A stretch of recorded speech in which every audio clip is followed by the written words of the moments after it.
Welcome back, Legends. This is Animemonster Pro. Today's story is, what if Harry Potter was betrayed by Ron and chosen by Hogwarts, elite? Here's a quick glimpse. Betrayed by Ron, Harry is forced to stand on his own for the first time. But instead of falling, he's chosen by Hogwarts, elite, pulling him into a world of power, ambition, and new alliances that will change his destiny forever.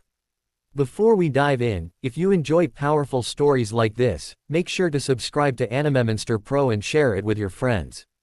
Now, let the story unfold.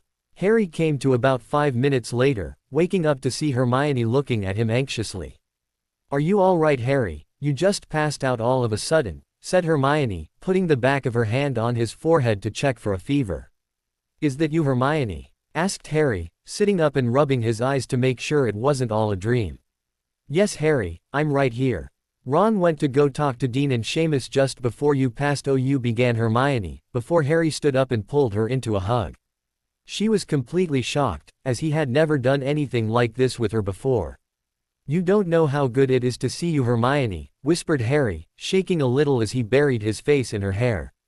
Hermione could feel him shaking and could tell that, whatever had happened to him had clearly distressed him a great deal.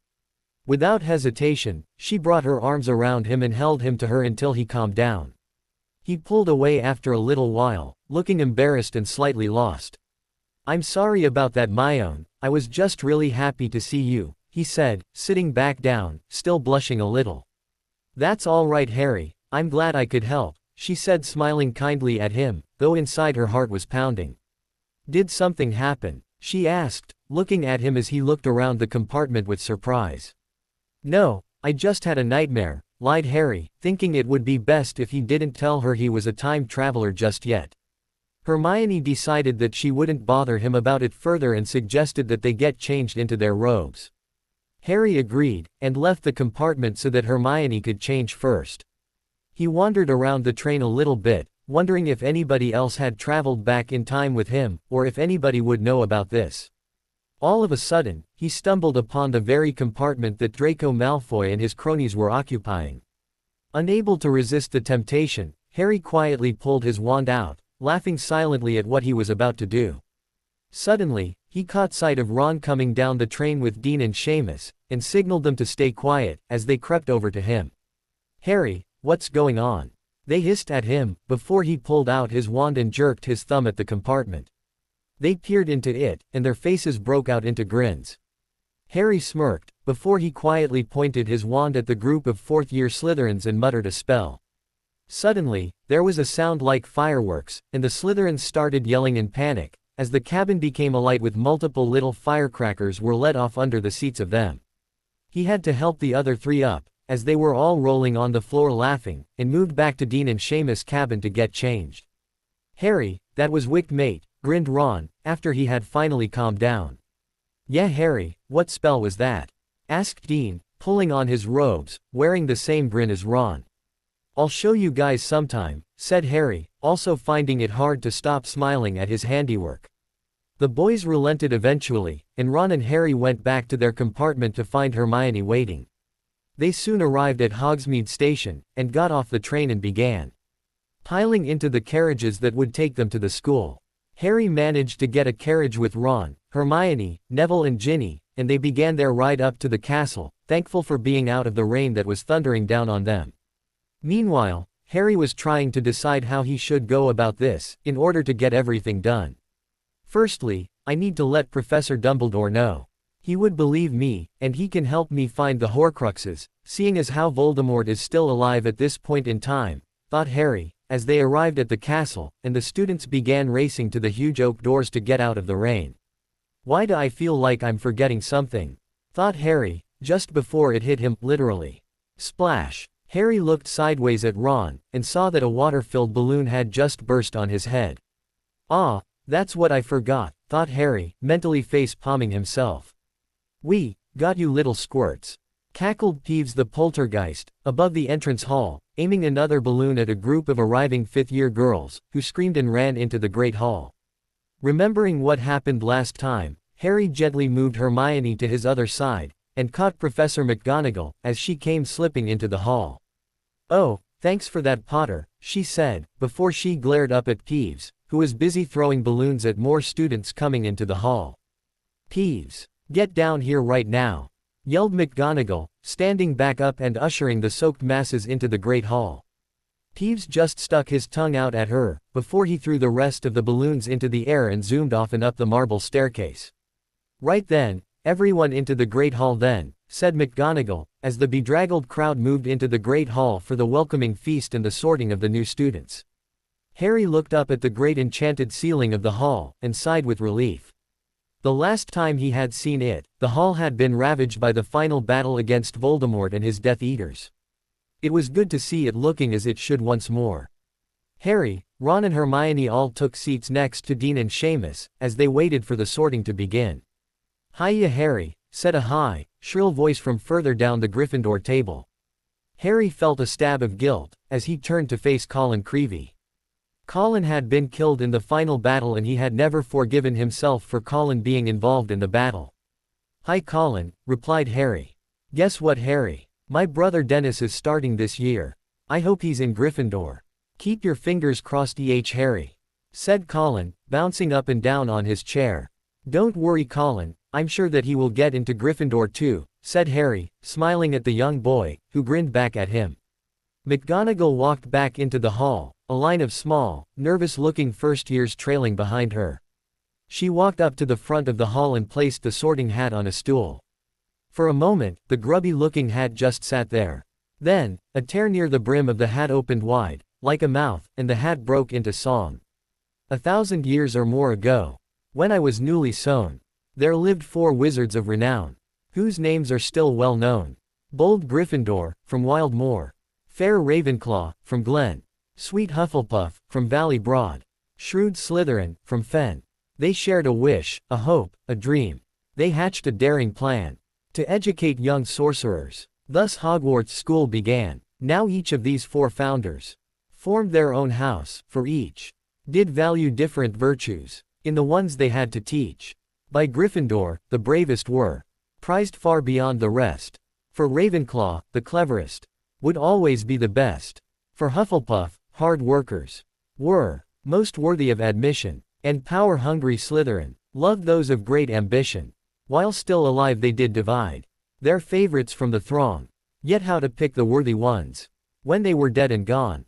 'Twas Gryffindor who found the way. He whipped me off his head. The founders put some brains in me, so I could choose instead. Now slip me snug about your ears. I've never yet been wrong. I'll have a look inside your mind and tell where you belong." The hall burst into applause, as the hat finished its song and stood silently on the stool once more. Professor McGonagall pulled out a long piece of parchment and began calling out names for the new students to be sorted into the houses. As she called out each student, Harry was only vaguely listening and clapping along with the rest of his house, when a new student was admitted to Gryffindor. Mostly, he was thinking furiously on what he needed to do and who he could get help from at this point. Suddenly, Harry managed to catch the eye of the headmaster, Albus Dumbledore, and he began using occlumency to contact Dumbledore telepathically. Harry grimaced as he attempted to enter the older man's mind. After all, he never was any good at occlumency. Eventually, however, he was able to contact him. "Professor, it's me, sir, it's Harry," thought Harry, concentrating with all his might to get to Dumbledore's mind. Professor Dumbledore had been enjoying the sorting of the new students, when he felt someone attempting to contact him through occlumency. He quickly realized that it was coming from the Gryffindor table, and noticed Harry staring at him in concentration. "Harry, what is it? And since when did you know how to use occlumency?" asked Dumbledore, wondering where he could have picked up such a skill. "That's one of the things I need to talk to you about, sir. I need your help and I think you're the only one who can help me at the moment," answered Harry in his mind. "Okay then, after the feast, come meet me in my office and we will discuss this," replied Dumbledore, before they severed the connection, allowing Harry to slump back into his seat, tired from his usage of occlumency. He looked back up to see that the sorting had just finished, and Dumbledore had stepped forward to open the feast. "And now, I have only 2 words to say to you. Tuck in," said Dumbledore, his voice echoing throughout the Great Hall. "Here, here," shouted Ron and Harry at the same time, joined by quite a few others. Harry was starving, it was as though he hadn't eaten for years. Funny, thought Harry, munching on a mouthful of steak and Yorkshire pudding. I suppose that time travel makes you really, really hungry. Who would have thought it? He thought, listening to Ron and Hermione arguing about elf rights, and Dean and Seamus talking about the World Cup. The feast was excellent like always, but this time, Harry couldn't wait for it to finish so that he could talk to Dumbledore. Some time later, Harry's wait was finally over, although he didn't mind wading through desert as much. After all, he had his favorite treacle tart to keep him company, and Professor Dumbledore stood up to make his speech. Now that we are all fed and watered, I would like to make a few announcements, said Dumbledore, going into a few of the school rules, such as the list of items banned by Filch, and the Forbidden Forest, before he announced that the Inter-House Quidditch Cup would not take place this year, which caused a bit of an uproar, though it was quickly silenced by a bang from the end of Dumbledore's wand. He began to explain, before he was interrupted once more by the banging of the doors being opened. Harry saw, with a grimace, that Barty Crouch Jr. had entered the hall, under the disguise of Mad-Eye Moody, and was clunking his way to the front table. After the introduction of the imposter, Dumbledore announced the opening of the Triwizard Tournament at Hogwarts, and the students all began cheering. The delegations from Beauxbatons and Durmstrang will be arriving in October, and will be remaining with us for the greater part of the year. I know that you will extend every courtesy to our foreign guests while they are with us, and you will give your wholehearted support to the Hogwarts champion when he or she is selected. And now, it is late, and I know how important it is to you all to be alert and rested as you enter your lessons tomorrow morning. Bedtime. Chop chop. Finished Dumbledore, as a large amount of noise and scraping of chairs came about, as people began to head to their common rooms. Harry, are you coming? Asked Hermione, tapping him gently on the shoulder, as everybody around them began to leave. Sorry, but Dumbledore asked me to come see him about something earlier, said Harry, standing up and smiling at her. I'll meet you back in the common room afterwards, he said, waving to the others before he started towards Dumbledore's office. Harry reached said office about 10 minutes later, and suddenly realized that he didn't know the password to get into the office. However, as luck would have it, the headmaster arrived after him, smiling at him with twinkling eyes as he apologized and said that he had suddenly needed to go to the bathroom and got lost along the way. So, Harry, I take it that you have not come to see me just to talk to me about your holidays? Asked Dumbledore, as he sat down behind his desk, summoning a squashy chintz armchair for Harry. I'm afraid not, sorry sir, I have something very important to discuss with you, said Harry soberly, not looking the older man in the eyes. Does this have any correlation as to why you can suddenly use occlumency? Asked the headmaster gently. Yes sir, and I need you to believe what I tell you, because I need your help desperately sir, said Harry, his gaze rising to look Dumbledore in the eye. Okay then Harry, I will trust you in whatever you say, so tell me, what is going on? Asked Dumbledore, laying his hands on the desk in front of him. Harry closed his eyes for a minute, took a deep breath and then let fly. Professor Dumbledore, I believe that I have traveled back in time, and I know how to defeat Voldemort once and for all, he said. The headmaster just stared at him for a minute or two. Well, whatever I was expecting, it certainly wasn't that, thought Dumbledore. Dumbledore recovered from his stupor and looked at Harry with interest. Well, I can't say that I wasn't a little surprised at that revelation Harry, but I must say, it does seem that you are telling the truth, he said finally, smiling at the boy, who sighed in relief. If Dumbledore hadn't believed him, then he wouldn't have known what to do. But, I would like to ask you Harry, why did you return to this time? Inquired the headmaster, sitting back in his chair, waiting for Harry's explanation. Well, you see sir, it was more of an accident that I ended up here, but as it so happens, this could be a great blessing for us, said Harry, while Dumbledore nodded, waiting for him to continue.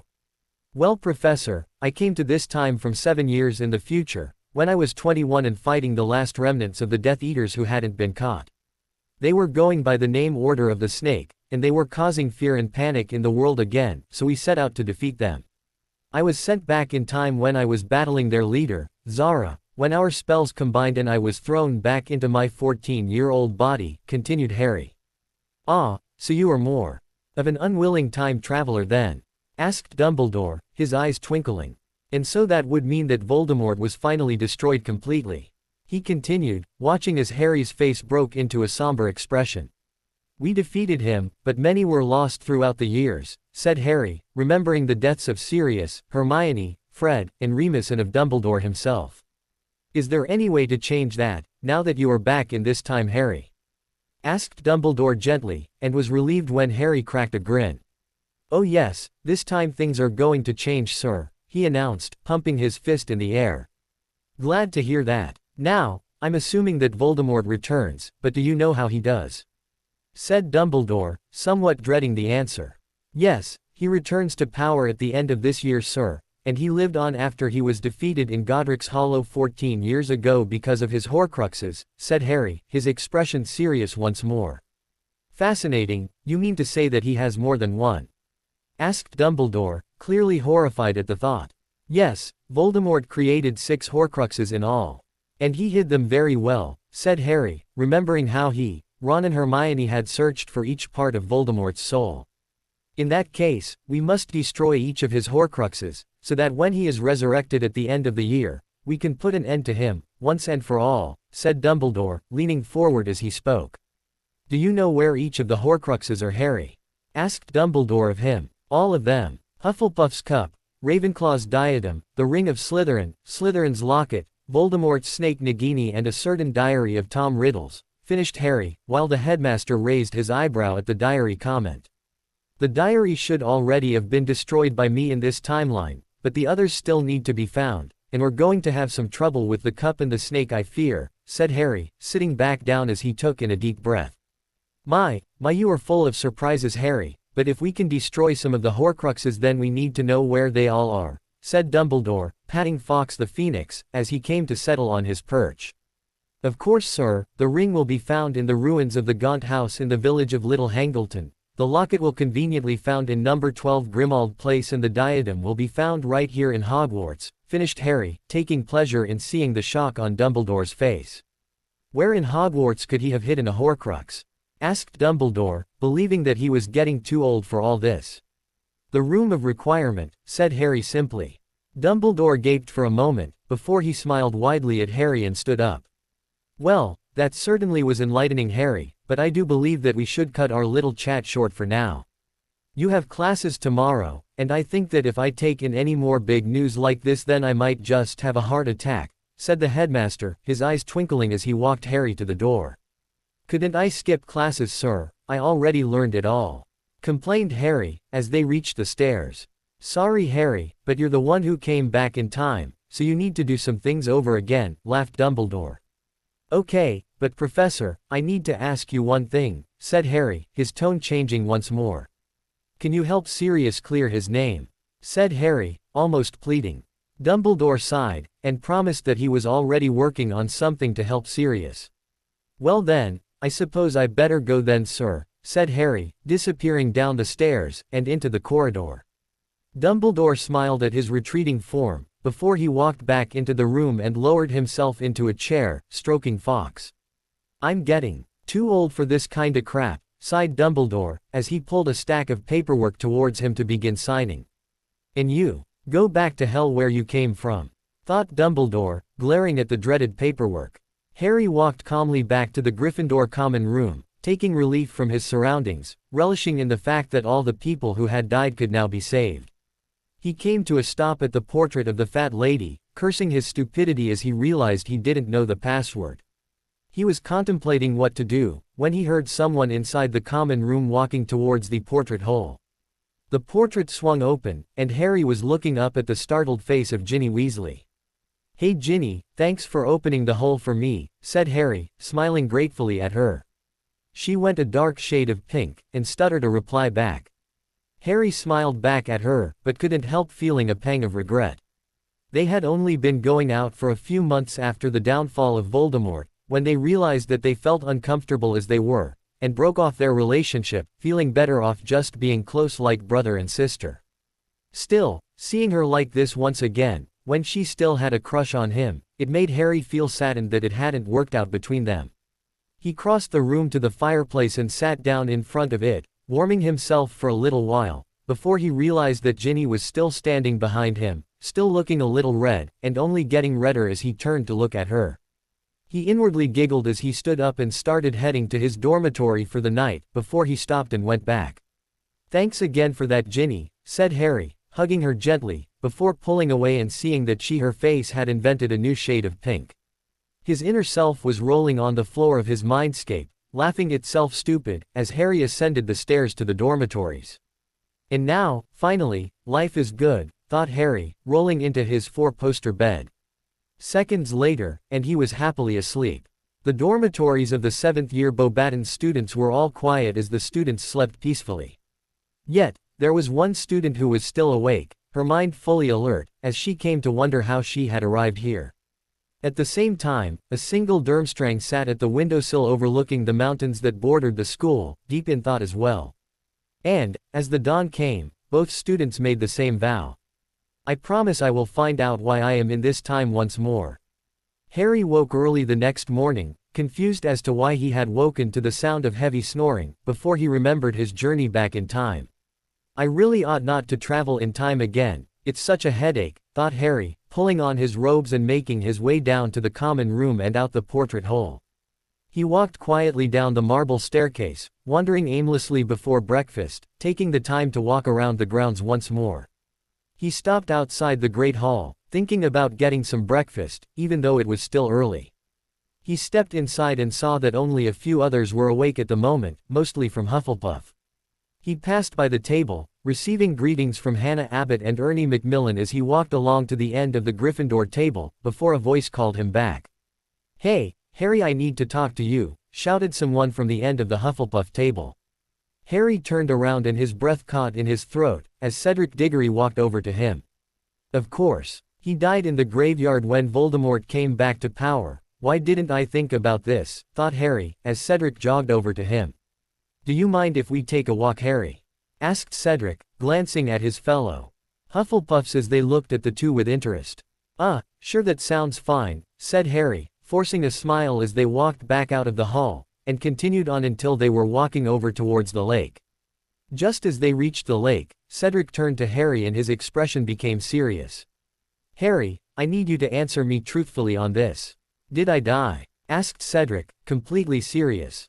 Harry was gobsmacked. What was he going on about? Then, suddenly Harry had a thought. "It wasn't in a graveyard or something, was it?" asked Harry, choosing his words carefully, as he spoke to the older boy. "Exactly. And it was right after the third task," exclaimed Cedric. "Oh my God, Cedric, we both traveled back in time," said Harry, practically shouting as the realization hit him. "But how, and why us?" asked Cedric, as they overcame their excitement momentarily. Harry quickly ran Cedric over the same story he had told Dumbledore, skipping over the part with Sirius and the Horcruxes. "So, that means that we can prevent you-know-who from returning this time, and we can make sure no one is hurt this time round," said Cedric excitedly, skipping a small stone across the lake with ease. "Yeah, but we need to actually get through the tournament again without getting ourselves mauled by dragons, drowned in a lake, or getting lost in the maze again," said Harry, smirking as he recalled the first time he had entered the maze that was the third task. Then, with a sudden lurch in his stomach, he realized something. "Cedric, if we do anything differently this time around in the tournament, we might change something in the future. Like, say we take a wrong turn in the maze, or we do something different in fighting the dragons, what do you suppose could happen?" asked Harry, feeling a bit nervous as he realized that time travel could have consequences like this. Cedric also looked a bit uncomfortable with the question, trying to answer it as best as he could, before Harry waved it away. "Don't worry, as long as we can do the last task without any problems, then we'll be fine," said Harry, beginning to walk back to the castle, while Cedric looked a bit doubtful. "What makes you so sure though?" asked Cedric, as Harry turned to face him. "You want to know why I can tell?" asked Harry in a whisper. Cedric leaned forward to hear his answer, before Harry started waving his arms in the air and giving him a look of mock seriousness. "Because, I'm Harry Potter," he announced dramatically, making Cedric laugh as he and Harry began to walk back to the castle. Harry came to a stop at the Gryffindor table and took a seat in between Ron and Hermione, before piling his plate high with kippers, bacon and sausages and started eating. "Hey Harry, what were you doing talking to Diggory?" asked Ron around his mouthful of eggs. An amazing feat considering he had so much stuffed in his mouth and could still speak coherently. We were talking about the World Cup, said Harry, making sure to swallow his food before talking, noticing Hermione looking their way with an appraising look. Ron seemed to believe the explanation, or he just wanted to go back to eating. It was hard to tell, and they finished their breakfast amidst the talk of the Triwizard Tournament. Afterwards, they headed off to their classes, and Harry almost tried to jump out a window when he found out their first class was divination. Ron, please tell me why we didn't do a Hermione and walk out of that old bat's class last year too? Asked Harry miserably, as they headed up the marble staircase and towards the 7th floor which held the divination room. Because Harry, we're stupid, remember?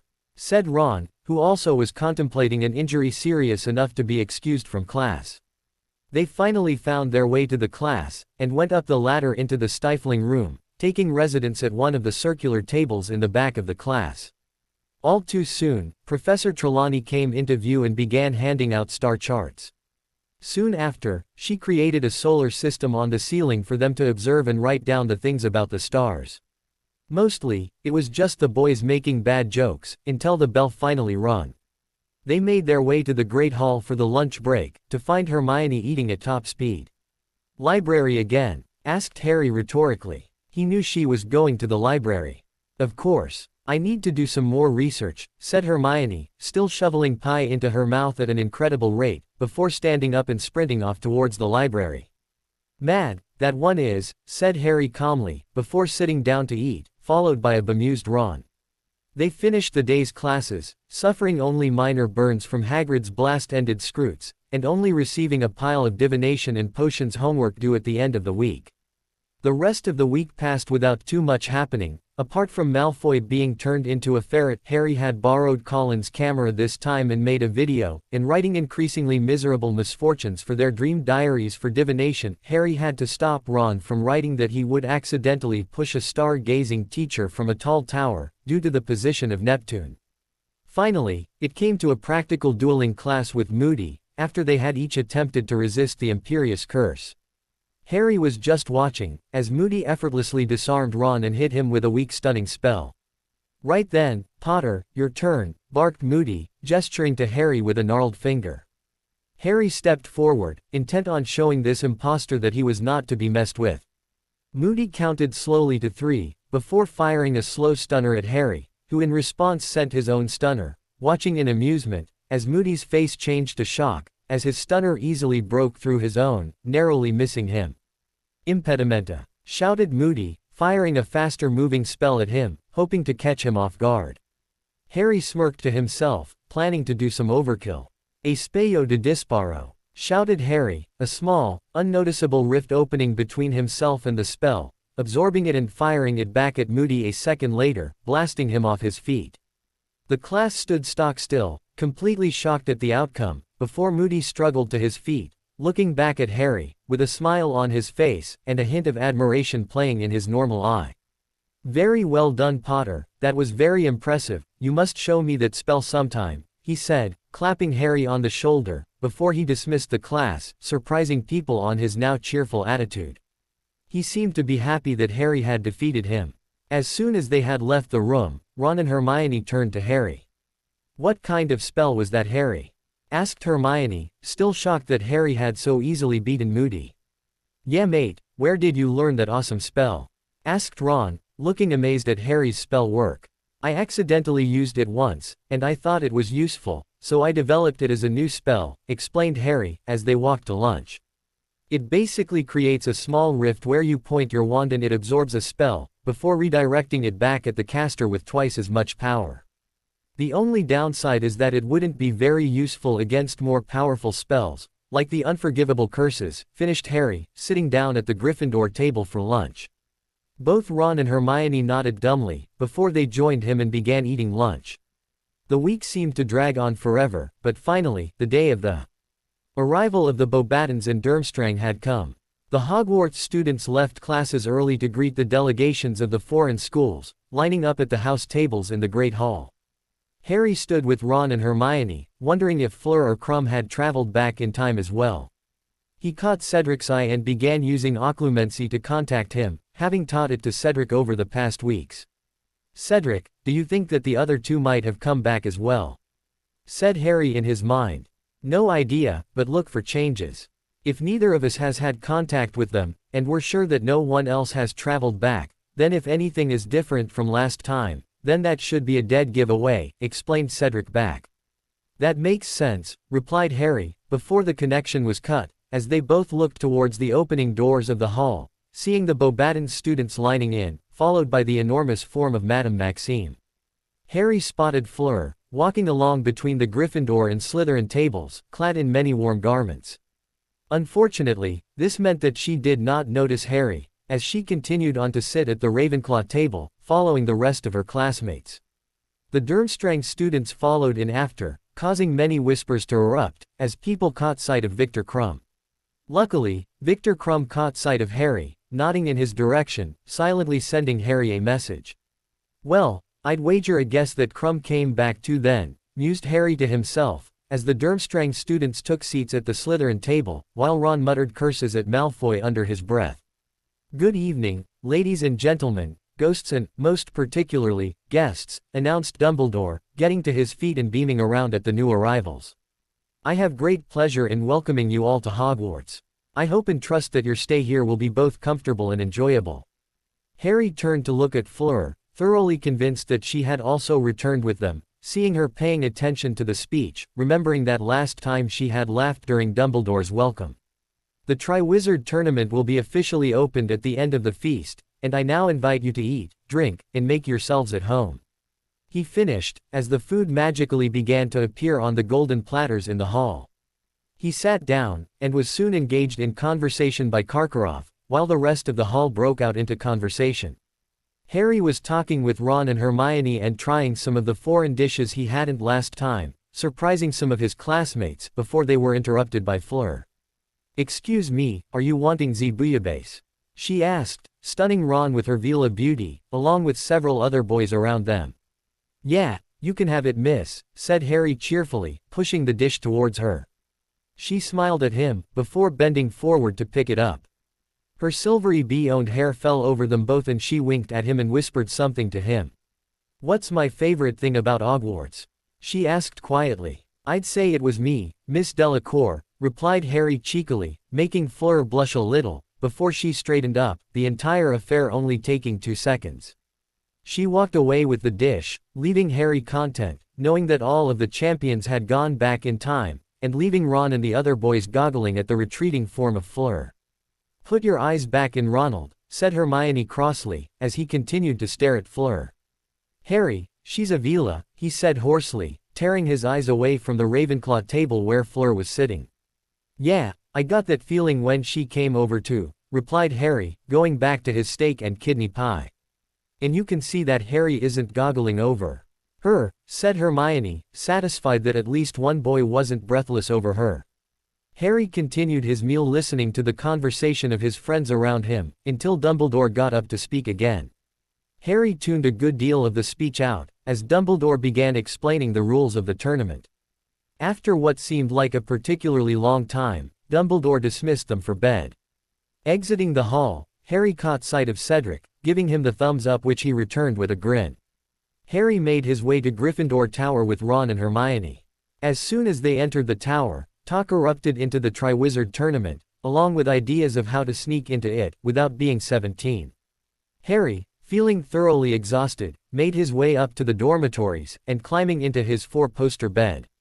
"Well, this time around, I'd say this is going to be pretty interesting," murmured Harry to himself, before smirking and rolling over and falling asleep. Harry woke up early the next day to the sound of Ron snoring. I knew I should have put a silencing charm on him before I went to sleep," grumbled Harry to himself. Quietly, he pulled on his robes and set off downstairs and out into the grounds, setting a slow pace for a morning jog.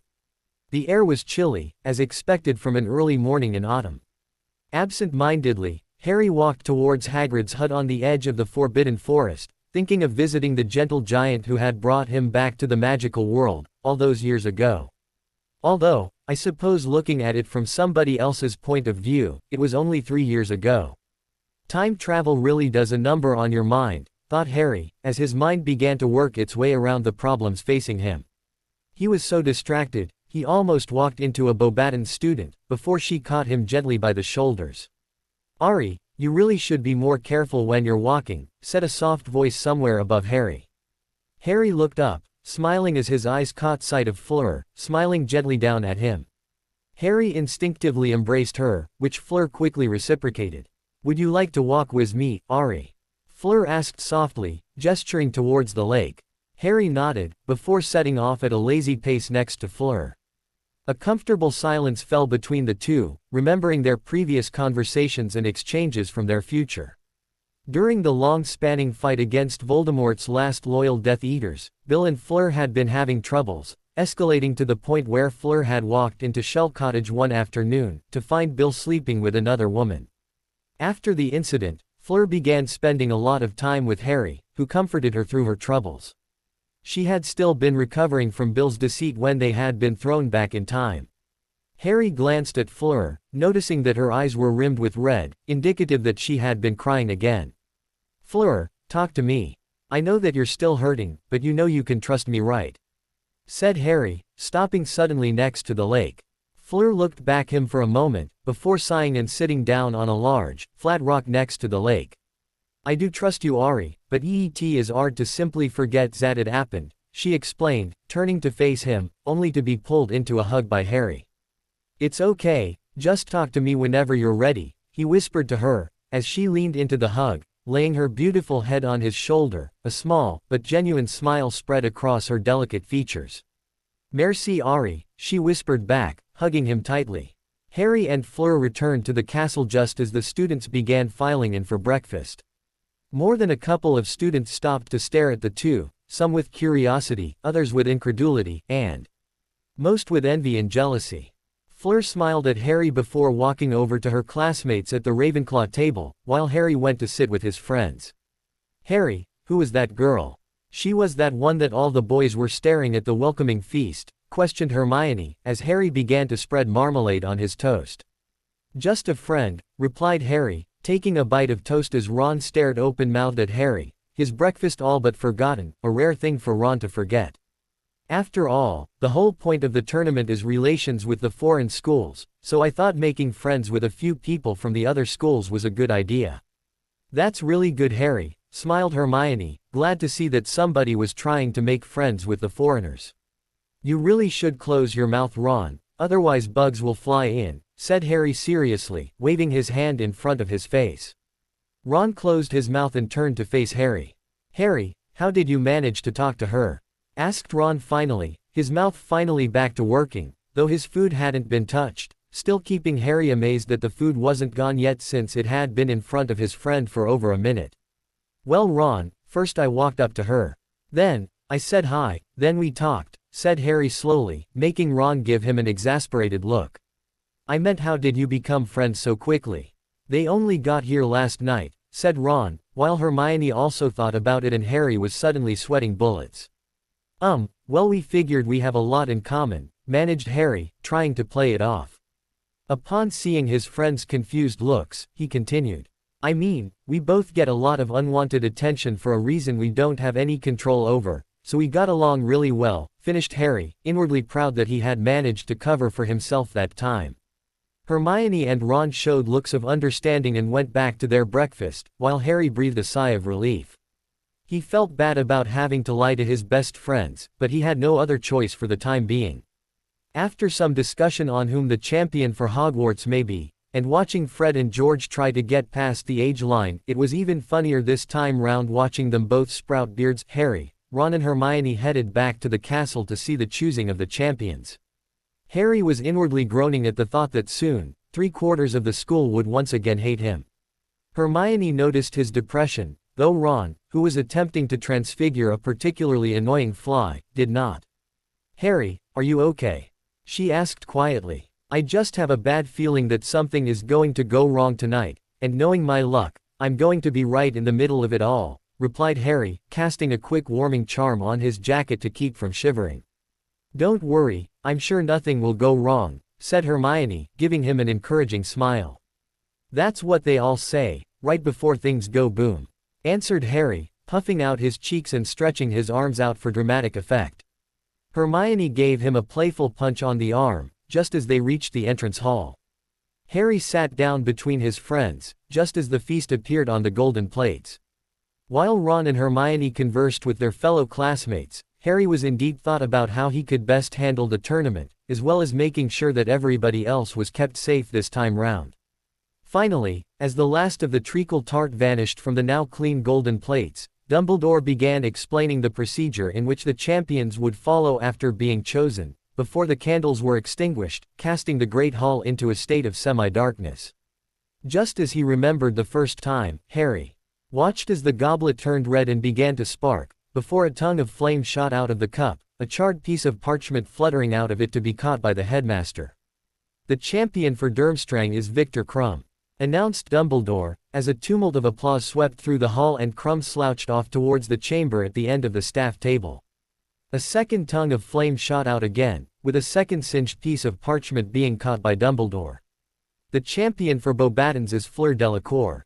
Another round of applause, while many boys stared after Fleur, Ron included. "They look disappointed," said Hermione, nodding her head towards the other Beauxbatons students. Harry saw that many were seconds away from tears, while two actually had their heads on their arms, sobbing uncontrollably. "Just a bit disappointed, yeah," replied Harry, turning his attention back to Dumbledore, as everyone tensed with excitement, as the Hogwarts champion was drawn. "The Hogwarts champion is Cedric Diggory," yelled Dumbledore, struggling to keep himself heard over the thunderous applause and cheering from the Hogwarts students, with the Hufflepuff table being the center of it all. Cedric smiled out at everybody before heading up to the staff table. And just as he remembered, everybody gasped, as during Dumbledore's speech, a fourth tongue of flame shot out of the cup, along with a singed piece of parchment, while Harry felt a familiar knotting sensation in the pit of his stomach. Full well knowing that this would happen from Harry's explanation, Dumbledore put on a good facade of confusion, as he pulled out the fourth name. "Harry Potter," he announced, feeling very grave indeed. Harry felt the stares of hundreds of students focused on him, caught like a deer in the headlights. Very much aware of the whispers of the rest of the school, Harry had the perfect look of horror and disbelief painted on his face, as he turned to Ron and Hermione. Both were looking blankly back at him, neither able to believe what was in front of their eyes. "Harry Potter, please come to the front table," called Dumbledore from his position at the top table. It felt even worse this time round, as the increasing noise of angry whispering amongst the houses increased, while the walk to the top felt like it took forever. As he approached the top table, he took in Hagrid's look of disbelief and shock, of McGonagall's look of abject worry, Snape's of suspicion, Dumbledore's slight eye movements that meant he knew what was going on now, and something he hadn't seen in the imposter Moody's eye the last time.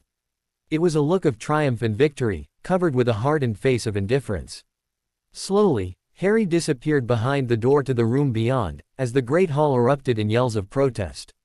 Harry walked down towards where the other champions, his fellow time travelers, waited for his arrival. He came to the scene to see all three by the fire, though differently to how he remembered. Cedric and Fleur were talking animatedly, and even Krum was looking less surly and was even smiling a bit, and stepped forward to greet Harry as he came in. "Harry, it is good to see you again, they have been waiting for you," rumbled Krum, shaking his hand warmly. Harry and Krum had become better friends after the war against Voldemort, when Krum had taken Harry to Quidditch practice with the Bulgarian team. Fleur rushed forward and hugged him tightly, while Harry returned her hug, feeling much better all of a sudden. In the background, Cedric started sniggering but promptly stopped when Fleur glared at him. Hearing approaching footsteps of the teachers, the champions quickly got into place, pretending to look bewildered as to why Harry was there. Dumbledore strode quickly into the room, followed by a disgruntled-looking Madame Maxime, a livid Karkaroff and Snape, an excited Bagman, and Moody, McGonagall and Crouch bringing up the rear. "Extraordinary," muttered Bagman, grabbing Harry's arm as he strode between the champions. "It would seem, as unexpected as it is, we have 4 Triwizard champions," announced Bagman, staring excitedly at the other champions. Krum and Cedric pretended to look politely bewildered, while Fleur put on a look of puzzlement and stepped forward to Madame Maxime. "But surely he is too young?" she asked of her headmistress, shooting Harry an apologetic look. "Quite so," answered Madame Maxime, looking thoroughly upset. "Harry, Did you put your name into the goblet of fire?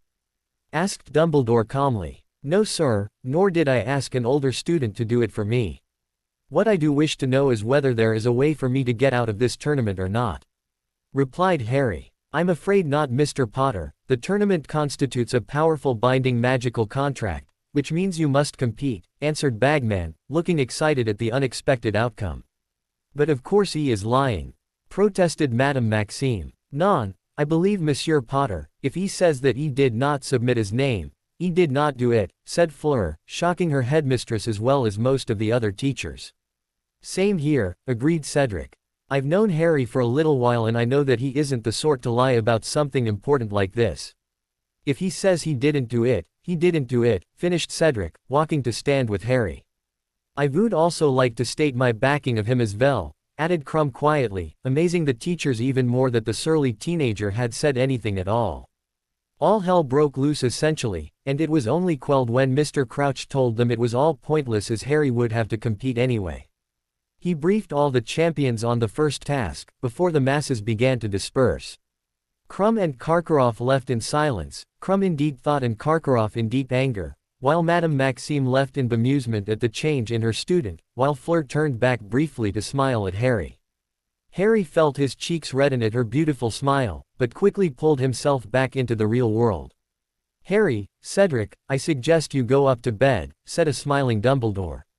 I am sure Gryffindor and Hufflepuff are waiting to celebrate with you, and it would be a shame to deprive them of this excellent excuse to make a great deal of mess and noise, he said, before the two of them started making their way to their common rooms. So, here we go again, said Harry, grinning at Cedric, who smiled back.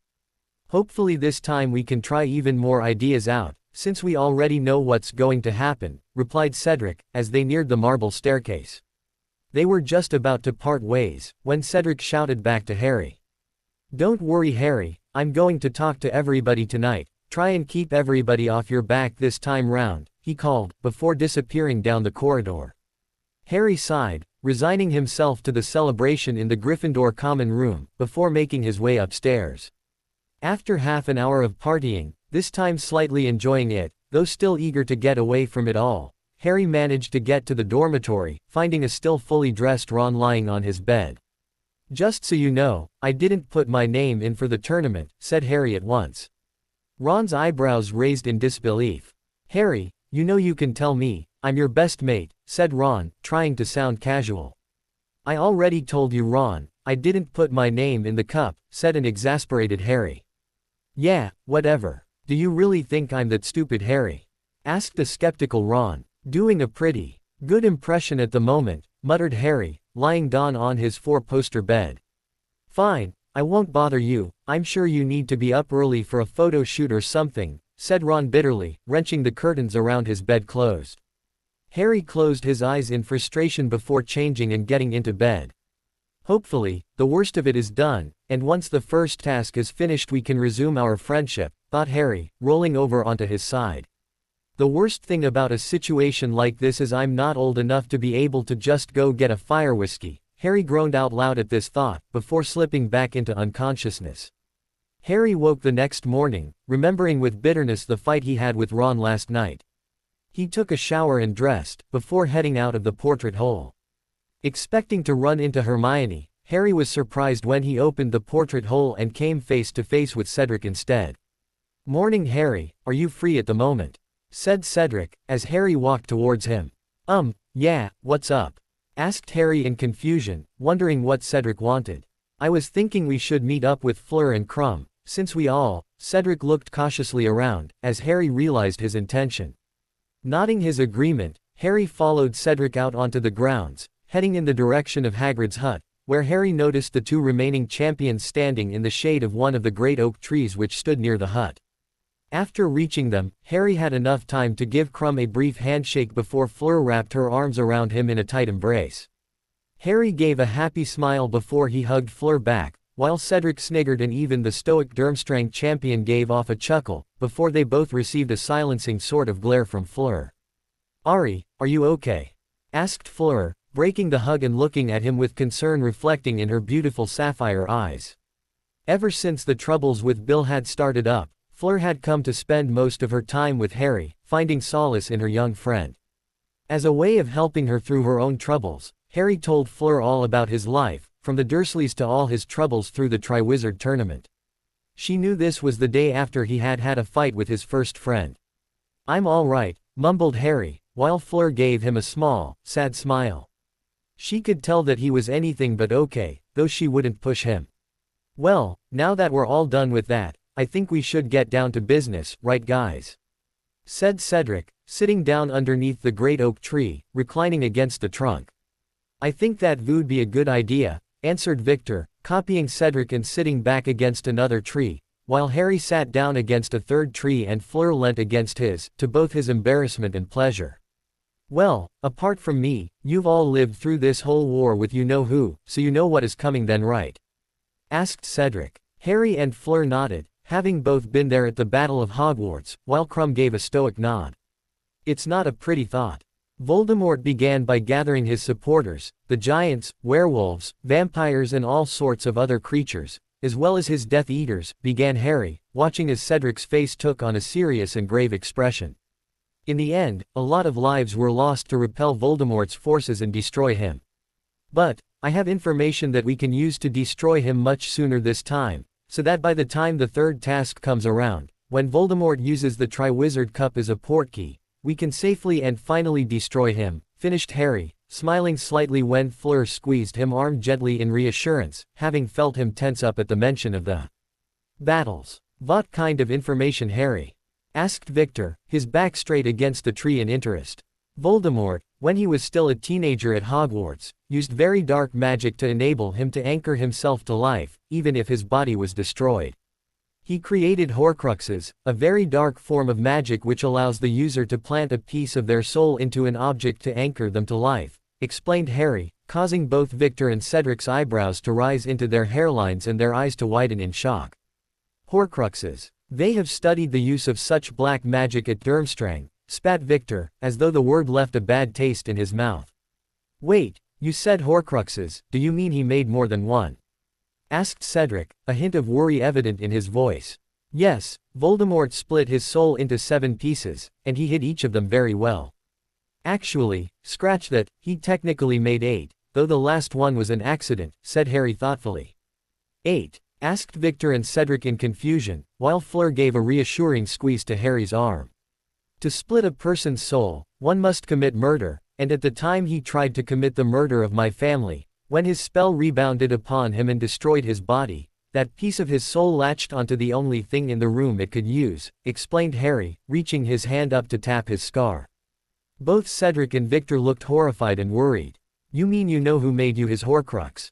asked Cedric, stammering slightly. "Unfortunately yes, but I can get rid of it, I think, and I know where the rest of them are," said Harry, grinning slightly, which was infectious, as the other champions all split into smiles themselves. They started making plans for the year, detailing everything from the tasks, the Horcruxes, defeating Voldemort, and of course, the all-important party to celebrate at the end, which Harry said was essential since he didn't get one last time he had to deal with Voldemort. Harry walked towards Hagrid's hut on the edge of the Forbidden Forest, having just finished herbology. True to Cedric's word, the Hufflepuffs did indeed leave him alone, and were even civil to him, a dramatic change from the first time. Justin Finch-Fletchley and Ernie Macmillan both explained that Cedric had talked to the whole house last night and had said that he believed Harry did not enter himself into the tournament, and how they had all been proven wrong when the Chamber of Secrets had been opened, so this time they should trust Harry. This relieved Harry immensely, especially since he was unable to talk to Ron for the time being. "Ah, look boys, it's the champion," came the haughty voice of one Draco Malfoy, his arrogant voice carrying over as Harry approached. "Got your autograph books? Better get a signature now, because I doubt he's going to be around much longer. How long do you reckon you're going to last, Potter?" 10 minutes into the first tasks my bet, he continued, looking pleased at his condescending monologue, while Harry merely looked mildly impressed. "Wow Malfoy, that's a lot of big words you just used there," said Harry, as though he were talking to a small child. "Watch when you're talking to your superiors, Potter," growled Malfoy in a warning tone. "The idea of you being superior to anything bigger than a gnome is actually rather laughable, Malfoy. Laughable like when you were on the train when those fireworks went off, replied Harry, grinning at the look of outrage on Malfoy's red face. That was you, screamed Malfoy, as Crabbe and Goyle stood next to him, looking as imposing as they could. Indeed, and I must say, I've never known men could scream quite like that, Malfoy. Tell me, were you really that scared, or were you just wearing tight underwear? Asked Harry, a grin taking over his face, as Malfoy looked as though he would explode soon, the arrival of Hagrid thankfully stemming the oncoming explosion. All right, settle down, boomed Hagrid, as he started pairing students up with Scroots to walk. Hagrid talked to Harry during this time about him believing he did not enter himself in the tournament, and in the last 10 minutes of class, Harry put a quick confundus charm on Malfoy's Scroot, so that it blasted off right after it had jumped a few feet in the air, its fire managing to burn off Malfoy's left eyebrow. Looking thoroughly pleased with his handiwork, Harry exited the class amongst peals of laughter directed at the Beyond Slytherin. Harry groaned as he headed toward his last class for the day, double potions with Snape. True, he somewhat respected the man, since he had learned how he had cunningly helped them, but it didn't take away any hatred he had for the greasy bat. When Harry got to the dungeons, his blood began to boil, as he saw that Hermione had arrived before him this time and, just as last time, her teeth had begun to grow at an exponential rate. Ignoring the howls of laughter from the Slytherins, Harry pulled Hermione away and started heading towards the hospital wing, but ran into Snape halfway. Well, Potter, skipping classes so soon. I'm afraid that will be a detention for both you and Miss Granger, said Snape in a silky voice. I'm taking Hermione to the hospital wing, said Harry shortly. Talking back now, are we, Potter? 10 points from Gryffindor, I think, said Snape, his voice edged with arrogance. Unable to contain himself any longer, Harry turned to face Snape and, his eyes boring into Snape's own, begun an attack on Snape's mind. He could see Snape's look of shock as he smashed through his legilimency barriers and forged a connection with the potion's master. Listen here, Snape, one of your students attacked Hermione without provocation and I will not be punished for taking her to the hospital wing. I know that you have never liked my father, but I am not my father, and personally I think my mother would be disappointed in you as well, to see her friend acting like this as well, thought Harry, as Snape's expression became more and more shocked. Harry turned to walk away, still with Hermione in tow, before he looked over his shoulder at the stunned professor. If you want to know, ask Dumbledore, called Harry, as he began walking to the hospital wing once more.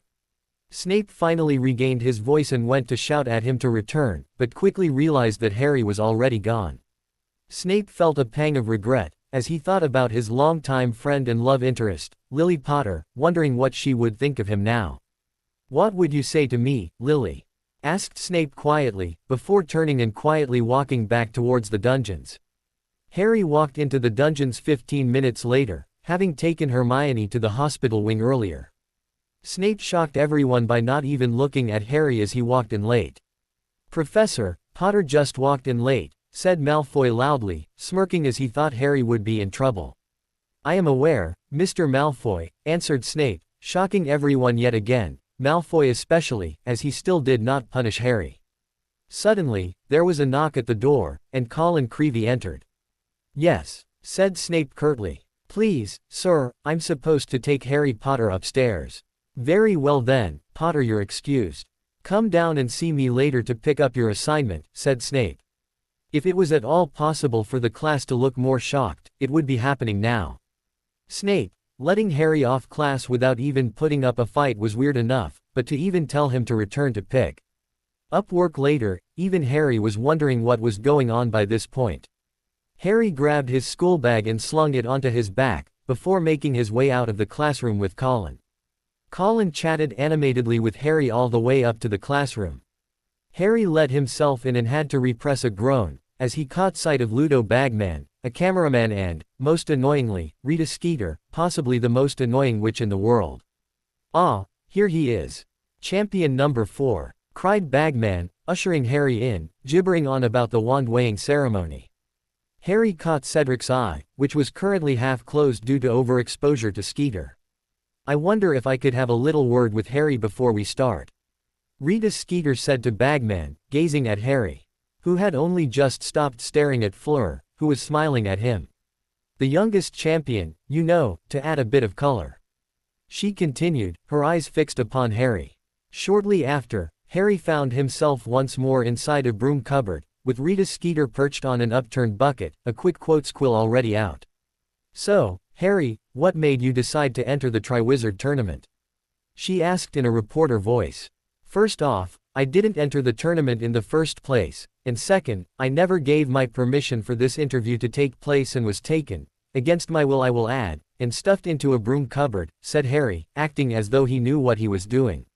"With that evidence in the way, which I can produce in a pensieve, I could have you tried for kidnapping a minor, Miss Skeeter," he finished, watching the reporter turn red in embarrassment. "Nonsense, Harry, nobody is kidnapping you. Our rabid readers are just dying to know about you and why you entered into the tournament," she replied, attempting to dance over the minefield. "However, I have not given you permission to conduct this interview, and have been dragged here against my will, therefore I believe I will be going, since I have already stated that I did not enter this tournament and you have not believed me, therefore, I can provide you with no new information, Miss Skeeter," said Harry, an air of finality in his voice, as he walked out of the cupboard and shut the door in her face. Harry quickly aimed his wand at the ceiling. "Adversus sepulchrum," muttered Harry, sending a small orb of gravity up towards the ceiling. With his handiwork finished, Harry traipsed upstairs to the other champions. "Ah, Harry, glad you could join us. Do you know where Miss Skeeter has gone to?" asked Bagman jovially, clapping Harry on the shoulder as he lined up next to Crumb. At that moment, a small shriek of surprise was heard, accompanied by a thump. "I'm sure she's just hanging around somewhere," replied Harry, succeeding in keeping a straight face, while Bagman and the school heads went down to get her, Dumbledore looking at Harry briefly, his eyes twinkling merrily. "What did you do, Ari?" asked Fleur, a hint of amusement hidden in her voice. She knew well what Harry could do with a wand and a good bit of humor. "Fleur, you wound me so, why do you suspect me?" said Harry in mock hurt, clutching his heart as though in pain. "Probably because it was you," said Crumb, smirking slightly at Harry's indignant look, which quickly turned to a grin as he heard a pealing sound from below. "I used a gravity-reversing spell so that when somebody walked under it, it would beeping them up into the roof, which I conveniently put a quick dry paint spell on. Something of my own creation," reported Harry, causing Fleur to giggle and Cedric and Crumb to snicker. They all put on straight faces as the judges returned, though it became quite hard to keep them on. When Rita Skeeter returned, her face red from anger and embarrassment, her hair stuck up at odd angles and, funniest of all, rainbow-colored paint all over her back in a polka-dot fashion. "Well, now that Miss Skeeter has been removed from the ceiling," started Dumbledore, receiving a glare from said reporter. "May I introduce, Mr. Ollivander?" finished Dumbledore, taking his place at the judges' table. "He will be checking your wands to ensure that they are in good condition before the tournament." Harry looked over at the window, seeing the old wizard standing quietly in the shadows. The last time Harry had seen the man he had been in bad condition, having been kept prisoner for over a year and tortured. The wand weighing went for a long time, as did the photographs, though there were at least several changes to them this time. Crumb was more willing to be in the photos, knowing that they would last longer if he tried to hide in the back, and Fleur, whenever made to come forward, seemed to drag Harry with her each time. Finally, the last photo was taken, a group shot of all the champions, the only photo they would all admit to have enjoyed. Harry actually smiled a little as he remembered it, Crumb standing tall and actually smiling for once, Fleur, beautiful as always, laughing as a grinning Cedric put Harry in a headlock, who was grinning at the camera as well. "Well, it went better this time round," Harry said to himself, sitting alone at the Gryffindor table, eating a slice of steak and kidney pie. He finished and started heading up to the common room, thinking about finishing off an essay, when he encountered Ron in their dormitory. "You've had an owl," said Ron shortly, indicating to a school barn owl, perched on his pillow.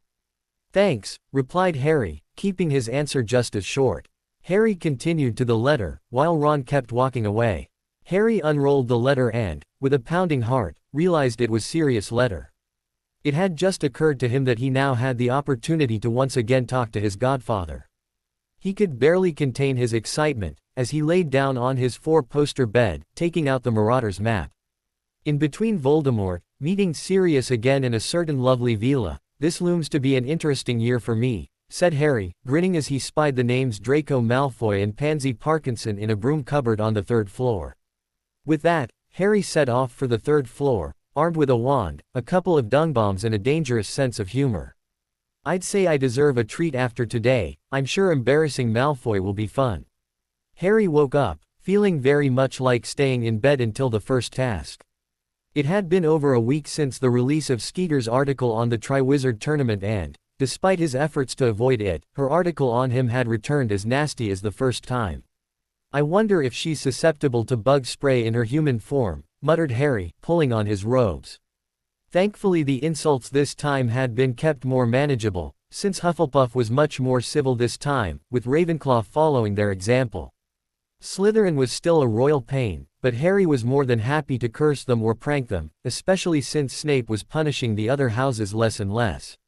Snape's change in behavior had been noticed by everybody by now, since he had taken to being more bearable during class, while keeping his insults to a minimum, though whenever he caught Harry's eye, Harry could see things in there that he had never seen in the potions master's eyes. Regret, sadness and confusion were just a few things, though Snape had yet to question Harry on his knowledge of the relationship between Snape and his mother. Harry set off downstairs, heading to meet up with Fleur, Cedric and Crumb, who he was going to practice with today. For the upcoming tasks. "Hey there Harry, running late too?" asked Cedric, as he too came jogging down from the Hufflepuff dorms. "Yeah, I slept in," replied Harry, grinning a bit at his fellow champion. They both set off together, arriving at the entrance hall, only to find that Fleur and Crumb were already there. Fleur glared at them both as they arrived. "Any reason you were late, Ari?" asked Fleur in a sickly sweet voice, a voice that promised pain. "Now Fleur, you wouldn't hit a man with glasses, would you?" asked Harry hopefully. "Non, I would never hit a man with glasses. I would hit him with something much larger and easier," she said, absently hovering a fireball in one hand. Crumb and Cedric were snickering, as their friend was chased around the hall by a fire-wielding Veela. Cedric, however, was forced to stop laughing when Fleur, remembering that he was also late, started chasing him down as well. An exhausted Harry would always remember this as the first time he had seen Victor Crumb, international Quidditch star, rolling on the ground laughing at the two of them. After their little escapade, Harry led the champions up to the 7th floor, where he opened up the room of requirement, astounding the three of them. "I've never seen this place before," exclaimed Cedric, as the door opened into a fully sized dueling stadium, with two comfortable-looking chairs on the side for people to watch, and several modified training dummies against the far wall. "I remember Z's room from Z Battle at Hogwarts, but last time EET was much different," said Fleur in awe, as she seated herself in one of the chairs. "This is truly an amazing room. They have nothing like this at Durmstrang," said Crumb, ever stoic but with an intrigued look on his face. "This is the room of requirement, a room that will fashion itself to include whatever you need," explained Harry, walking over to an empty spot near Fleur. "For example, if we were to require additional chairs," began Harry, sitting down on a chair that had just appeared exactly behind him, causing the other three people in the room to look around the room in awe. "Incredible. If only I had known about this earlier," said Cedric loudly, groaning in frustration while the others laughed. "Well, enough of admiring the scenery, let's get down to some practice," exclaimed Harry. The others nodded their agreement, as they all stood up to begin. "Well, since they have to also prepare for fighting against more than just the tasks, I think that they should fight fire with fire," said Crumb, getting puzzled glances from Cedric and Fleur but one of understanding from Harry. "So, in other words, you think we should learn some dark spells as well?" asked Harry, while the other two, at Crumb's nod, scowled. "Why should we learn dark magic?" asked Cedric with a touch of anger, while Fleur agreed. "Personally, I agree with Crumb," said Harry, getting shocked looks. "It's only dark if it's cast with dark intentions, and I think it would throw them off if we use a dark spell," reasoned Harry. Finally, Cedric and Fleur reluctantly agreed. "So, will we also get to learn some of your spells, Harry?" asked Cedric, getting a confused look in return. "Your practice duel with Moody went around pretty quick," said Cedric in reply, getting a nod from Harry. "Okay, that's fine with me. What should we learn first?" asked Harry. "I would like to learn the dark spells first, so we have something to look forward to after, when we learn Ari's spells, non," asked Fleur, getting agreement from her friends. Okay, Crumb, no offense, but since Durmstrang placed a lot of focus on dark spells, would you be able to teach us a few first? Asked Harry carefully, making sure not to anger him. No offense taken, my friend, I would be happy to teach you, replied Crumb, walking over to the practice dummies, which suddenly multiplied about 4 times. Crumb pointed his wand at one of the dummies.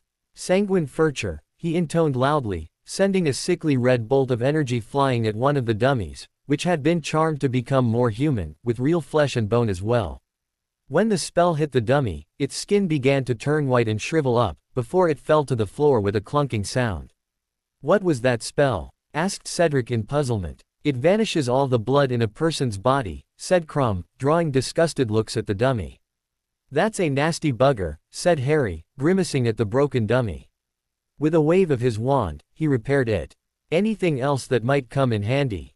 Asked Harry. I try not to use much dark magic, but this one might be useful, replied Crumb, now pointing his wand at several of the dummies.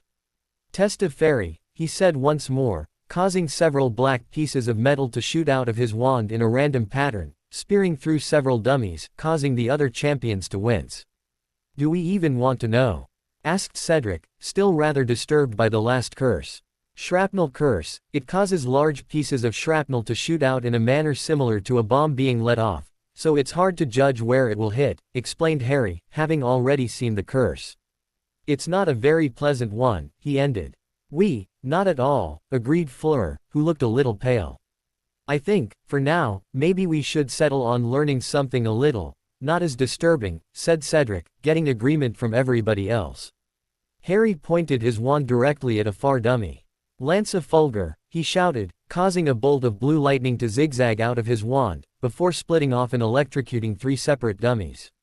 As Harry holstered his wand, the other 3 stared at him in amazement. Well, Cedric and Crumb did, Fleur had already learned the spell from him in the future. You have got to teach us that, Harry, said Cedric, while Crumb nodded. Will do, but right now, I think we should learn a few spells of my own invention, but to do that I need to give you a bit of a rundown on some spell theory, said Harry, sitting down on a squashy armchair that had appeared next to him. Crumb and Cedric also sat down in armchairs, while Fleur, to Harry's embarrassment and pleasure, sat down in Harry's chair, leaning against his back with her head against his shoulder. Shrugging off Cedric and Crumb's snickers, Harry began his explanation. Okay, as you all know, most spells are said in Latin, but what most people don't know is that spells don't necessarily have to be said in Latin, though there are very few that are said in other languages, started Harry, drawing intrigued looks from the champions.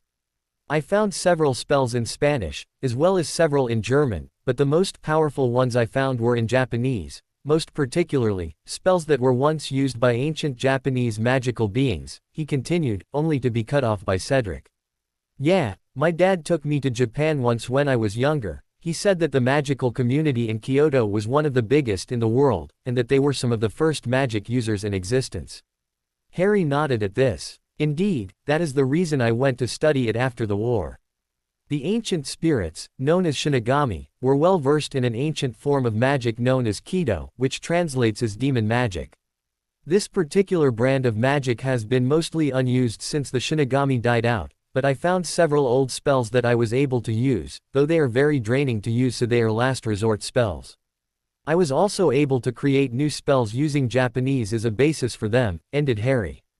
Standing up much to Fleur's disappointment and pointing his hand at the dummy.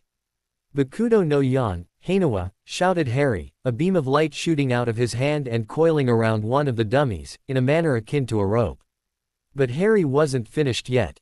Hado no Juchi, Suzuri Raiden, he shouted, slashing his hand down the rope, sending an electric current down the rope and incinerating the dummy on contact. Finally, Harry pulled back his hand and pointed it at the last group of dummies. Hado no Rokujusen, Suin Sukatsui, he ended, sending 2 massive blasts of blue fire at the dummies, obliterating them into ash. He turned back to the other champions, seeing Fleur looking normal, since she had seen it before, while Cedric and Crumb's jaws were almost touching the ground. You're letting in Z flies, teased Fleur, causing both boys to close their mouths. Keto is split up into two separate categories, those being the binding spells, and the destruction spells, and each one is numbered. The higher the number, the more powerful and draining the spell, said Harry, sitting down with a bit of a sigh against Fleur, slightly tired after using the spells, though grateful for Fleur's soft to lean against. So, shall we get down to business then? Asked Cedric hopefully, grinning at the other champions, who all grinned back. A few hours later, Harry walked up to the common room, having just walked Fleur back to the Beauxbatons carriage amidst snickers from Cedric and Crumb, though Harry had pointed out that he needed to walk a beautiful lady back and was now being convinced to go to Hogsmeade with her, though he again insisted on wearing his invisibility cloak, much to Hermione's chagrin. Less than 2 hours later, Harry was happily munching on a large cream-filled chocolate from Honeydukes. If there was anything he would stop happening in this future, he would stop Honeydukes from being destroyed when the Death Eaters came. Such good chocolate must be kept at all costs. They eventually made it to the Three Broomsticks, where Harry was once again sorely tempted to poke Ron in the back of the head while he was invisible, but settled for casting an unraveling charm and a notice me not charm on Malfoy, so that his pants would be slowly unraveling once he left, though it would go unnoticed until both charms wore off.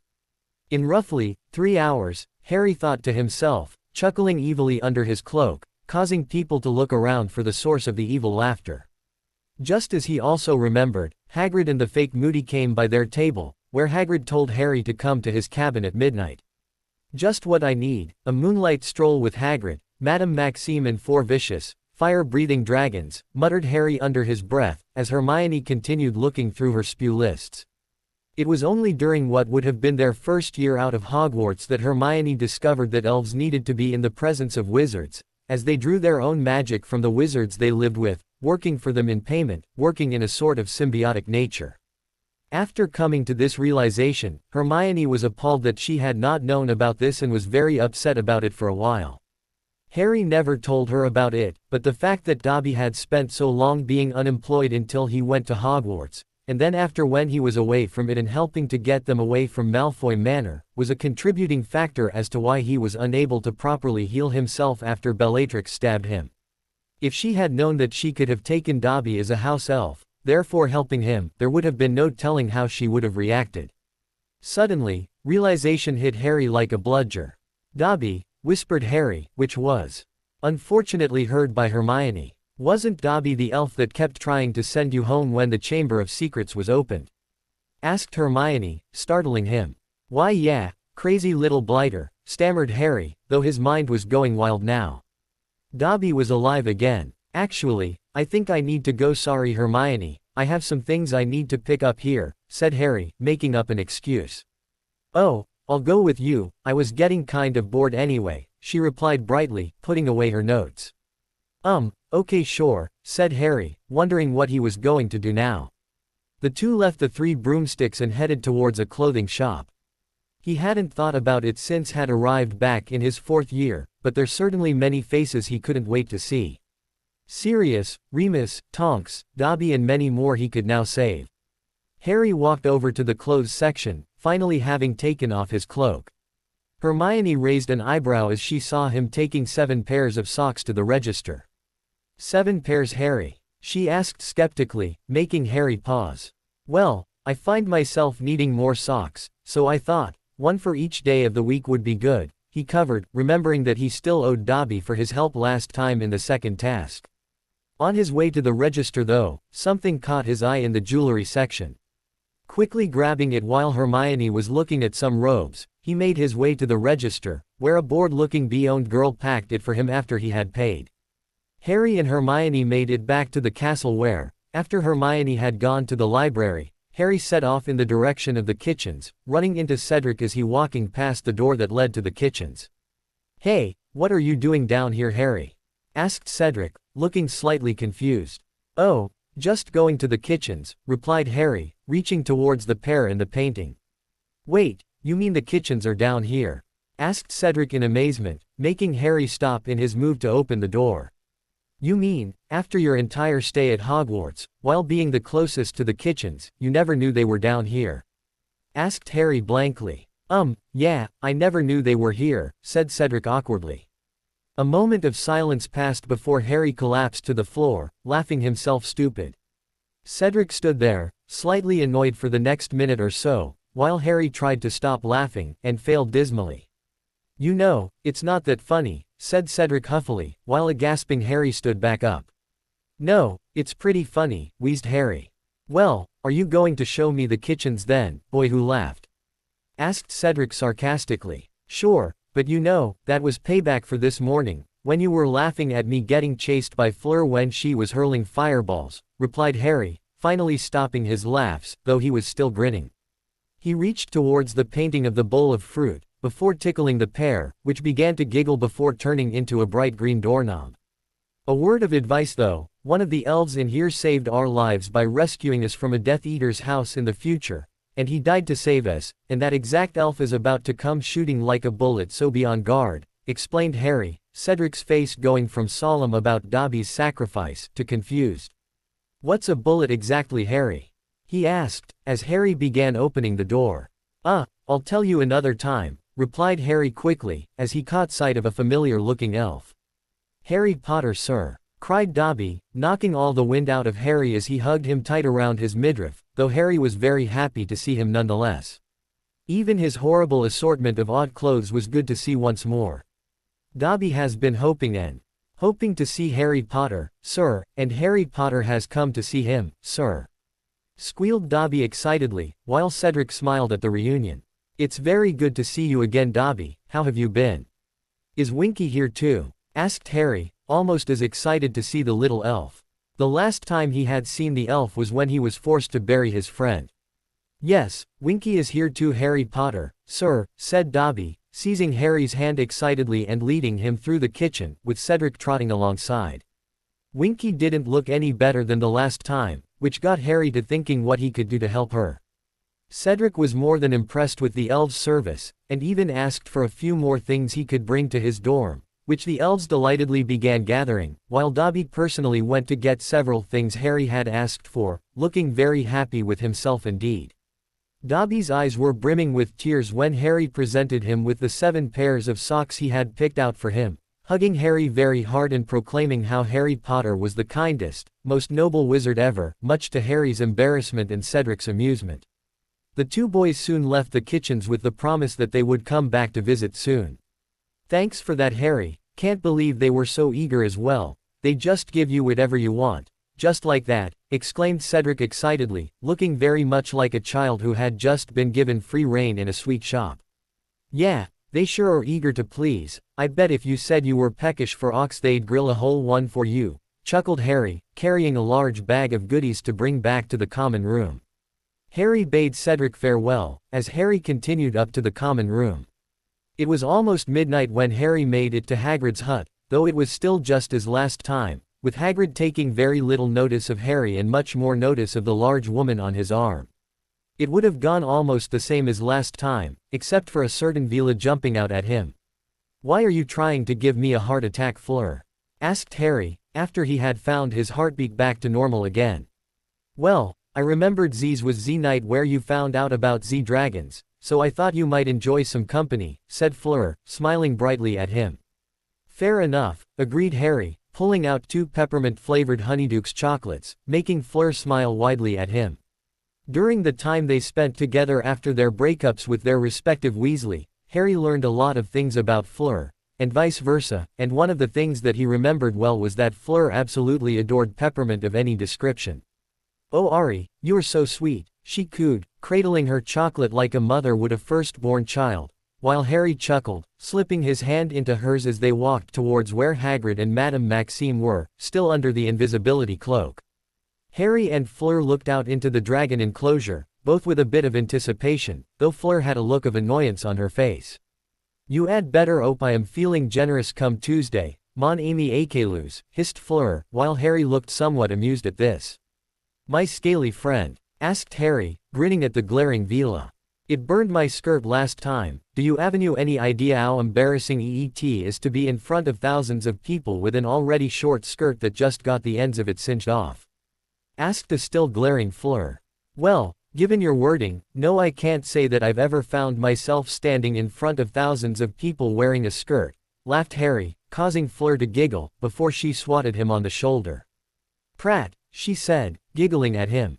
"Never should have taught you that word," groaned Harry, making Fleur giggle more. "Ari, you should be going soon, non. It is almost time for you to meeting Sirius," reminded Fleur, causing Harry to grin. "Yeah, I should go. I can't wait to see him again," said Harry, smiling happily. Fleur smiled and hugged him tightly, happy for Harry that he could finally see the man he most thought of as a father. Harry leapt up the stairs to the Gryffindor common room 2 at a time, his excitement building. Finally, at just after 1 in the morning, Harry saw it, his godfather's face in the fire, just as he remembered him. "Hey, Sirius," greeted Harry, his heart hammering in excitement.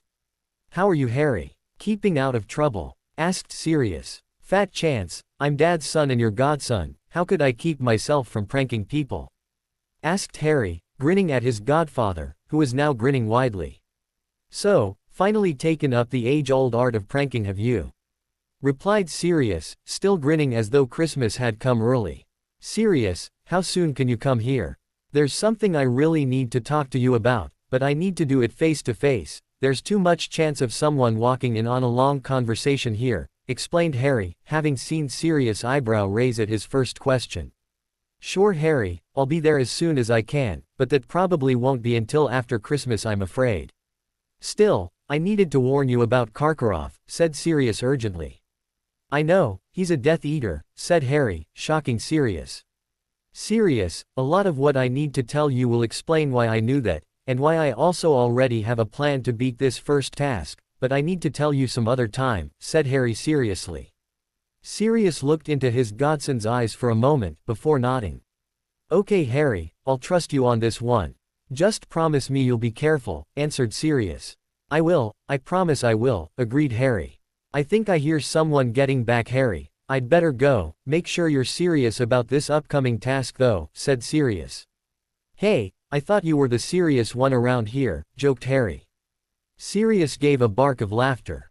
"Haven't heard that one for many years now, Harry. You really are James's son," he replied, smiling at his godson.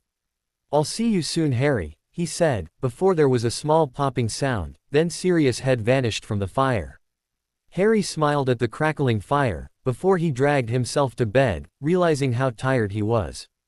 He flopped down onto his bed and fell asleep almost instantly, a smile still playing on his lips. Harry couldn't help but feel somewhat anxious for the first task to happen. Sure, he had done it once before, and he knew a lot more advanced magic at this stage, but he was now going with a new strategy completely. He and the other champions had decided that, in order to keep things interesting this time around, they should all go with different strategies for at least the first 2 tasks, something Harry was feeling somewhat regretful of now. Of course, he still had things to do after the task that had his anxiety even worse. The fake Moody had once more tried to help Harry with the task in his subtle ways, and it was all Harry could do to stop him from trying out the shrapnel curse on him. Harry had a plan that he and Fleur had been working on for the false Moody, but they would wait until the conclusion of the first task. Still, Harry was anxious about how well he would do against the dragon this time. "Potter, the champions have to come down into the grounds now. You have to get ready for your first task," said Professor McGonagall, in a broken sort of voice, as though afraid for his safety. Harry was surprised at how quickly the morning had passed once more. Though his anxiety lingered, he had also developed a sense of excitement. "Good luck, Harry," whispered Hermione, as he left his seat. "You'll be fine. Thanks, Myone, I know it'll work out," grinned Harry, surprising his head of house with the confidence in his voice. And something else that sounded almost like excitement. Harry followed Professor McGonagall down the stone steps towards the dragon enclosure, seeing Cedric following Professor Sprout out of the corner of his eye. Cedric noticed him and grinned at him, giving him thumbs up, which Harry returned in full force. Professor McGonagall continued to go over the safety measures and kept stressing that he keep a cool head. It seemed everybody thought he didn't have a cool head, which was, admittedly, probably true. They reached the champion's tent where a very shaky Professor McGonagall bade him farewell and good luck. Harry entered the tent, instantly seeing the difference in the atmosphere from last time. Krum was leaning against a pole in deep thought, though he nodded respectfully at Harry as he entered. Cedric was shuffling a pack of cards absent-mindedly, and Fleur had been grinning evilly from her perch on a couch, though she leapt up and hugged him tightly upon his entrance, amusing both other boys, while Bagman looked somewhat surprised by this, though he quickly dismissed it before greeting Harry. Just as Harry remembered, he was wearing his old wasp's robes again, the black and yellow reminding him of a rather fat bee. "Harry. Good-o. Come in, make yourself at home," he announced happily, somewhat disturbed though, seeing all the champions looking not at all anxious, as though they had no idea what awaited them. "Well, now that we're all here, time to fill you in," said Bagman brightly. "When the audience has assembled, I'm going to be offering each of you this bag." The held up a small sack of purple silk, shaking it at them a little, from which you will each select a small model of the thing you are about to face. There are different, varieties, you see. And I have to tell you something else too. Ah yes, your task is to collect the golden egg. Harry looked around. Cedric was still shuffling his cards, though he nodded once to show his understanding. Crumb smirked confidently, while Fleur was looking very hopeful about something. Soon enough, the audience had arrived, and Bagman was offering the neck of the bag to Fleur. "Ladies first," he said jovially. Fleur reached her hand inside the bag and pulled out a tiny, living model of a Welsh green, the number 2, around its neck. Harry saw Fleur licking her lips in anticipation, remembering their conversation recently. Harry could have sworn he had seen the model dragon flinch. "Feel sorry for that poor dragon," muttered Harry, so that only Fleur heard him. She grinned at him, as she continued to look excited. Next was Crumb, who surprised him by drawing the squirming model of the Swedish short snout, the dragon Cedric had previously faced, a number 1, around its neck. Crumb was also looking surprised, though he hid it well. Cedric was next, and Harry almost groaned when he pulled out the Chinese fireball, a number 3, around its neck. Cedric grinned at him, knowing what he was getting. And sure enough, Harry pulled out the Hungarian horntail, which bared its tiny fangs at him. "Well, there we are," said an ever-jovial bagman. "You have each pulled out the dragon you will face, and the numbers refer to the order in which you are to take on the dragons, do you see? Now, I'm going to have to leave you for a moment because I'm commentating. Mr. Crumb, you're first, just go out into the enclosure when you hear a whistle, all right? Now, Harry, could I have a quick word? Outside." "Sure, Mr. Bagman," replied Harry, getting up and outside the tent with Bagman. He knew what the man was doing. May as well make the most of it, thought Harry. "Feeling all right, Harry? Anything I can get you?" asked Bagman once they got a little ways from the tent. "If it's not too much trouble, Mr. Bagman, sir, I have a strategy to deal with my dragon, but I'm feeling quite nervous, and I think Cedric and Miss Delacour are as well. I'm sorry to bother you, but I don't suppose you could grab us a drink, and maybe a couple of chocolate frogs to calm down a bit?" asked Harry, doing his very best to sound nervous and frightened, while also trying not to laugh. "Of course, Harry, I'll go get some refreshments, but is there anything you need help with your dragon?" replied Bagman with a fatherly tone. "No thank you, Mr. Bagman, sir, thank you very much, sir," said Harry, pretending to look relieved. "I'll do my very best to win," he added, much to Bagman's delight. Bagman quickly called for a house elf to bring out some refreshments, who returned moments later with a cooler filled with ice, which had 4 butterbeers in it, as well as a dozen chocolate frogs. Suddenly, a whistle went off somewhere. "Good Lord, I've got to run. Good luck with the task, Harry," called Bagman, as he hurried off. Harry smirked as he returned to the tent, the cooler in his arms. The other champions raised their eyebrows at him. "Bagman wanted to offer me help, and I let slip that I was feeling nervous and in need of refreshment," said a grinning Harry in answer to their unasked question. Cedric grinned at him as he tossed him a butterbeer, while Crumb snorted in appreciation at Harry's way of doing things, also accepting a butterbeer with a grateful smile. Fleur helped him set the cooler down, before she took a bottle, as well as a couple of chocolate frogs. They all clinked their butterbeers together in cheers before drinking deeply. "Everybody got their viewing orbs ready?" asked Harry, getting affirmative nods from everybody. The day before, they all got together and designed crystal balls that could be used to see what the commentator could see, so long as they had stuck an orb on him, which Krum had managed to by shrinking the orb to an almost invisible size and placing both a notice me not charm and a timed sticking charm, which was timed to release after the first task had ended. This way, they were able to see what each of the champions was doing against their respective dragon. Suddenly, the whistle went off again, and Krum stepped up. They all wished him good luck before he exited the tent. They all turned on their viewing orbs, seeing from Bagman's point of view. "Hey guys, Wasp Cam," joked Harry, getting laughs from his fellow champions about Bagman's choice of clothing. They all turned their attention to their fellow champion. Krum stood out in the enclosure, looking up into the eyes of the Swedish short snout. Truly it was a marvelous creature, at roughly 25 feet long, its body a silvery blue color. Its beady eyes watched Krum, as he walked through the gate and into the enclosure, where the crowd cheered for the Quidditch star. Krum could see the golden egg amongst the real ones, its surface reflecting the sunlight. He stared up at his dragon, which belched a line of brilliant blue flames into the air.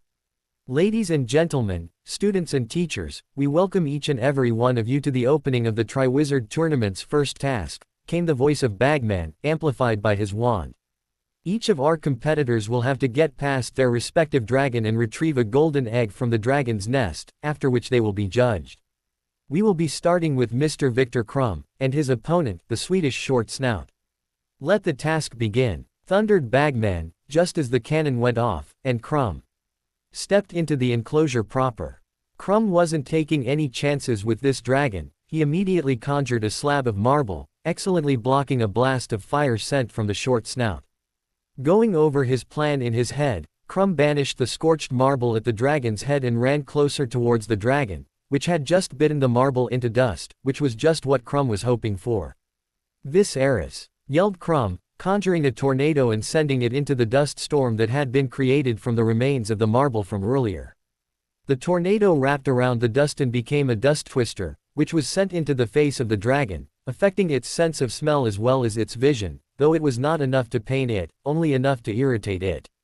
"Oh, an excellent display of magic by Mr. Krum," came the voice of the commentator, while the crowd cheered wildly. The dragon shook its great head, attempting to clear its eyes and nose, while Krum ran around it, attempting to get to the egg, but was continually blocked by its whip-like tail. Realizing he would have to go with Plan B, Krum headed towards its feet, causing many people to gasp. "What's Mr. Krum doing?" yelled Bagman in his amplified voice, while Karkaroff gripped the edge of his seat in anxiousness. Krum reached the ground at the dragon's feet and began using his wand to cut gouges into the ground, making a drawing of some description into the ground near the dragon. A ball of blue fire shot out of the dragon's nose in an attempt to get some of the dust out, the fireball impacting with the side of Krum's jacket. He quickly backed off, his work finished, before putting the fire out with water from his wand. He pointed his wand at the gouges in the ground. "Terra Carker!" shouted Krum, causing bars of earth to shoot out of the carvings on the ground, effectively trapping the dragon's legs, since despite its best efforts the dragon was unable to move either way. Using the Vis Eris spell again, Krum launched himself over the dragon and quickly scooped up his egg, much to the astonishment of the Hogwarts students and the elation of the Durmstrang ones, who all began stamping their feet in wild excitement. "How about that, folks? Mr. Krum has just retrieved his egg in 6 minutes and 23 seconds. Shouted Bagman, shock and amazement in his voice, though few heard it over the wild cheering of the Durmstrang students and their overjoyed headmaster. Meanwhile, the other champions were sitting in the tent, nibbling on chocolate frogs as they watched Krum finish against his dragon. "Well, that certainly was impressive," said Cedric, watching as Krum went to the medical tent to be checked for injuries. "But personally, I think he made it rather flashy. I think he'll be getting an interview or two about this." Cedric grinned at this, while Harry felt sorry for Krum. "Quiet, the judges are going to give him his score," hissed Fleur, sitting once more across Harry's lap. The three watched as Krum stepped out to see his score.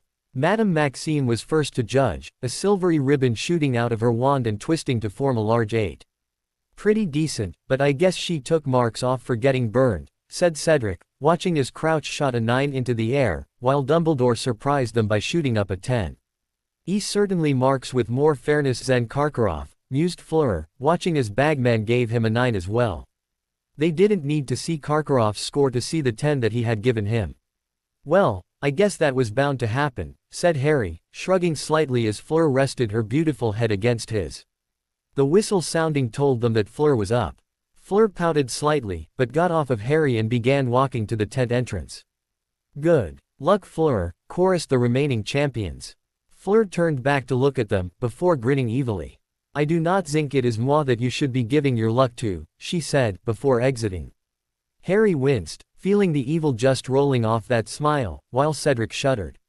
That poor dragon, said Harry, shaking his head, while Cedric sent a silent prayer for the poor reptile. Fleur grinned up at her dragon, an evil glint present in her blue eyes. The great Welsh Green looked down at her in puzzlement, since not many humans looked upon it with such a look. It was actually starting to creep out the dragon. The Beauxbatons students cried out in encouragement to Fleur, while Bagman presented again. Let the second round begin, he yelled, as the gate unlocked and Fleur stepped into the enclosure.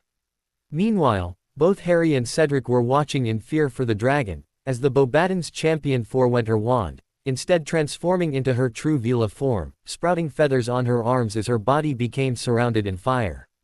The girl used her new speed to try and get to her egg, but the dragon was faster and was able to stop her, much to Fleur's annoyance.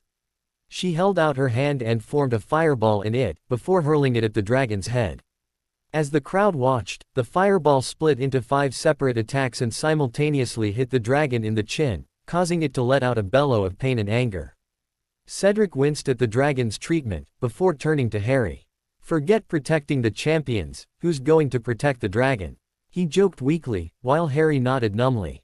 It wasn't his first time having seen her transformation, since she had also transformed when she found out about Bill's cheating. Except that time it had been harsher, and Bill had ended up in St. Mungo's being treated for burns in very sensitive areas. Harry could have sworn he had seen her release about 10 fireballs in about 5 seconds. Wincing, Harry looked back at the match. Fleur had returned to normal, though she looked tired and her dragon looked, for lack of better description, pretty bloody scared of the beautiful girl. With good reason too, thought Harry, watching as Fleur pulled out her wand. Vis Eris, cried Fleur, pointing her wand at the dragon's head. With that, air rushed in all directions around the dragon's head, snuffing out the fire it was getting ready to launch, as well as giving it slight oxygen starvation, causing the dragon to become dazed and confused. The Welsh Green was so dazed that it didn't even see Fleur creep between its legs and grab the golden egg, causing massive cheering from the Beauxbatons students. And thus ends the second champions match against her dragon, rescuing her egg in 5 minutes and 52 seconds.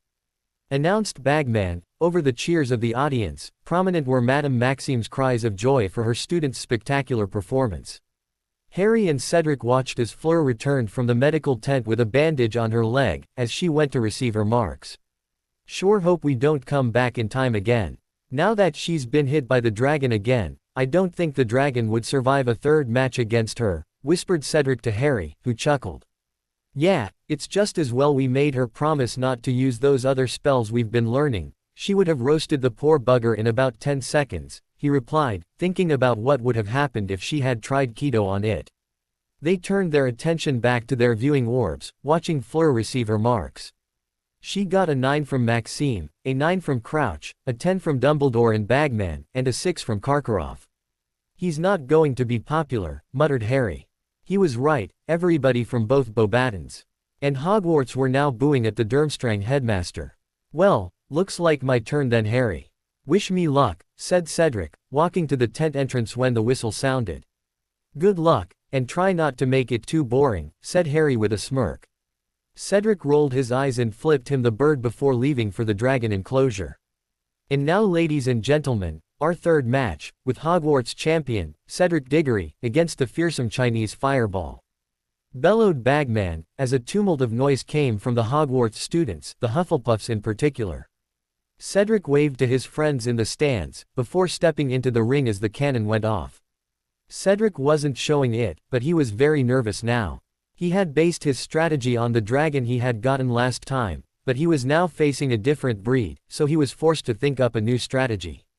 He dodged a blast of crimson fire, before tossing several of his playing cards at the dragon, which flashed briefly and exploded into a smokescreen, giving Cedric time to get closer to the dragon, as it attempted to blow the smoke away.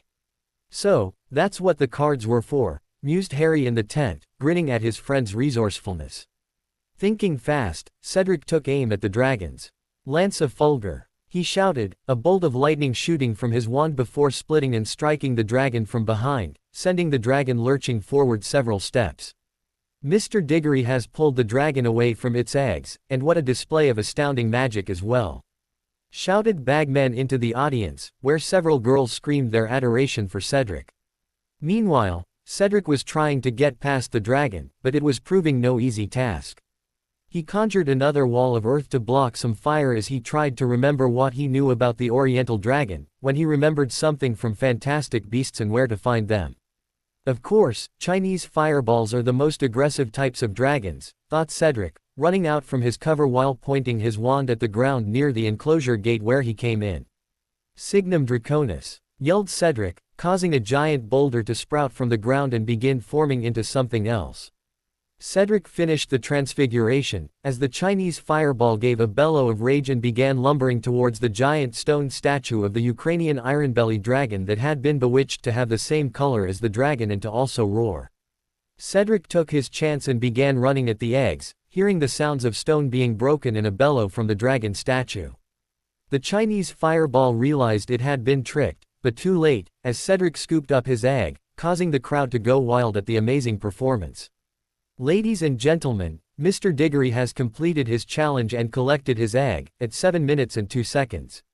Roared Bagman, with the Hufflepuff section of the crowd erupting in wild cheering. Cedric was somewhat disappointed that he had taken the longest, but felt good that he had come out of it without a giant burn like last time, though he could feel a bruise or two on his arms from the flying debris. And now, Mr. Diggory will be scored by our judges, proclaimed Bagman, as Cedric stepped out of the medical tent. Cedric received a 9 from Maxime, a 10 from Crouch, a 10 from Dumbledore, a 9 from Bagman and a 6 from Karkaroff. And now, the last round of the first task, Mr. Potter, shouted Bagman, as the whistle was blown for the final time. Harry stowed his viewing orb into his pocket as he walked out into the dragon enclosure. Well, we meet again, said Harry quietly, smirking at the Hungarian horntail, who roared at him and lashed its spiked tail in response. And now, the final round of the first task will begin, with our youngest champion, Mr. Harry Potter, against the Hungarian horntail, shouted an overexcited Bagman, amongst the loud noise of the crowd. Harry didn't care if they cheering for him or the horntail, but he knew that if they were cheering for the dragon, there would be a lot of disappointment soon. Let the final round begin, yelled Bagman, as the cannon finally went off, and the horntail was released. Harry immediately conjured a large wall of stone to protect him, as he gathered his magical reserves to use the next few spells. It was almost 3 minutes afterwards that Harry's power was enough to use the required spells, just as the horntail smashed through the wall with its tail. Ingens agar Teray, yelled Harry, as a surge of magical energy flowed out through his wand and hit the ground. A few seconds later, as the crowd began to wonder if he had made a mistake, everybody gasped in wonder, as a giant wall of earth surrounded the dragon in 4 directions, completely trapping it. But Harry was far from done. Accio Lake, he shouted next, as a huge surge of water came flying out of the Black Lake, causing many people's eyes to widen, including that of the charms teacher, Professor Flitwick. Remarkable, squeaked the tiny professor to his colleague, a stunned Professor McGonagall. To be able to summon such a huge amount of anything without additional aid, I can honestly say that boy will be a fine wizard one day, said Professor Flitwick, quite proud of his student, while McGonagall could only nod. Harry directed the huge wave in the air and over the earth prison, where the dragon was scratching at the walls, attempting to break them. He then dumped the huge mass of water over the cage, while at the same time, shouting out another spell to finish it. Ferro Glacium, he cried, the spell freezing the falling water into the shape of a dome around both the dragon and the wall, the end result creating a giant prison around the dragon, which could be heard roaring and breathing fire, trying to get out, but to no avail. Those spells wouldn't last long against the dragon's fire, but 10 minutes easily. With that done, Harry made his way to the golden egg and picked it up, amidst the cheering of the amazed audience. That was absolutely amazing. In a spectacular display of magical prowess, Mr. Potter has gained his egg in 5 minutes and 50 seconds, beating Miss Delacour's record by a mere 2 seconds and becoming the fastest champion to reach their egg. "That'll certainly shorten the odds on Mr. Potter," yelled an ecstatic bagman, as the audience cheered wildly, the Gryffindors especially. Harry was swept into a tumult of noise and cheering, as he was congratulated by practically half the school, though there were only 2 people he really wanted to speak to, those being his red-haired friend and a silver-haired beauty. Finally, Harry was hoisted into the medical tent by a disgruntled Madame Pomfrey, though he caught the impostor Moody's eye, which looked startled from the level of magic he had displayed. "Dragons," said Madame Pomfrey in disgust, as she checked him over. Finding no injuries, she let him get up to get his scores. He was almost out of the tent when an excitable Hermione shot into the tent, followed by a very pale-looking Ron. Harry stared at Ron, while Hermione kept going on about the level of magic he had used, how it had amazed everybody. Finally, Ron opened his mouth, struggling to form words. "Harry, whoever put your name in that goblet, I reckon they're trying to do you in." He finally managed, looking down. "Caught on, have you?" asked Harry coldly. He had to at least pretend that he was a bit bitter. Ron opened his mouth, though Harry knew he was trying to apologize, when Harry held up his hand to stop him. "It's okay, just forget it," he said, a weary smile making it onto his face. "No," Ron started, "I shouldn't have." "Forget it," Harry grinned at his friend for the first time in weeks.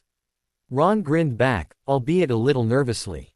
Hermione typically burst into tears, so Harry hugged her, still smiling, while Ron just shook his head, muttering about women. They made their way out of the tent to see Harry get scored. The whole time Ron was talking very fast about what the other champions had done, though Harry didn't tell him he had seen what they had done. Madame Maxime went first, raising her wand and shooting out a ribbon which twisted into a large tent. The crowd applauded wildly at this. Harry smirked when he saw Madame Maxime sit down, knowing that she had scored him based on his knowledge of spells that shouldn't be able to be used by a 4th year.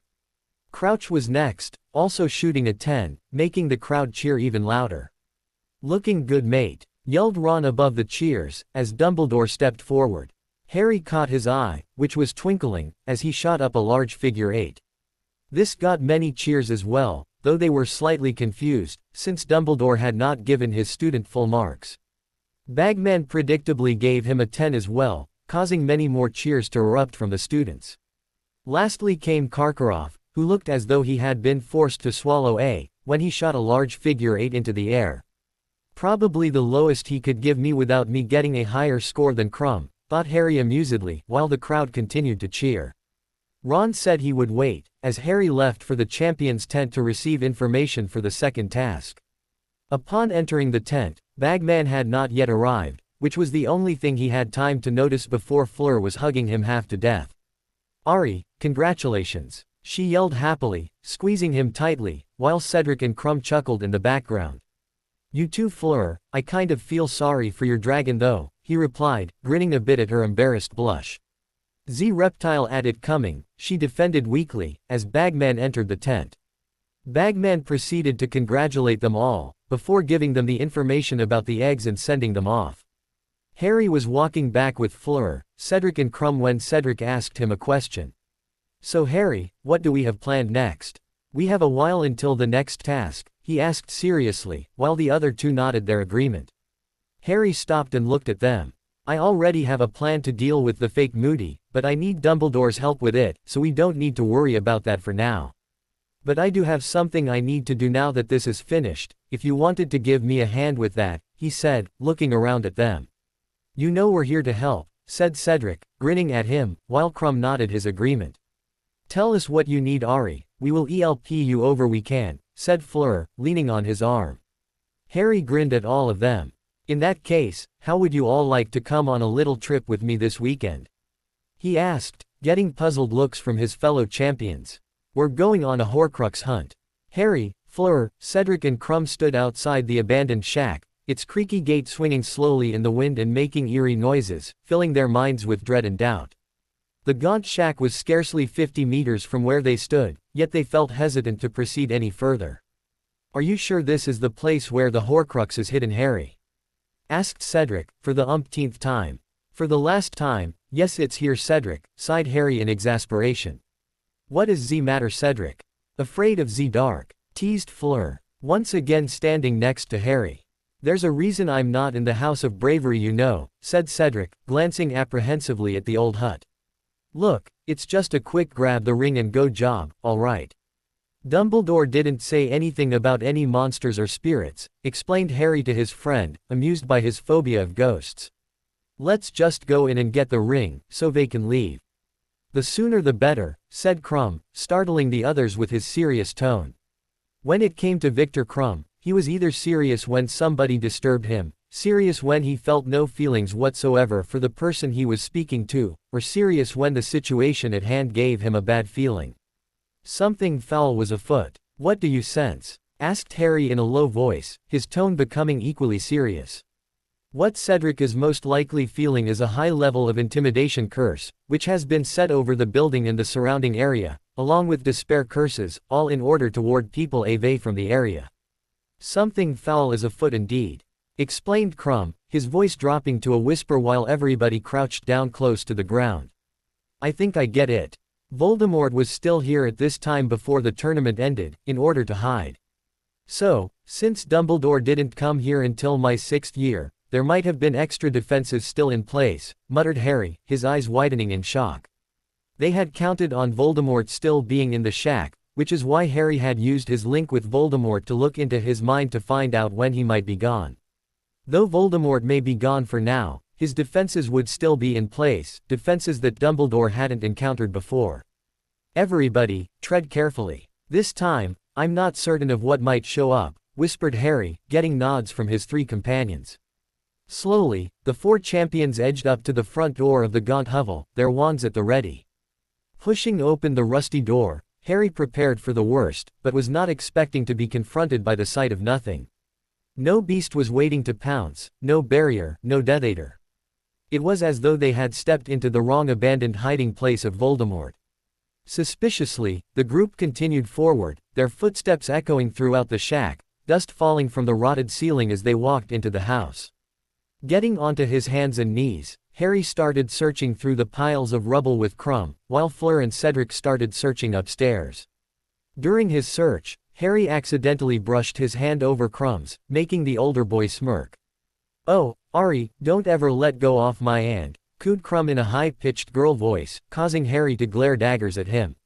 One more word Crumb, one more word, breathed Harry dangerously, giving Crumb the chills. They continued searching for the ring for a few minutes, before Crumb found it, concealed beneath a largish pile of stone pieces. Carefully, Harry picked it up with a conjured pair of tongs and placed it into a magically reinforced glass jar, before making a motion to call for the others. However, just in time, Harry noticed something from the corner of his eyes. With seeker reflexes, Harry and Crumb, who had also seen, dove from the rubble pile and rolled themselves onto their feet, just before a ghastly-looking creature smashed down where they were mere moments ago. Fleur Cedric, yelled Harry in warning, jumping away once more, as the creature lunged at them again. Fleur put up a powerful shield against the beast, her eyes widening as its claws left great cracks in her shield after a single swipe. She glanced behind her, where Cedric was sporting a nasty graze where the creature had slashed at his arm. Aiming at the creature's face, she cast a conjuring spell, sending a slicing curse at its face. She couldn't believe her eyes when the creature opened its mouth wider and swallowed her spell. The beast lunged at her again, this time succeeding in shattering her shield and sending her flying backwards, thankfully being caught by Cedric. Hado no ichi, sho! Shouted Cedric, a pulse of magic firing from his hand and pushing the creature back, while Fleur banished a knife at it, which thudded into the creature's throat. Their cries of triumph turned to gasps, as the knife slowly sank into the beast's flesh, leaving no visible wound on it. Cedric pulled himself off the ground and put his wand in a cross formation. Bakudo no Nanajusen, Tozansho! Shouted Cedric, causing a powerful blue light to encompass Fleur and himself. The creatures were thrown backwards from the light, as a deep blue, inverted pyramid structure formed around them, creating a barrier to protect the two.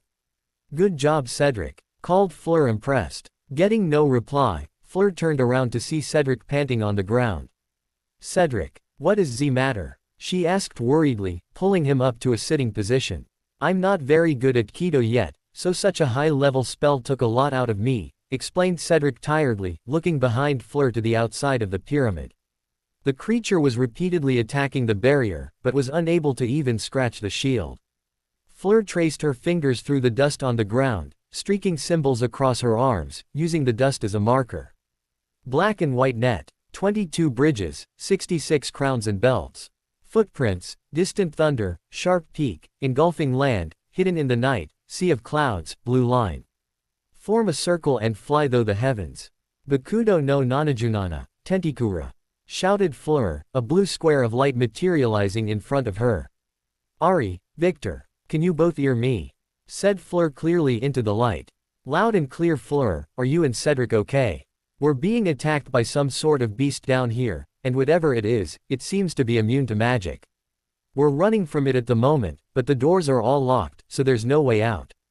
Any ideas? Replied Harry, his voice echoing within the barrier. Ari, Cedric and I are also trapped, but I think these beasts are vulnerable to Keto. Maybe try attacking it with Zat, suggested Fleur, struggling to maintain the connection. Thanks Fleur, we'll help you both out as soon as we deal with this one, said Harry, just before the connection broke. Fleur looked out to the outside of the barrier, seeing that the creature had made several marks in the shield, but was still a while off getting in. It looks like EET is up to you Ari, said Fleur quietly, waving her wand over Cedric, watching as her healing magic was repelled. All in all, a grim situation. Bakudo no Gojuichi, Yesei no Buso, shouted Victor, sending a wave of vines toward the creature. The creature did well to dodge them, but the vines still caught it and wrapped around its body. The creature struggled in them, seemingly surprised that it couldn't absorb the vines. Hado no Sanjian, Gaki Reko, shouted Harry, sending bolts of green energy out of a circle of energy, aimed straight at the creature's bound form. The attack was true, and struck the beast's body, causing it to let out a bone-chilling screech, as its body turned to dust. Racing up the stairs, Harry found Fleur and Cedric inside a barrier, which was beginning to crack from the beast's assault on it. The creature turned its snout towards Harry, growling at the new enemy. Suddenly, a ripple appeared on its body, growing and mutating its body before suddenly, shocking the three teens, split into two, becoming two separate creatures. The newly formed twin monstrosities lunged at Harry, who put up a quick Keto shield, before counter-attacking. Hado no Sanjuichi, Shakaho, cried Harry, sending a blast of crimson flames at the beasts, who took the hit directly. Harry looked on in shock, as the creatures began to glow red, before they almost doubled in size. I've figured it out, they're hellhounds. Dogs of hell that can absorb any sort of human magic and have the ability to split themselves and grow stronger with the power of fire magic, breathed Harry, the gears in his head turning, as he finally realized what it was that he was fighting. The two enlarged hellhounds charged at Harry, their jaws open wide to devour him. Walls of iron sand, a priestly pagoda, glowing ironclad fireflies. Standing upright, silent to the end. Bakudo no Nanajugo, Gochuteken, yelled Harry, shooting 5 yellow orbs into the air. The orbs then materialized 5 iron pillars, chained together, before descending onto the two hounds. Despite their best efforts, the hounds were incapable of moving the pillars from their prone forms. Hado no Rokujusen, Reikaho.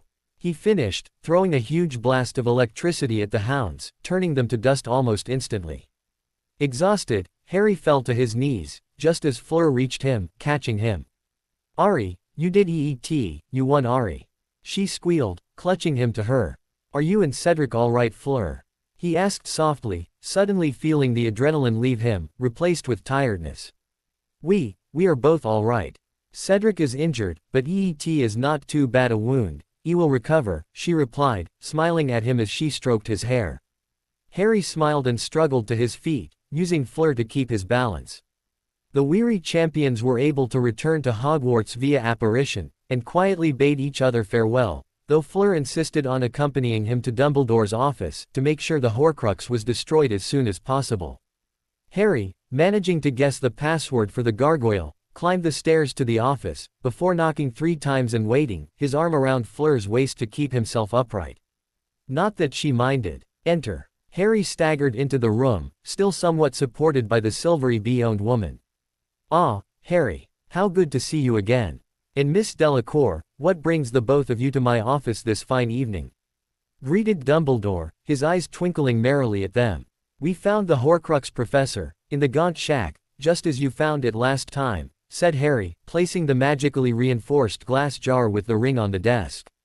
"Very good, Harry, but you seem a little worse for wear. Was there any trouble?" he asked, looking concerned for Harry's weariness. "Yes, sir. It seemed that, since Voldemort was still hiding out there, the defenses were much stronger, and we ended up dealing with a pair of hellhounds," reported Harry, noticing Dumbledore's look when he mentioned the hounds. "Hellhounds," said Dumbledore sharply. At Harry's nod, he continued. "Why did you fight hellhounds? Why not call me? I would have been there in an instant to aid you all," said Dumbledore. "We couldn't get out, sir, the room was magically locked, and we couldn't contact anybody very well. We managed to defeat them both thankfully, since I taught some Keto to the others as well," explained Harry, sinking into an armchair. Dumbledore's eyes began to twinkle once more. "Ah, so you've learned the forgotten art of Keto then, Harry?" the headmaster asked, though he had little doubt that he was right. "Yes, sir. And you, sir? Were you able to accomplish your task, sir?"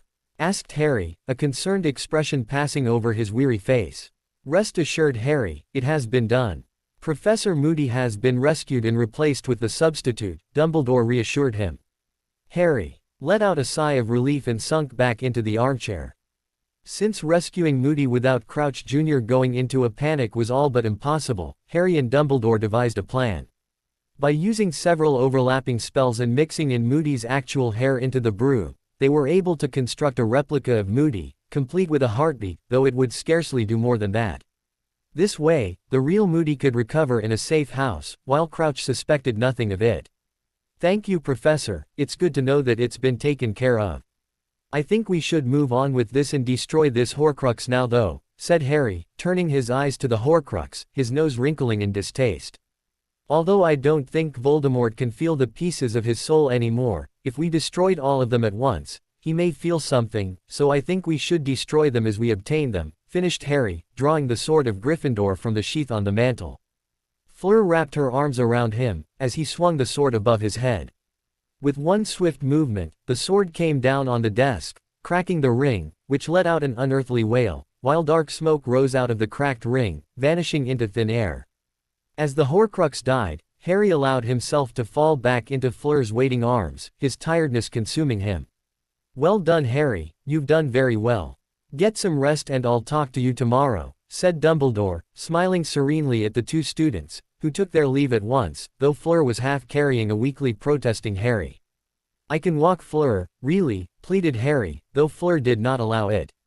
"Non, Z's I will not allow. I shall take you to rest in your dormitory before you dine tonight. Then I shall see you downstairs at dinner," she replied, still half carrying the younger boy.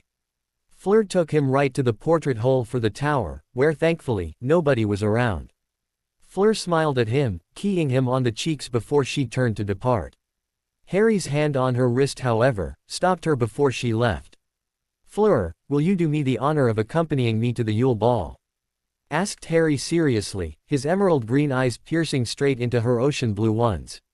Fleur looked at a loss for a moment, before she smiled and wrapped her arms around him once more. "It shall be your honor indeed, Ari," she replied cheekily, keying him tenderly on the cheek. "Meet me in the entrance hall at 7:30 sharp," she told him, before walking off, leaving Harry outside the common room. Harry exhaled in relief, thanking whatever deity that she had agreed to going to the ball with him. "I'm cool, I'm reserved, I won't let this go to my head," Harry repeated a few times under his breath, before his eyes snapped open. "Oh, who am I kidding? Yes!" shouted Harry in blissful excitement, jumping high into the air and punching the air with his fist. Upon making contact back on the ground, the common room opened and Lee Jordan poked his head through. "Hey Harry, was that you screaming outside?" he asked in confusion. Harry gave him an exasperated look. "No, some idiot just ran past, whooping like a maniac, not sure what got into him," said Harry, before pulling himself into the common room and traipsing up to his dormitory to get some rest. Lee simply looked on in confusion. "You need to teach me some of the magic you used in the first task, Harry," whispered Hermione excitedly, as she and Harry sat in the library, finishing up their Transfiguration essays. "I'd be happy to my own, but you know it's not that hard really, but it takes a hell of a lot of magical energy," Harry whispered back, keeping his voice quiet as Madame Pants, the hawk-eyed librarian, walked past. Her eyes narrowed at the youths, as though whispering was too loud. "I know that, but Harry, you really shouldn't hold back so much in class," replied Hermione, gaining a surprised look from her friend. "Don't give me that look, Harry. I've known that you were holding back in classes for years now. Why do you think I bother Ron much more about his performance than yours?" she inquired, making Harry smile. She truly was a genius, and one of the only people to have ever picked up on that fact. He found out. "Sorry I hid it from you, my own, it was kind of a survival instinct from primary school," he explained, getting a confused look from her. "I used to mess up my grades when I was younger, because every time I got better than my cousin, my uncle would lock me in the cupboard under the stairs without dinner, and sometimes without breakfast the next day," he explained to her, the confusion turning to horror and a hint of anger. "They locked you in a cupboard?" she almost shouted, gaining a very stern glare from the librarian. "How long has this been going on, Harry?" she said in a much quieter voice, concern leaking into her words. "Since I was 4, which is when they made me start working in the garden, cooking breakfast, cooking dinner, vacuuming, mopping the floors and just about every other chore in the house," said Harry quietly, getting another shocked look from his friend. "The cupboard they used to lock me in was actually where I slept," he added. Hermione looked halfway between tears and erupting with anger. "They made you sleep in cupboard and have been making you do all those chores since you were 4. She whispered incredulously, imagining what Harry must have gone through. "Yeah, they weren't the nicest of people to grow up with," said Harry offhandedly. He was over it by now, since he had lived through it once already. Besides, with any luck, he would be able to live elsewhere by the end of the year. His thoughts were cut off by Hermione hugging him tightly, almost suffocating him in the process. "Oh Harry, I'm so sorry you had to live with those horrible people," Hermione whispered, almost in tears, while Harry started to turn blue from oxygen deprivation. "My own, oxygen, need, oxygen," wheezed Harry, which in turn made Hermione turn red from embarrassment and promptly squeaked and let go of him. "Sorry," she mumbled, hiding behind a book. Harry laughed and flicked her forehead his finger. "Don't mumble, it's unbecoming of a lady," he teased, causing Hermione to roll her eyes at him, though she was smiling at him. The pair left the library soon after, heading to Transfiguration. True to his word, Harry decided to let loose his real magical ability during classes from now on, successfully turning his guinea fowl into a guinea pig on the first try, astounding Professor McGonagall and earning Gryffindor 10 points. She had given him several inanimate objects to work on transfiguring them, while she assisted the rest of the class, while Hermione watched proudly as Harry transfigured each of them in turn, changing a teacup into a chair, a feather into a wind chime and a scrap of parchment into a small silver needle. The progress had left McGonagall shell-shocked, the class bewildered and Hermione mildly surprised, though her pride in her friend was far outweighing the surprise. "Harry, that's amazing. I can't believe you were hiding this," she whispered excitedly to a bashful Harry.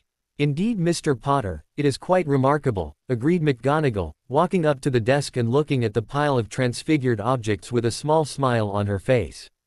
"I see you've been taking your studying more serious lately. 20 points to Gryffindor," she said, getting a grin from Harry in response. She lifted the wind chime to her eyes, noticing the fine markings on the edges, and that the Hogwarts crest was emblazoned there as well, while the chair had carved symbols across its surface and had the mark of Gryffindor etched onto the backrest. To be able to mark a transfigured item with such fine detail was considered proof of transfiguration mastery. She would surely have to keep an eye on such a promising talent. "It's almost like having James Potter in my class again," thought McGonagall with a brief smile as she walked over to help Neville, who had somehow caused his guinea fowl to develop frog's legs. "That's nothing, Hermione, check this out," said Harry excitedly, like a child in a sweet shop. Pulling over a scrap of parchment, Harry began to draw a complex circle on it in ink. By now, most of the class was watching, while McGonagall was mentally writing a note in her head to Dumbledore, asking for certain books to be given to the young Potter heir, who seemed to have stopped hiding his talent. Harry finished the array, revealing a complex circle with a pentagram and 3 unusual symbols inside it. Harry laid the parchment on the ground and placed a spare ink bottle inside the array. Finally, Harry placed his hands on the parchment, causing the circle to begin to glow brightly. The students were shocked, as the glass also glowed brightly and began to twist, changing shape as it did. When the light died down, the glass ink bottle had become a delicate glass otter. The class was in awe at the magic display, while McGonagall's eyebrows had shot into her hairline. "Wow, Harry, you learned alchemy," said Hermione in awe, gazing at the otter in amazement. "Yeah, still working on it, but I can do some basic transmutation," he replied, picking up the glass otter carefully, and handing it to Hermione. "But I can't do roses very well, so you'll have to make do with that," he finished cheekily, causing Hermione to smile and blush prettily. Harry noticed that Ron was looking somewhat irritated at this and sighed. He had known for a while that Ron had jealousy issues, but had hoped they could resolve them. After the war, he and Hermione had gotten married and had settled down to raise a family, though Hermione was less than happy with her husband, who quite the same was as he always had been and was less than adequate in many aspects of life. Ron had always been in the belief that Muggles and, by extension, Muggleborns' way of life was inferior to wizards, and therefore believed that doing things the magical way was always the best way. Draco Malfoy had always been a bigot, but what Harry and Hermione hadn't realized was that Ron was just as much one, though he wasn't offensive, but was under the impression that Muggles were meant to be educated by wizards. What Ron had never thought of was that Muggles outnumbered the magical world more than 100 to 1. Also, while magic made lives easier, magical Britain was set back at least 50 years from the modern day. Muggles were in fact smarter than their wizard counterparts, as they did without magic and got along fine. Wizards believed that if a painting didn't move or speak then it had no use in life, and similarly believed that they were superior to Muggles in every way. What wizards refused to believe was that they could not win if ever the modern world found out about them.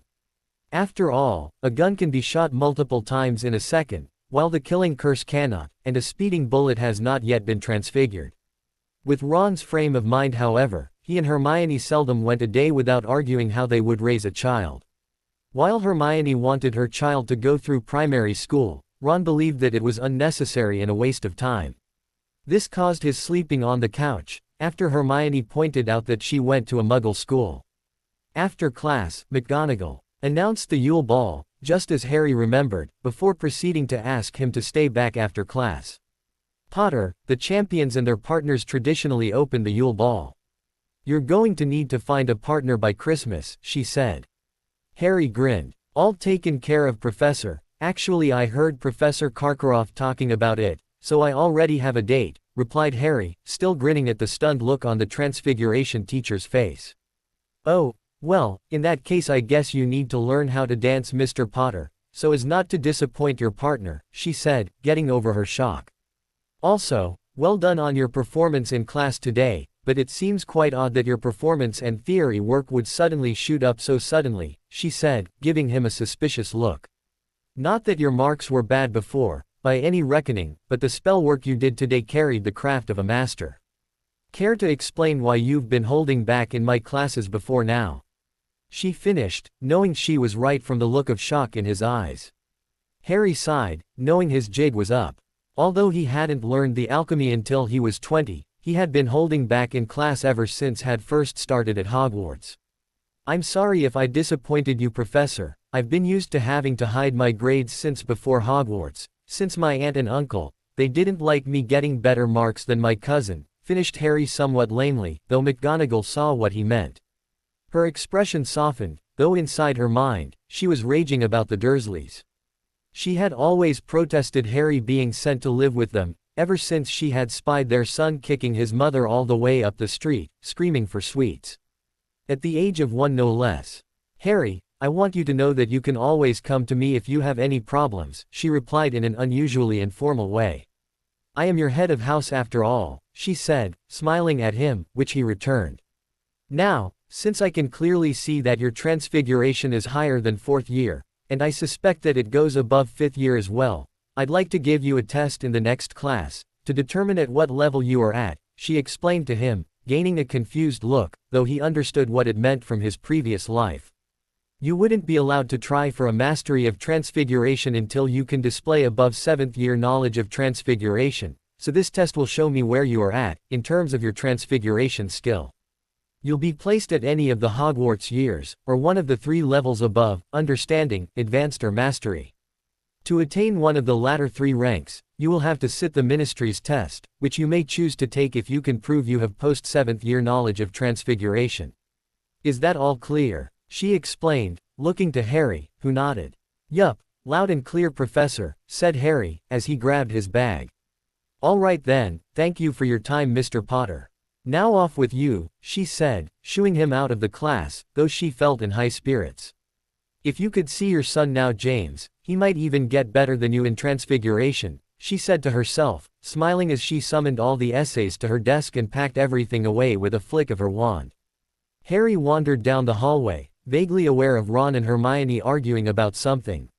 He could tell that it was Ron's chronic, foot-and-mouth, illness. The guy just didn't get the old adage, when you find yourself in a hole, stop digging.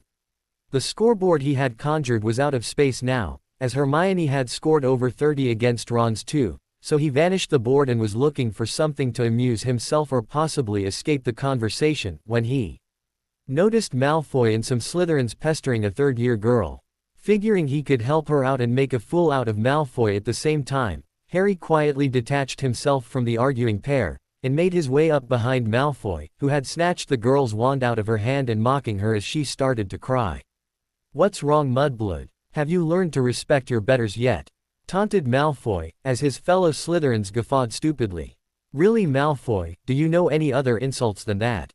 My God, you're actually an embarrassment to stupid people, said Harry lightly, plucking the girl's wand from behind Malfoy, causing the boy to spin around.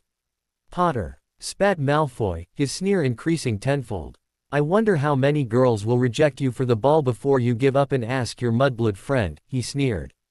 Considering you thought I was going to fail within 10 minutes of the first task and I completed it within that time frame, I think I'll do perfectly fine, ferret face, said Harry cheerfully, angering the Malfoy heir. But which one of your butt buddies are you taking to the ball, Malfoy? Asked Harry, grinning at Malfoy's confusion. Butt buddy? Asked Malfoy suspiciously, while the girl he had been pestering giggled quietly. She must have at least one Muggle parent to have known what Harry meant. Yeah, I mean everybody knows that you, Crabbe and Goyle have a special relationship, so we figured 2 of you would be going together, said Harry innocently. Getting the implications, Malfoy began to turn red in anger. Sue, Malfoy, do you give or take? Asked Harry mischievously, not being able to resist getting one more in. I am not gay, Potter. I'll make you pay, screamed Malfoy, now completely red with anger, as passing students erupted into laughter at the scene, while Harry gave a theatrical bow. Malfoy attempted to pull out his wand while Harry's back was turned, but Harry was prepared and shot a bright yellow spell at him, causing Malfoy to tumble backwards onto the ground, taking aforementioned butt buddies along with him. Malfoy pulled himself up off the ground, glaring at Harry. When my father hears about this, Malfoy started, but stopped when he noticed Harry's wand pointed right between his eyes. Of course, the classics again, Malfoy. Can't stick up for yourself, so you run and hide behind Daddy and call people the same thing over and over. That's so like you, Malfoy, whispered Harry, his voice completely serious this time. It was actually scaring the Malfoy scion, though everybody else couldn't hear what they were saying. My father is dead, but I don't need him to put you 6 feet under, and yours won't stop me either, so I'd think carefully about how you go about your education these next few years, because if you keep testing me, one day you'll find yourself lost in the Forbidden Forest very close to the Acromantula colony. I hear they love the taste of ferrets, Harry whispered dangerously, causing Malfoy to gulp. What's going on here? Asked a silky voice. Harry turned and saw Snape sweeping towards them. Most of the students left in a bit of a hurry, leaving just Malfoy, Harry and the third year. Professor Snape, sir, Malfoy was calling me NN names and stole my WW wand, and Harry was just helping me, stuttered the third-year girl, her voice shaky because she had been crying. Snape looked at the girl briefly, and at Malfoy, but kept his gaze on Harry the longest. Harry couldn't tell what the man was thinking, but he had been different since Harry had shouted at him in his mind. Finally Snape spoke. Very well, It seems that the evidence is against you, Mr. Malfoy. 10 points from Slytherin and a detention with Mr. Filch, said Snape in a monotone, turning to Harry as Malfoy stared open-mouthed at his head of house. 10 points to Gryffindor for helping another student, Mr. Potter, and I would like to speak to you at some point, perhaps before the commencement of the second task, said Snape finally, sweeping away Malfoy with him, leaving a shell-shocked Harry. Despite the impossible happening to him on a weekly basis, even Harry could not believe that Snape had awarded points to a Gryffindor, much less him of all people. Then he remembered the third-year girl. Sorry about Malfoy, he can be a prat, I know, said Harry kindly, smiling at the girl as he handed her back her wand. The girl blushed cutely, thanking Harry profusely. Taking the time to study her, he realized that this same girl had asked him to the ball in the original timeline, but he had declined, and not in a very polite way, due to shock. She was a Hufflepuff, very cute with long, curly dark brown hair, standing at about 3 feet and wearing her uniform. Harry was also relieved to see that she wasn't wearing a support Cedric Diggory badge. Thank you for helping me out with Snape as well. I thought I was gonna end up in detention again, said Harry gratefully, making the girl smile. I should be thanking you, Harry. They cornered me and were making fun of me, because I'm a half-blood, and I couldn't do anything because they had my wand, she started, sniffling a little at the end. Harry conjured a handkerchief for the girl, in Hufflepuff colors of course, waiting for her to finish. I'm sorry about that, I'm Madison Conbolt, she said, smiling at Harry, still blushing a bit. I'm Harry Potter, nice to meet you, Madison, said Harry, smiling back at the girl. I know that you don't really know me, but would you go to the Yule Ball with me? She asked quickly, her sentence coming out a bit jumbled, as her face heated up. Harry gave her a sad smile. I'm sorry, Madison, but I'm already going with somebody, said Harry, feeling awful as he saw her tearing up again. That's okay, I figured you would already be going with someone, she said quietly, about to turn away, before Harry put his hand on her shoulder and turned her back to face him. I can't take you, but my friend might be able to. He still needs a date, and I'm sure he'd like to go with somebody as cute as you, said Harry, grinning as she blushed from being called cute by Harry. Would that be all right? She asked in a small voice, though Harry could hear the hope in it. Of course it will be, I can take you to see him now if you like. Asked Harry. Getting a nod from Madison, Harry took her hand and led her up the marble staircase towards the Gryffindor common room. On the way, he spied Neville heading towards the library, so he changed courses and took off towards the library as well. He saw Neville approaching the entry, so he asked Madison to wait outside for a second, oblivious to her elation at having Harry hold her hand. Hey, Nev! Shouted Harry, catching Neville just before he entered the library. Hey Harry, how are you? I was just about to make a start on this transfiguration work, you know how hopeless I am at it, said Neville, ever enthusiastic as always. Don't worry about it, Neville, besides, you're ace at herbology, and don't think I haven't noticed how good you've been getting at Dada, said Harry encouragingly, causing Neville to flush with embarrassed pleasure. That's only because you've been helping me with the work, even though you've been preparing for the tournament, replied Neville, though pleased with the encouragement. Friends help each other out, mate. Speaking of which, you need a partner for the ball, right? Asked Harry, to which Neville nodded glumly. Well, it just so happens I know a very cute young lady who you might be able to ask, said Harry slyly. Really, Harry? That would be great. Can you introduce me, please? I'd really rather ask myself than ask you to do it, said Neville, grateful for Harry's help. Of course I can, in fact, she's right over there, said Harry, finding Neville's expression to be quite hysterical. Hey Madison, would you come over here and say hello? Said Harry loudly, beckoning to the girl, who made her way over timidly. Neville Longbottom, meet Miss Madison Conbolt, Hufflepuff, 3rd year, and in need for a date to the ball, though I'm wondering why boys aren't queuing up to ask her, introduced Harry, making Madison blush in embarrassment and pleasure. Madison Conbolt, meet Neville Longbottom, best in our year at herbology, a nicer bloke you couldn't find, and he also makes a top-notch pavlova, said Harry, causing Neville to give him a strange, but amused look and Madison to giggle at him. It's nice to meet you, Madison, said Neville timidly, bowing to her slightly. Madison smiled, losing some of her nervousness, as the nervous teen smiled weakly back at her.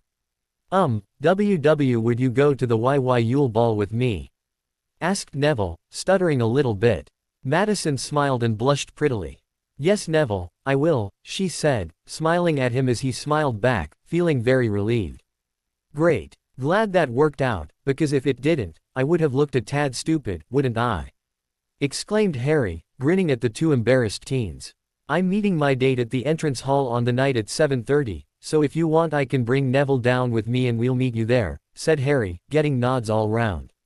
Thanks for everything Harry, and thanks again for helping me with Malfoy, said Madison, turning red as she hugged him and he hugged her back. Not a problem, but I'll be expecting to steal you from Neville at some point during the night for a dance, said Harry, causing the girl to almost swoon. Madison left soon after, and Harry went with Neville into the library to help him with Transfiguration. Harry, thanks again for helping me with the homework and for asking Madison to the ball, said Neville as they left the library, heading for dinner. Not a problem Neville, I'm glad you got such a cute girl for your date and that you got in early, said Harry honestly. Although, I think you should send a letter home to your grandmother and ask to get a new wand. Because you're using your father's wand and not one that's attuned to your magic, it might be a major reason to why your spells don't work as well as they should. Your wand work is flawless, but it's not attuned to you, said Harry, causing Neville to become depressed.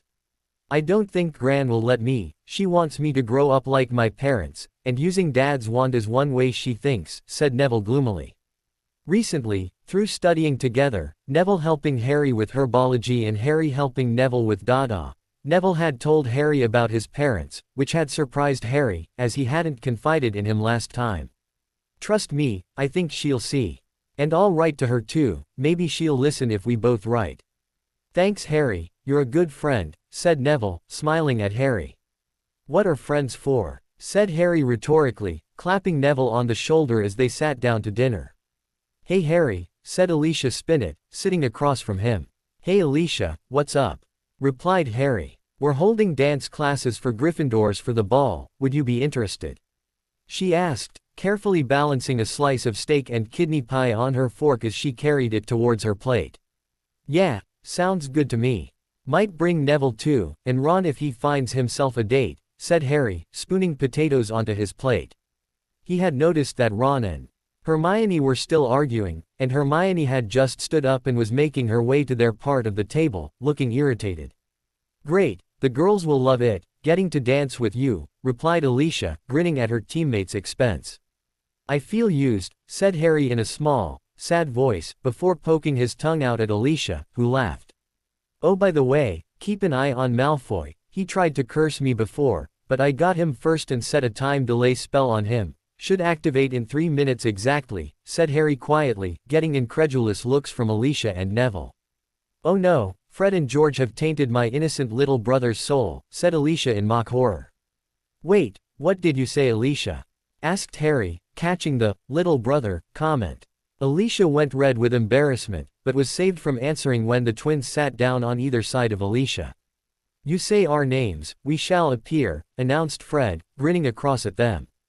Did somebody say Hermione's name, 'cause she's coming this way too, and she looks like she's going to murder somebody, added George, as Hermione sat down next to Harry. One of these days I'm going to murder your brother, groaned Hermione, as she grabbed some food. That bad? Asked Harry sympathetically, patting her on the back. Oh, don't even get me started on how my ideas on house elves is stupid, or how I should get a life like him. He plays chess and supports the Chudley cannons almost religiously, if that's life I'd rather not have one. She said angrily, making Fred and George snort. Yes, well our dear brother doesn't seem to realize, started Fred. That the cannons aren't so much a team, more a joke gone wrong, finished George. Tell you what Hermione, look over at Malfoy, he's just leaving the hall, and my spell will activate in 10 seconds, said Harry, grinning at her. Oh Harrikins, what mischief have you been up to? Asked George, grinning as well. Well, you see Harry was interrupted by a shrill cry of shock and surprise. Harry, Hermione, Neville, Alicia and the twins, along with most everybody in the hall looked over at the Slytherin table. It only took one look for them to start laughing, with most of the school following suit. The twins had fallen off their seats laughing hard, Alicia was lying on the table laughing hysterically, Neville was clutching Harry's shoulder for support as he cackled, and even Hermione was giggling like mad, as Harry observed his handiwork with a wicked grin. For Draco Malfoy was sliding around the Great Hall, between the house's tables, wheels attached to his shoes as he flailed wildly, falling flat on his face. Harry, how did why you do that? Asked Hermione between giggles, as the house tables fell into hysterics. Hit him with a time-delayed jinx that was set to start when he stood up after dinner, and best of all, it activates at random times and lasts for 4 days, explained Harry, as those around him burst into a fresh round of laughter. Fred and George managed to crawl across the ground to Harry and began hailing him. He is the Messiah, they chanted, thoroughly entertaining the crowd and watching Muggleborns, who knew where the quote came from. Fred and George loved pranking and comedy of all kinds, and refused to limit it simply to the magical kind, and knew all about Monty Python. The laughing group started making their way out of the hall, amidst gales of laughter at the Malfoy heir. He's not the Messiah. He's a very naughty boy, squeaked Professor Flitwick, unable to help himself as he walked past them to survey Malfoy's problem. This of course set them off again, and they could barely crawl through the doors, along with a number of other students, who were all clutching their sides. Potter! Screamed Malfoy, just before he fell again, this time his face landing in a bowl of mashed potato. The big group of students fell out of the doors, clutching their sides laughing, helping each other up as they headed back to their dormitories. Harry caught Fleur's eye, as she picked herself off the floor, still cracking up laughing. She grinned back at him as she left towards the Beauxbatons coach.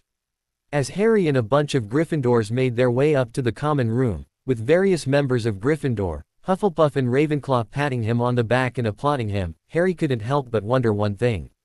Professor Flitwick has seen Monty Python. Harry, Hermione, Ron and Neville were walking towards Hogsmeade 2 weeks before Christmas, quite ready to look around and enjoy the holiday festivities. Harry was also hoping to get his Christmas shopping finished, as he still had a few things left on his list to get. First stop as always, Honeydukes, which was crowded with students as always. Ron seemed to be spending a good amount of his funds on sweets already, while Neville and Hermione were picking out a few things too. Harry was making a good selection of some sweets for himself, as well as a few things for his friends for Christmas. He knew that he would be getting a few more things for people this year. He had even run into Luna a few days ago and had begun a new friendship with the strange, yet sweet third year. Harry walked over to the counter, where the owner greeted him with a smile. "Hello there, Mr. Potter, how can I help you today?" he asked, making Harry smile. The portly man was cheery and polite, and he seemed to exude an aura of warmth. "I was wondering how much it would be for these sweets and what my friends are getting," Harry said, pointing out Ron, Neville and Hermione and handing the bag of sweets to the man. "Well, judging from the amount you and those two have," he said, inclining his head towards Neville and Hermione, "I'd say that's about 9 galleons, plus the amount that your other friend is carrying, all up it would probably be about 15 galleons, Mr. Potter." Harry pulled out his money pouch and extracted a handful of galleons. "Here's 20 galleons, sir, keep the change," he said, smiling at him, causing the man's eyes to widen. "Mr. Potter, that's very kind of you, but I can't accept such a generous tip," he said, not wanting to rip off a student and the boy who lived no less. "If they get any more then that should cover it, but whatever is left over is yours, sir," Harry said, with an air of finality. "Honeydukes is an important part of this community, and I'd like to do my part in supporting it," he said, smiling at the man, who smiled back and handed him his bag of sweets. "You're too nice a kid for your own good," said the man, smiling at Harry, before handing him a package. "Our newest Honeydukes chocolate, not on the shelves yet. And no use trying to refuse, it's the least I can do, son," said the man, standing back as Harry attempted to argue. "Anybody ever tell you you're too nice for your own good, sir?" asked Harry cheekily, making the owner laugh. The 4 Gryffindors left Honeydukes shortly after, with Hermione hugging Harry in appreciation. "Oh, thank you so much, Harry, that was so thoughtful of you," squealed Hermione, hugging him tightly. "Yeah, thanks heap, Harry," said Neville, smiling gratefully at his friend. "Thanks, Howie," said Ron through a mouthful of chocolate, which was also smeared around his lips. Hermione gave him a disgusted look, while Neville and Harry just looked away. "So, 3 broomsticks then?" asked Ron, having managed to swallow the enormous amount of chocolate he had stuffed in his mouth. Sorry Ron, I have some Christmas shopping to do and I asked Hermione to give me a hand, said Harry. Me too Ron, said Neville, though after seeing the last display, Neville wasn't too sure if he really was all that sorry. Fine, ditch me, I'm going to go have a butterbeer, said Ron angrily, stalking away. Is it just me, or is he getting steadily worse? Asked Neville. Harry sighed. He knew that the friendship would never last, but it seemed it was breaking down even faster this time. Ron had always been overjealous of lots of aspects of Harry's life, but when Harry had taken Hermione's side in their arguments after they were married, Ron had blown up, screaming at Harry to never talk to him again. Even afterwards when the Order of the Snake rose and Harry and Hermione went to fight them, Ron refused to, believing that he shouldn't have to, since he helped save the world last time. Harry knew that it boiled down to jealousy with Ron, and right now, it was starting to boil over. Harry, Hermione and Neville were searching through a magical clothes shop for things for Christmas, when they started talking about the Yule Ball. So Hermione, are you going to tell us who you're going with? Asked Harry, certain that Krum had asked her by now. Actually, I'm not going with anybody yet, said Hermione, surprising Harry. What about you two? Have you got dates yet? She asked. Yeah, Harry helped me ask out somebody, a third year named Madison, said Neville, smiling as he picked out a few articles of clothing he needed. Hermione raised her eyebrow at Harry. Really? You're setting people up now, Harry? She asked, her lips twitching in amusement. I like to think I'm a good matchmaker, announced Harry, making Hermione and Neville laugh. And I have a date too, though I think I'll keep that a secret for the night, though I'm hoping you'll save a dance for me as well, said Harry, smiling at her as he sorted through some socks. Of course Harry, but why are you looking through socks? Asked Hermione, looking slightly confused. I'm getting a present for Dobby, said Harry, causing Hermione to smile at him. The trio took a bit longer in the shop, before looking around to the east of town. Truthfully, Harry had never been to this part of town, so he had no idea there were so many other types of shops here. Stopping off in a magical plants shop, Harry made sure Neville was distracted, before he started whispering something to the manager. The trio of students finally arrived back at Hogwarts, having just gotten back from a drink in the Three Broomsticks.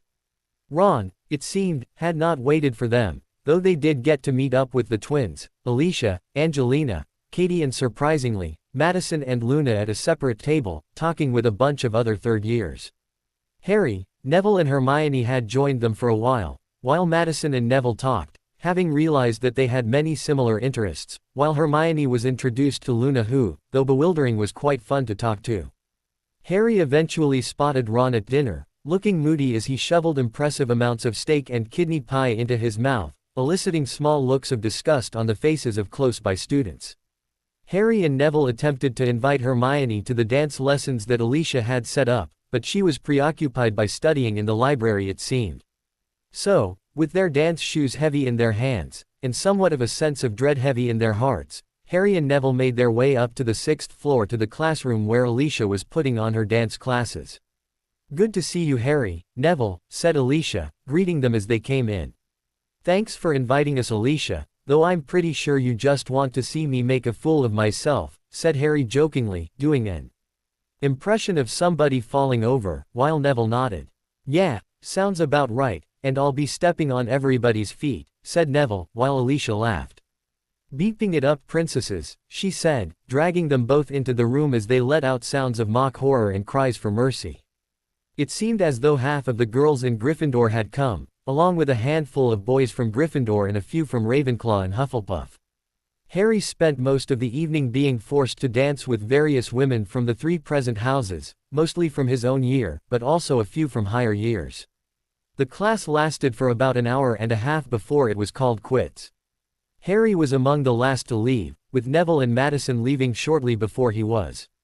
Harry looked back at the room and saw that only Alicia and the other 2 Gryffindor chasers were left.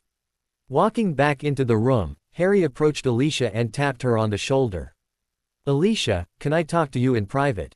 Asked Harry, causing Alicia to glance at the other 2 girls, both of whom also looked somewhat nervous. I know what you want to talk about, Harry, and I think Angelina and Katie should also be here, she answered finally, shuffling her feet a little, while Katie and Angelina looked on. A while ago, when Malfoy got pranked, you called me your little brother, began Harry carefully, seeing the embarrassed looks on the three girls' faces. What exactly did you mean by it? He asked. Angelina was the one who stepped forward this time.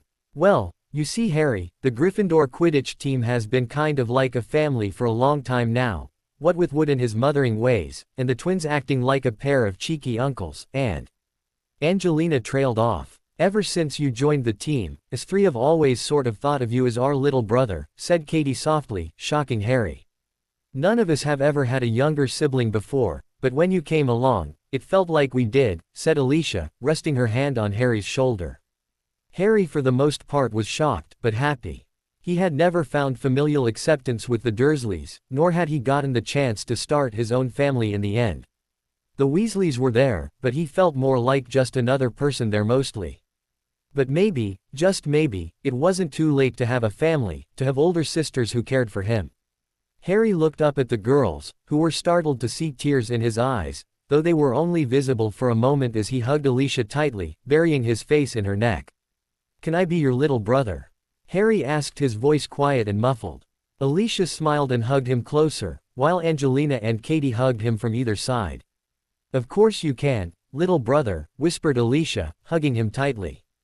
The embrace held for a while before they separated, noticing that Harry had a few tears still. Harry, will you please tell us what's wrong? We've seen you fall from your broom, get your arm broken by a bludger and get attacked by Dementors, but we've never seen you cry before, said Katie gently, holding onto his shoulders, while the other two were thinking the same thing. Harry was quiet for a minute, before giving his answer. I've never had a family before, he said sadly, mourning his parents briefly. Where did you live before Hogwarts, and where do you go during the summer? Asked Angelina quietly. If you like, I can show you, but it's not pretty picture, said Harry. Of course, anything so we can understand our brother better, said Alicia at once while the other two girls agreed. Harry took them up to the 7th floor, to the tapestry of Barnabas the Barmy, shocking the trio when a door appeared out of nowhere. Harry, where are we? Asked Alicia curiously, wondering if Fred and George knew about this place. This is the room of requirement, explained Harry, taking one of Alicia's hands and one of Katie's, as he led them into the room. It becomes whatever you require at the time. Harry showed them into a small room, decorated very much like the interior of the Gryffindor common room, with the exception of a stone basin in the center of the room. What I'm about to show you is a very compressed version of my life before Hogwarts, said Harry, his face showing a grimace, as he pulled the memories of the Dursleys to the forefront of his mind, before throwing the silvery strands of memories into the pensieve. With that, Harry pulled the three girls into the stone basin with him, slipping through the surface as though it were made of water, though they remained dry. Memories flashed before the eyes of the 4 teens, Angelina looking furious at the treatment by his relatives, Katie already in tears and Alicia stony-faced, her knuckles clenched to the point they had turned white. When the flash of memories was over, Katie immediately hugged him tightly, while Angelina hugged them both. Alicia put her hand on Harry's shoulder gently, causing him to look up at his new older sister. Harry, I promise. We promise, no matter what it takes, you won't go back to those people ever again, she said seriously. You can stay with any of us, or all of us, every summer until you finish Hogwarts if you like, and beyond even, we'll make sure you never have to see them again, she said, hugging him gently. Harry allowed a few tears to fall, as he finally had what he had wanted in both his lives. A family. After all the drama had ended, Harry and the 3 chasers walked back to the common room in companionable silence. After reaching the common room, before they headed off to bed, the girls asked Harry if there was anything they could do to help him with the second task, to which Harry asked if they knew of ways to breathe underwater. The girls promised they would help him find a way, and left for their dormitories, chatting excitedly. Harry left for bed, a happy smile never leaving his face. Harry woke early the next morning, just less than 2 weeks before Christmas and the Yule Ball. He was having another meeting with his fellow champions this morning, this time to discuss a strategy to deal with the remaining Horcruxes and to defeat Voldemort. Harry left early for the Great Hall, where he would be meeting the others, bumping into Cedric along the way. The 2 Hogwarts champions talked about the holidays together, as they walked into the Great Hall, greatly surprising many other students, who assumed that the two rivals would be hostile towards each other. The student body was even more surprised when they sat down next to the champions of Beauxbatons and Durmstrang. The four champions had breakfast together, which was very enjoyable, as they could simply be themselves, and enjoyed making fun of each other throughout the meal. They all had an especially good laugh when Fleur was scolding Harry for throwing a bit of bacon at Cedric for a comment he'd made, when suddenly Fleur gave a loud burp, which she tried to cover with her hand. Fleur glared at the three boys, as they fell off their chairs laughing. Even the usually stoic Durmstrang champion was rolling on the ground laughing. "Oh, very mature boys, now the old school are thinking you avenue gone mad," said Fleur nonchalantly. "Oh no, how did they find out?" said Harry dramatically, causing Fleur to giggle and the other two to smirk, as they picked themselves up off the floor. As they were leaving, Professor McGonagall called out to them, "Mr. Potter and Mr. Diggory," she shouted as they were leaving. "That's us," they called in unison. McGonagall smiled. 50 points each to Gryffindor and Hufflepuff, for demonstrating exactly what this tournament is about, international cooperation, she said proudly. Harry and Cedric grinned back at her, and sent her the thumbs up, before leaving with Fleur and Crumb. They made their way back to the room of requirement, which made it resemble the Gryffindor common room once more. "So, we all know that Voldemort is going to come back at the end of the year, unless we do something about it, so what do we think we should do?" started Cedric, shuddering a little as he said Voldemort's name, though it was a small one, and he hadn't stuttered with the name either. "I think we need to let him revive, so we can take him down then and there," answered Harry, while the others nodded their assent. "Do you have any ideas to defeat him?" asked Crumb, his arms crossed as he thought about ways to help. "The only thing I know for sure is that we need to destroy his Horcruxes before we can destroy his real body, otherwise it would be pointless," said Harry, leaning back, as Fleur wrapped her arms around him, drawing him against her. "Wait, I have an idea," exclaimed Crumb, snapping his fingers. "What is it, Victor?" asked Cedric, leaning forward in anticipation. "In Durmstrang, they learn about foul Horcrux magics in class, but I remember arithmancy teacher, Professor Rasputin explained something called chain destruction magic, which is magic that can link an object to similar objects and destroy the other objects but leave chained object intact. The magic requires ritual, but if they can use magic on Voldemort," Crumb explained, as the others' eyes widened.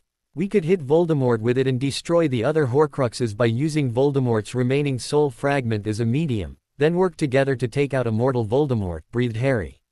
Fleur tightened her grip on Harry however. "Z's magic, it will destroy Z Horcruxes, but what about Z1 in Ari's scar?" asked Fleur quietly. "The magic will only destroy the pieces of Voldemort's soul, it will not harm Harry," explained Victor. The plan was quickly agreed on, and the four champions immediately went to planning, as well as practicing new spells. Harry awoke early on Christmas Eve, the loud snores emitting from Ron interrupting his dreams of a certain Vila.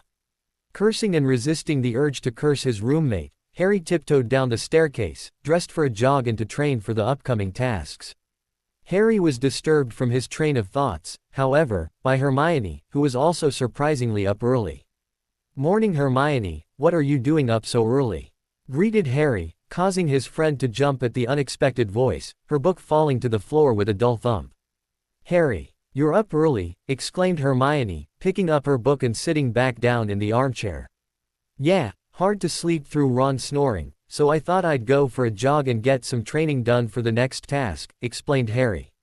"Oh, so you know what it is then," said Hermione, clearly impressed. "Well, can I come down as well? I'd like to see some of your spells, since I've confirmed that you've been hiding your talent now," asked Hermione. "Sure, I'd be happy for you to come down," said Harry, smiling at her. "Great, I'll be down in a few minutes," said Hermione excitedly, rushing up to the girls' dormitories. Harry chuckled and headed downstairs, heading towards the Quidditch pitch. Harry had been practicing Keto and battle-based alchemy, when Hermione arrived. "Can you show me how to use alchemy, Harry?" she asked excitedly, as she drew closer. "Sure, for you it will be easy to learn," said Harry, smiling at his now blushing friend. Harry grabbed a stick and drew a transmutation circle in the snow in front of him, before putting one hand on the circle and concentrating his magic on it, causing light to fill the circle, as the ice beneath him reformed in his hand as an ice lance. This is battle-based alchemy. It can be used in duels and is quite handy, though this is of course, the slow way of doing it, explained Harry, gaining a confused look from his friend. What do you mean the slow way? Asked Hermione, as Harry reached into his bag. Harry pulled out a pair of black leather gloves, the back of which were emblazoned with red transmutation circles. People who practice alchemy for battle purposes use items that can be worn or used as an accessory which have pre-made circles on them, in order to speed up their alchemy, explained Harry, slamming his hands down onto bare patches of snow. The same light rose from the ground, and snow from the ground formed into a pair of ice katana in Harry's hands. By using pre-made circles, an alchemist doesn't need to draw a circle in mid-combat, and some alchemists even have them tattooed on their bodies, or use circles to use alchemy on themselves.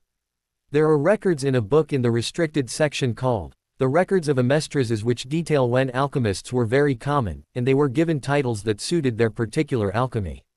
One alchemist was called the Iron Blood Alchemist, because his specialty was using alchemic gauntlets that could transmute the iron in his blood into weapons. Another, the Hydro Alchemist, used transmutation circles tattooed on his hands to boil or freeze the water in an opponent's body, just by touching them, explained Harry, causing Hermione to shiver, both at Harry's explanation and at the cold. I'd still like to learn it, even if I don't end up liking it. I think it would be really helpful in spell creating, said Hermione. Of course, but maybe we should go inside to learn this. We'll catch colds out here, replied Harry, wrapping his jump around Hermione, before leading them both inside. Harry led Hermione up to the 7th floor, much to her confusion, until a door formed out of nowhere, causing her jaw to drop. Harry gave a bark of laughter, reminiscent of his godfather, before pulling her into a comfortable study, a roaring fire close to a large desk, and a bookshelf stacked to the brim with books of alchemy.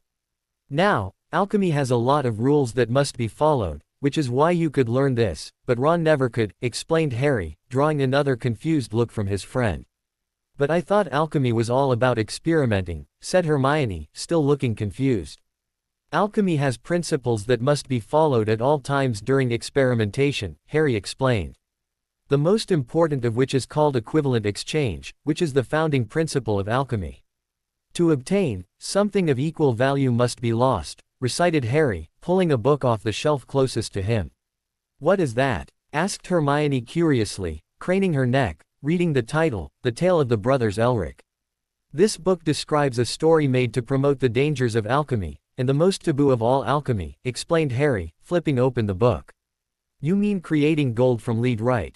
Answered Hermione straight away. No, that is a rule in alchemy, but there is something even more taboo, said Harry, grimacing as he came to the start of the story.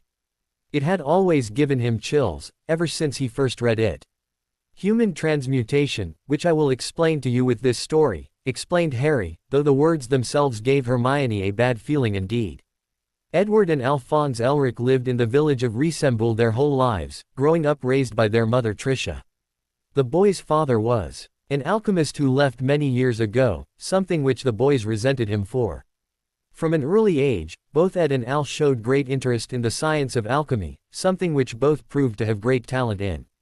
They studied and practiced their alchemy as they grew up, until one day, their mother was taken ill. Despite their best efforts, the boys failed to find a cure for their mother, who they both loved more than anything else in the world. Soon, the sickness took her, and she died. Despite the danger, both boys delved into the forbidden art of human alchemy, a type of alchemy that transmuted human souls. It was believed this type of alchemy could bring people back to life. After a year of training, the boys were ready to try bringing their mother back to life. After gathering the materials that made up the human body, both boys cut their fingers, believing that the blood their mother gave them would make for fair trade, in exchange for their mother's new life. In the end, both boys died in the attempt, their life force drained from their bodies. Such is the curse that is human alchemy. Harry finished the book, closing it to see Hermione looking on in shock. How horrible. Why would somebody write that? She said, thoroughly disturbed by the book's contents. That book lied, said Harry quietly. The Elric brothers didn't die in that attempt, the author of the book just didn't want to expose the truth of what really happened. You mean, that story, it really happened? said Hermione, her eyes widening in shock. Harry pulled a small black journal from the bookcase, opening it, revealing yellowing pages filled with alchemic circles and designs. My brother and I knew the laws of science, of equivalent exchange, Harry read. The gain required sacrifice. But we thought there was nothing more we could lose. We were wrong. Harry closed the book, already knowing what had happened. The Elrichs didn't die in that attempt. They suffered much worse. Human alchemy is forbidden because of the adverse effects on the user's body. In the case of Alphonse, his whole body was taken to the other side. Edward had his left leg taken, and he cut off his right arm in order to anchor his brother's soul to a suit of armor, so that Alphonse wouldn't die, said Harry, as Hermione listened in horror. They traveled the world afterwards, hoping to find a way to have their bodies returned to normal. In the end, Alphonse was returned to normal by Ed, but with his memories of his brother wiped away, while Ed left for parts unknown. To this day, nobody knows what happened to Edward Elric, just that he existed, finished Harry, hugging Hermione gently as she sniffled, shedding tears for the brothers.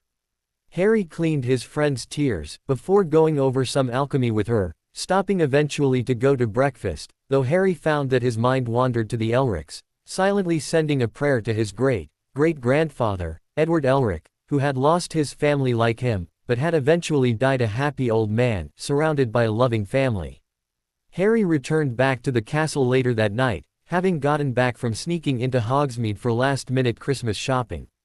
He made it all the way up to the Gryffindor common room, before being caught by Hermione. "What are you doing up this late, Harry?" asked Hermione, her eyebrows raised in suspicion. "Actually, I had some things to take care of, but I was just about get my telescope out and see the stars, since it's just before midnight. Care to join me?" said Harry all at once, sweating bullets at being caught out. "No thanks, Harry, but I would like to know what you're hiding behind your back," said Hermione sweetly, though Harry could tell he was screwed. Giving up, Harry showed her the wrapped presents behind his back. Hermione's eyes softened, and she instinctively hugged him tightly. "Oh Harry, you're always so good to your friends," she cooed. "They're mostly for Alicia, Angelina and Katie, but I saw something else, so here," admitted Harry, handing a neatly wrapped parcel to Hermione, obviously a book. Harry smiled warmly at him, just as the clock ticked over to midnight.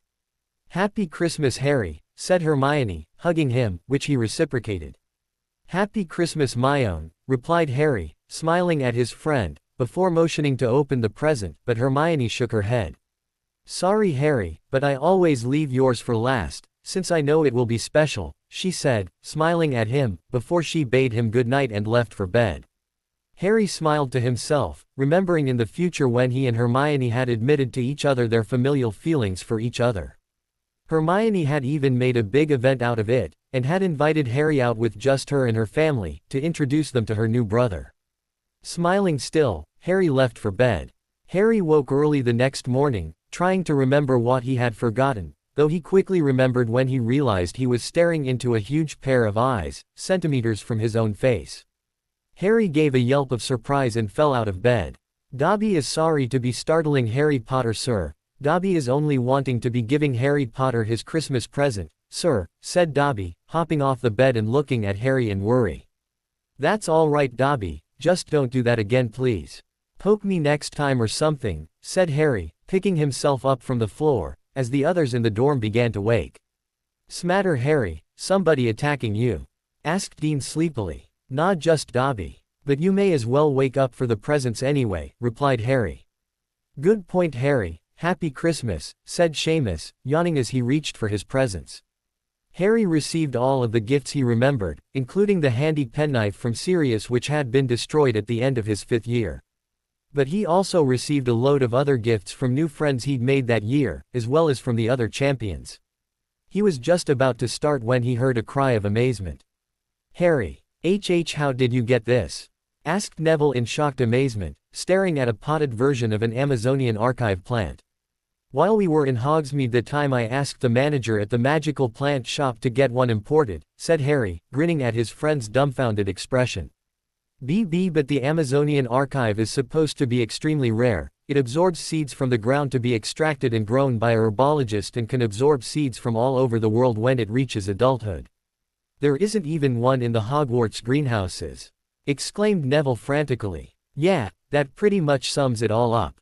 Happy Christmas, Neville," replied Harry cheerfully. Neville, realizing that Harry wasn't going to reconsider it, grasped his hand firmly and thanked him many times, while Harry laughed and waved it off. He knew that Neville wanted to open up a magical plant shop when he left Hogwarts, and knew this plant would help immensely with that, though he would never tell Neville just how much it cost. "Hey Harry, cheers for the tickets mate," called Dean, grinning as he waved the season tickets to West Ham football games. "Harry mate, cheers for the dueling gear," said Seamus, admiring his new dueling gloves and dueling sphere, which was meant to send out spells at a duelist for practice and could be altered to send out spells faster and more frequently. Ron also thanked Harry for the Chudley Cannon's hat and the huge basket of sweets he had given him. Harry received a book on Seeker Tactics and Maneuvers from Katie, a set of Seeker armor from Angelina, and his very own golden snitch from Alicia, signed by the three of them, from your favorite big sisters, which kept a smile on Harry's face all morning. Neville had gotten Harry a dragon hide jacket and duelist gloves designed to repel weaker hexes, Madison had sent him a packet of treacle fudge, much to Harry's delight, and Luna had sent Harry a book on runes from Scandinavia. Finally, Harry had also received gifts from the other champions as well. From Cedric he had been given 2 decks of the same cards that Cedric had used in the first task, with a note explaining what each could do. Krum had sent Harry a book of obscure and powerful charms, written by someone in the Russian Revolution, and finally Fleur had given Harry a charmed sword necklace that held a real sword which could be enlarged at any point, as well as a locket with a photo the two of them had taken together earlier in the year. Dobby had almost cried when Harry had presented him with new pairs of socks, as well as a hat and jumper with Dobby's name imprinted on them. Dobby had actually cried when Harry had pulled on the socks Dobby had knitted for him, more so when Harry proudly wore them with his day gear, striding down to the common room still wearing them. Harry had only been down there for a few seconds when he heard a cry of joy and the sound of running feet, before Hermione appeared at the top of the stairs and ran into him, hugging him tightly. "Thank you, thank you, thank you Harry," she squealed, her arms still tight around her friend, who was smiling at the scene. "I'm guessing you liked your presents then," Harry guessed, as she finally let go. "Yes, thank you so much. The book you gave me on alchemy, alchemy for beginners and masters alike, an amalgamation of all magic, looks incredible. And the necklace you gave me is absolutely gorgeous, I'm definitely wearing it tonight," she exclaimed excitedly, showing off her new necklace, which consisted of an emerald, a ruby and a topaz linked together by a chain that sparkled when the light caught it. "I'm glad you liked your presents, and thank you for your presents too," replied Harry, holding up the new black trench coat Hermione had given him. "I actually have another present to give to you, but I'll give it to you in private, so I can show you how to use it properly," whispered Harry, getting an excited look from his friend, who had obviously picked up that the new present would be teaching her something. Harry inwardly chuckled at Hermione's enthusiasm when it came to learning, as they walked down the stairs to the Great Hall for breakfast. Harry met Alicia, Angelina and Katie along the way, thanking them profusely for their gifts, while they squeezed him in a many-armed hug and kissed his cheek repeatedly for the new rake of brooms Harry had imported from Japan for them, which were supposed to be just underneath a firebolt in terms of craftsmanship and speed. The girls had walked with him and Hermione down to the Great Hall to sit with the Weasley twins, who also thanked Harry profusely for their own imported brooms, also from Japan, though their own Shichiseiken models were more designed for quick bursts of speed, and were roughly between a Firebolt and a Nimbus 2001. The Quidditch team, plus Hermione breakfasted together, whilst admiring the elaborate Christmas decorations that were set up in the hall and all over the castle, though several times already, Peeves had been caught tying up first years and other stragglers with Christmas tinsel, and had twice dressed Mrs. Norris up as a star and left her, yowling loudly at the top of the Christmas trees in the Great Hall. Harry spent Christmas Day with the Weasley clan.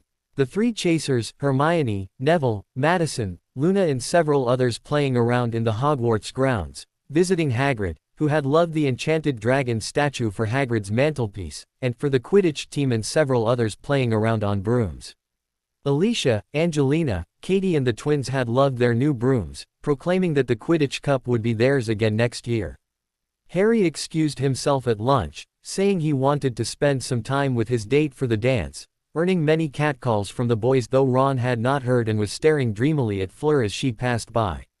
Harry met up with Fleur at the Beauxbatons carriage, who hugged him tightly as he approached. Joyeux Noël et bonne année, Ari. Thank you so much for the lovely necklace and the wonderful book on charms, you know they are my favorite. Squealed Fleur, still hugging Harry, not that he minded being pressed against the beautiful Viola's soft bosom. Happy Christmas to you as well, Fleur, and thank you for your gifts as well, replied Harry. He had actually placed enchantments on the necklace for protection, as well as an emergency portkey that was phrase activated, in case of an emergency. Come inside, EET is freezing out there, she said, pulling him into the Beauxbatons carriage, and almost straight into Madame Maxime. What is the Hogwarts second champion doing here, might I ask, Fleur? Asked Maxime suspiciously. Is here because I invited I am, as my friend to celebrate the holiday, said Fleur, determinedly staring up at her massive headmistress. Maxime stared back for a little while, still marveling at the changes in her once frigid student, before nodding her head. Very well then, I wish you both an happy holiday, she said finally, before turning to walk back to her own rooms. Merci madame, thanked Harry, bowing, as Maxime turned back, surprise evident in her features, but said nothing, as she curtly bowed back and kept walking. Fleur led Harry towards her own rooms, further into the coach, drawing looks of surprise and suspicion from many of her classmates, though they were all quite shocked when Harry spoke to them in fluent French, wishing them a happy holiday and other such things. Finally they reached Fleur's rooms, which were quite large, though the inside was a little messy, which Fleur noticed quickly, waving her wand and sweeping everything from the floor into a corner of the room. So, shall we avenue lunch? Asked Fleur, just as two house elves apparated into the room, alongside a small trolley with several dishes on it. Sounds good to me, I can't tell you how much I miss French cooking, said Harry, inhaling deeply, getting a whiff of his favorite risotto with pancetta and chicken, as well as ratatouille, tomatoes and some small desserts. Indeed, the British cooking is all right for some, but the French cooking I find is much tastier and less evie, laughed Fleur, spooning out generous amounts of the risotto and tomatoes for Harry, remembering how much he had adored risotto the first time she had cooked some for him. He had eaten 3 plates of it and had hexed Ron's mouth off when Ron had claimed French food was terrible compared to British cooking. The memory was one of her favorites for casting a Patronus charm. The two talked all throughout lunch about small, meaningless things, sharing laughs at old memories of the future, telling each other jokes, and all in all just enjoying their time together. For though the future was already changing, neither knew whether they would survive it once more, not knowing what may change and what could not be avoided. They knew all of this was a possibility, no matter how small, so they were taking the time to enjoy being with each other once more. Harry returned to his friends after lunch, hugging Fleur and promising to meet her tonight before the ball. They had all concluded the day with a massive snowball fight, with Harry, Hermione, Neville, Madison and the 3 chasers, versus the 4 Weasleys, Dean, Seamus and Luna. They were still in the middle of the fight when Hermione and the other girls left. 3 hours to get changed? Asked Ron loudly, copping a faceful of snow from a smirking Harry, who had just bewitched a snowman to chase after Dean, who countered by melting it. The fight only ended when Harry and the twins created a giant snowman, which promptly exploded and covered the remaining combatants in ice. The group left for their common rooms, shivering from the remains of their explosive snowman. Harry saw no sign of Hermione as he came into the Gryffindor common room, and a slight worry filled his mind, since Krum hadn't asked her 2 weeks ago. Hoping his worries were for nothing, Harry continued to the dormitories to get changed to meet Fleur. Dean, Seamus, Neville and Ron were halfway through getting changed, though by the sounds of it, Ron hadn't acquired a date for the ball, and had been expecting that Neville wouldn't either. It was causing quite the argument, which only ended when Neville promptly conjured a flock of sparrows to dive-bomb the redhead, who eventually succumbed and ran down the stairs, swearing loudly as he went. Ignore him mate, he's left it too long and he didn't want to be the only idiot without a partner, said Dean consolingly, while Seamus and Harry nodded their agreement. And think how jealous he'll be seeing you dancing with your lovely date, while he's dancing with Goyle, added Harry, causing Neville to crack a smile, while Dean and Seamus snickered at the thought of their redhead roommate dancing with the Slytherins' resident troll. The remaining 4 boys changed quickly, each assisting one another with their ties and helping adjust robes. Harry had foregone his original bottle green robes, in favor of a more forest green color, while Neville had taken deep blue robes with silver lining. "Oh, almost forgot," exclaimed Harry, pulling something out from near his four-poster bed. "Flowers for your ladies," said Harry, pulling out several corsages he had made for his friends. "Awesome, Harry," exclaimed Seamus, accepting a corsage of tulips from his friend. "Cheers, mate, you're a lifesaver," said Dean gratefully, also accepting his corsage. Neville smiled his thanks to Harry, taking a corsage of violets for Madison. Harry smiled at his friends, before grabbing a small device from his bag, for later. Harry then made his way down to the common room to wait for Hermione, and for Neville to finish getting ready. Harry found Ron in the common room, still trying to get his robes to look less like a dress, though he seemed to be having some trouble in that regard. "Can't believe Neville of all people has a date of all people," Ron grumbled, as Harry came nearer. "It looks like it's just us flying solo tonight, Harry," he added, cutting off some more lace from his robes. "Sorry, Ron, I have a date as well," replied Harry, pulling out a bouquet of white roses in a small box to give to Fleur. "What? With who?" said Ron in surprise. "Sorry, that's a surprise for tonight," said Harry mischievously, as Ron grumbled. Harry had the distinct feeling that there was something in the corner of his eye, realizing a notice me not charm was in place, and knowing exactly who it was, Harry signaled to Neville, who had just come down the stairs and was glaring at Ron's back. Harry and Neville walked out through the portrait hole, while Harry turned to look at the opposite wall. "Didn't want Ron to notice you then?" Harry asked, making Neville give him a confused look, until Hermione's voice answered him, making Neville swivel to look where the voice was coming from, his jaw dropping as he caught sight of Hermione, the spell having been broken. "How did you know I was here, Harry?" asked Hermione, effectively breaking the spell, revealing Hermione in her periwinkle dress robes, her hair shiny and straight, twisted into an elegant bun. "Use as many notice me not charms for pranking Malfoy as I do and you begin to notice how to pick up on them," grinned Harry, sweeping Hermione into a brotherly hug. "You look gorgeous, my own," he added, getting an embarrassed, yet pleased blush from the girl. "Thank you, Harry, I didn't really want to face Ron like this, he's still convinced I'm lying about having a date," she said, frowning at the last bit. "Nah, I can't imagine you'd go through all this trouble for a lie, and do I really want to know how long that hair took?" replied Harry, grinning as she gave him a sheepish grin.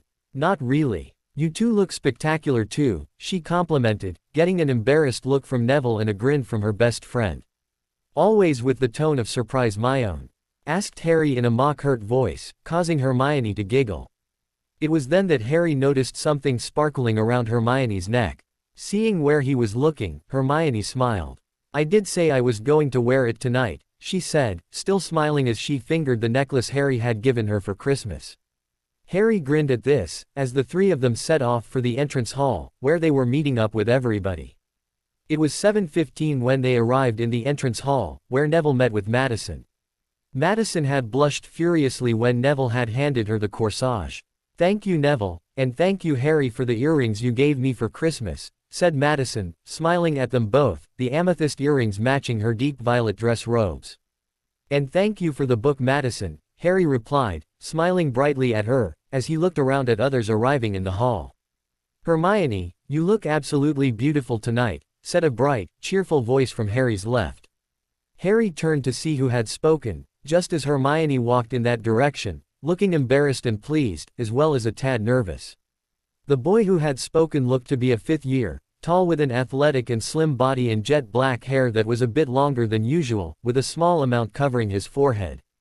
Harry grinned, as Hermione went to introduce him. "Harry, Neville, and Madison, this is my date, his name is Jesse O'Donnell, fifth year from Ravenclaw," she said, as Jesse walked forward, his hand outstretched to Harry in greeting. "It's nice to meet you, Harry, Hermione talks about you all the time," said Jesse, giving him a friendly smile, which Harry returned as he shook hands with the familiar man. Harry had met Jesse after Voldemort had been vanquished. He and Jesse had gotten along very well, and Jesse had been a key member in the fight against the Order of the Snake, fighting alongside him and Hermione, as he had become an Auror after Hogwarts.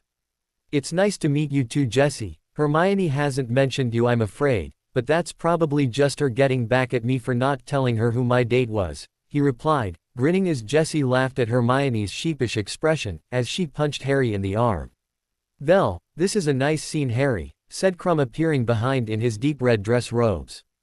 Behind Krum was, most surprisingly, Luna Lovegood, wearing sun-colored dress robes with a large yellow flower in her hair. She actually looked quite stunning. "Hello, Harry Potter," she greeted him, her dreamy voice. "Hey Luna, nice to see you again," replied Harry, glancing across at Krum, posing the question through his raised eyebrows. Krum chuckled and waved his hand slightly, motioning that he would tell Harry later. Harry bade Hermione, Neville, Madison and Jessie goodbye, as he followed Krum and Luna towards where Cedric was standing with Cho Chang. Cho smiled kindly at Harry as he approached, while Cedric clapped both him and Krum on the back. "Hey gentlemen, ready to dance?" said Cedric excitedly, while Luna talked to Cho, who was obviously used to the younger girl and was chatting with her. "You sound very excited about this dance, Cedric," chuckled Harry, glancing around for Fleur.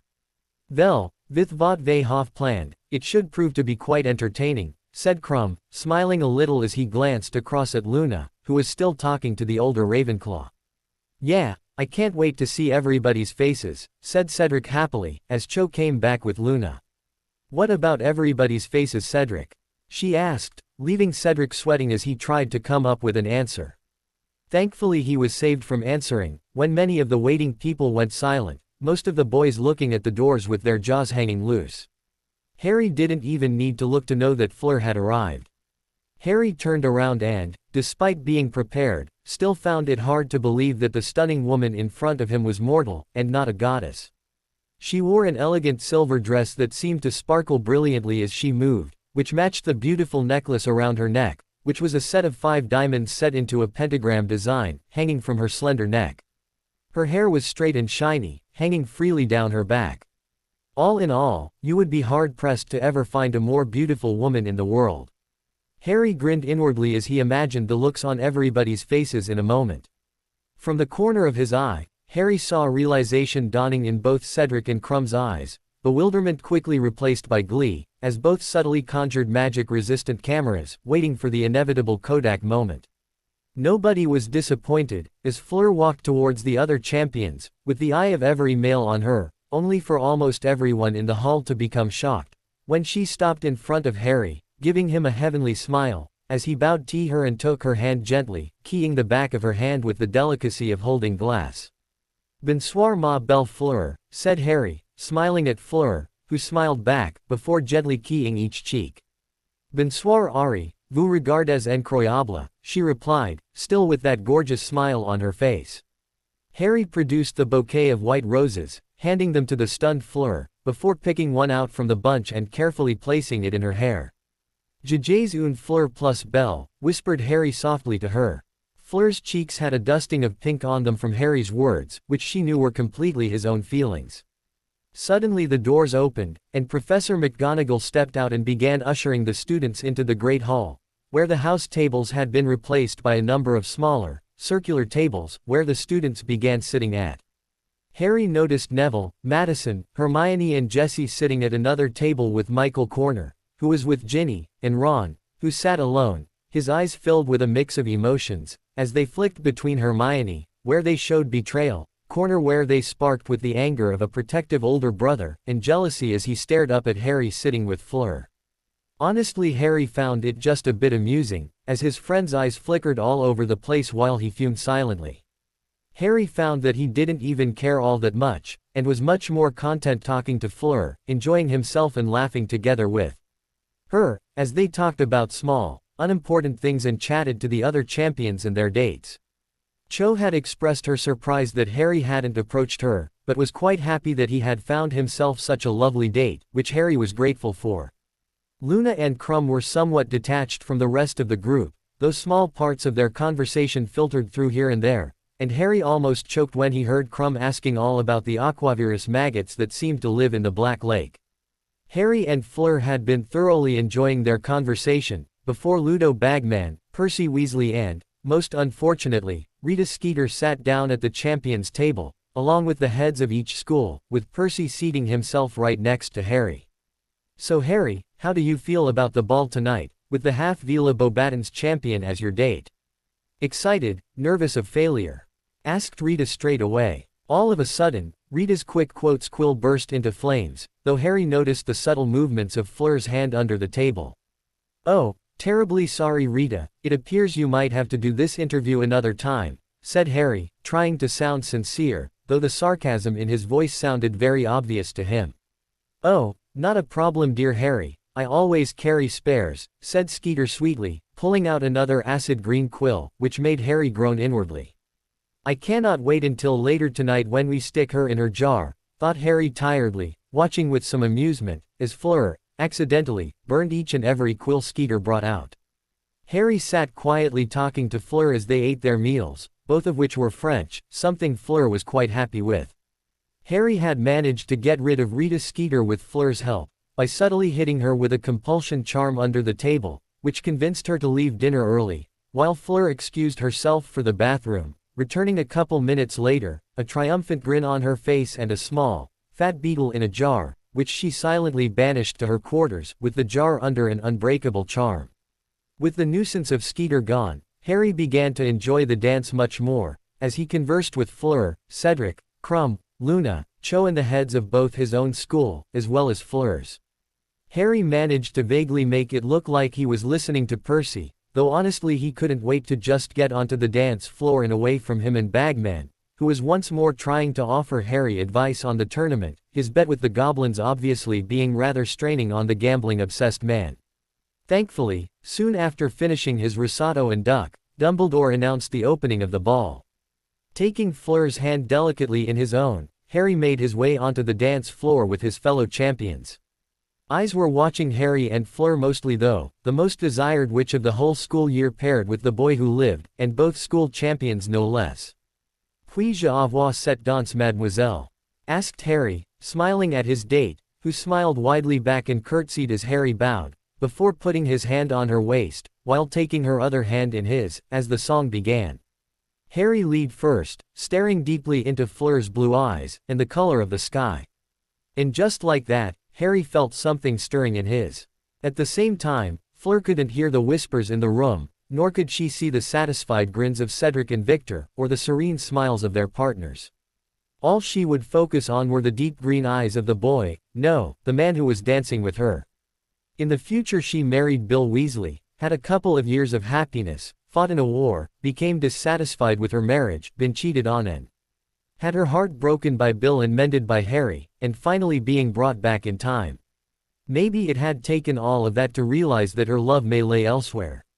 The dance continued on, many of Harry's friends watching. Hermione and Neville smiled happily for their friend who, for once, looked completely happy, without any worries. Ron looked on in jealousy, wishing that he was in Harry's place.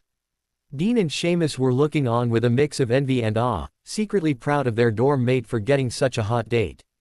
And Alicia, Angelina and Katie were all cooing quietly, proud that their little brother had gotten such a babe for his date, while Fred and George were pretending to weep for the success of their little brother, though inwardly and outwardly they were both very impressed with the boy they considered a brother. The dance finally ended to much applause, though mostly from the girls. Fleur grinned at Harry, as they swapped dance partners, much to the confusion of the onlookers. Everybody gaped when Cedric bowed to Harry. "May I have this dance?" asked Cedric, trying not to laugh, while Harry smirking badly curtsied to him, and allowed Cedric to take his hand and waist, while Fleur, also trying not to laugh, took Luna by the hand, who accepted graciously. Cho looked very happy dancing with the Quidditch star, while the other champions danced, to the shock of the watching crowd. "My Cedric, you dance divinely," said Harry in a high voice. "As do you my dear Harry," said Cedric, using a deep baritone, as they both struggled not to burst into tears of amusement. Fred and George had already done so, as had the Chasers and several of their friends. Eventually, Fred and George pulled themselves together and joined them on the dance floor, dancing with each other, which brought along more of the braver students to dance. Harry grinned at Crumb, who he was currently waltzing with, who smirked back and looked across at Cedric, who was leading a four-person dance with himself, Luna, Cho and Fleur, and grinned merrily at the both of them. Eventually, they broke apart and returned to dancing with their respective partners, which encouraged the rest of the students and teachers to join in. Harry had another 2 dances with Fleur, before he was tapped on the shoulder. Turning around, Harry was met with Alicia and George, who was grinning at him. "Harry mate, that was brilliant what you guys did there," said George, clapping him on the. Harry grinned back at him. "Cheers Gred. Alicia, can I have this dance?" said Harry high-fiving George, before holding his hand out to Alicia, who smiled and took it.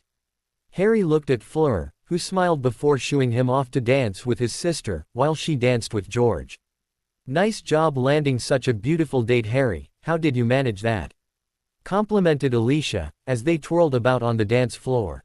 "Thanks Alicia, we actually talked about it since we both get along great, and we decided to go together and see what happens," replied Harry truthfully.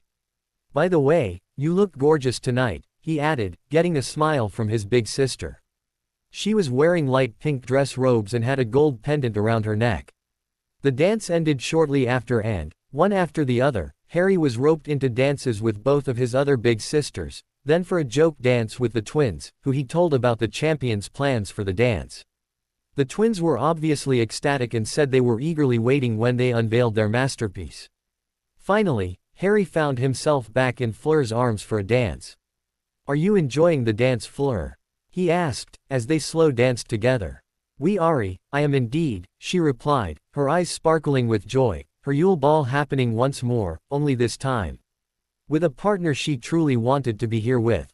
"I'm glad," said Harry truthfully, smiling at her in the way only Harry could, though both his and Fleur's smiles turned to somewhat evil identical grins. Harry and Fleur maneuvered their dancing over to Hermione and Neville's table, just as the song finished. Harry could see that Cedric, Cho, Krum and Luna were all making towards the table, as well as the chasers and the twins. "Harry, I didn't know you could dance like that," said Hermione, as Harry pulled up a chair next to her. "Wanted to keep it a surprise," lied Harry, knowing that he couldn't tell her he learned it in the future. Neville grinned across at Harry, before nodding at Fleur in appreciation, making the pair blush. Everybody laughed at their expressions, as the rest of the Quidditch team sat down at the table. Harry was having a wonderful time talking to Neville, Hermione, Madison and Jessie. He and Jessie were getting along famously now, as though they'd known each other for years. It helped that Harry had met him in the future before and knew what a great guy he was. Jessie was quite a comedian, though his jokes tended to make people groan as much as they laughed, and he was also quite the singer, something Harry had found out one night when he, Jessie, Hermione and Ron had been out at a karaoke bar. Ron was complaining loudly about doing Muggle things, much to Hermione's chagrin, but Jessie had found the idea fascinating and had instantly jumped into it. His singing had impressed Hermione and annoyed Ron, who left soon after. Hermione had barely noticed, as she had been busy wetting herself laughing, after Harry and Jessie got up and did a duet of Time Warp from the Rocky Horror Picture Show. Harry excused himself, offering his hand to Madison for the next dance who, giving Neville a quick glance, who nodded his head with a smile, took Harry's hand, as he led them out to the dance floor.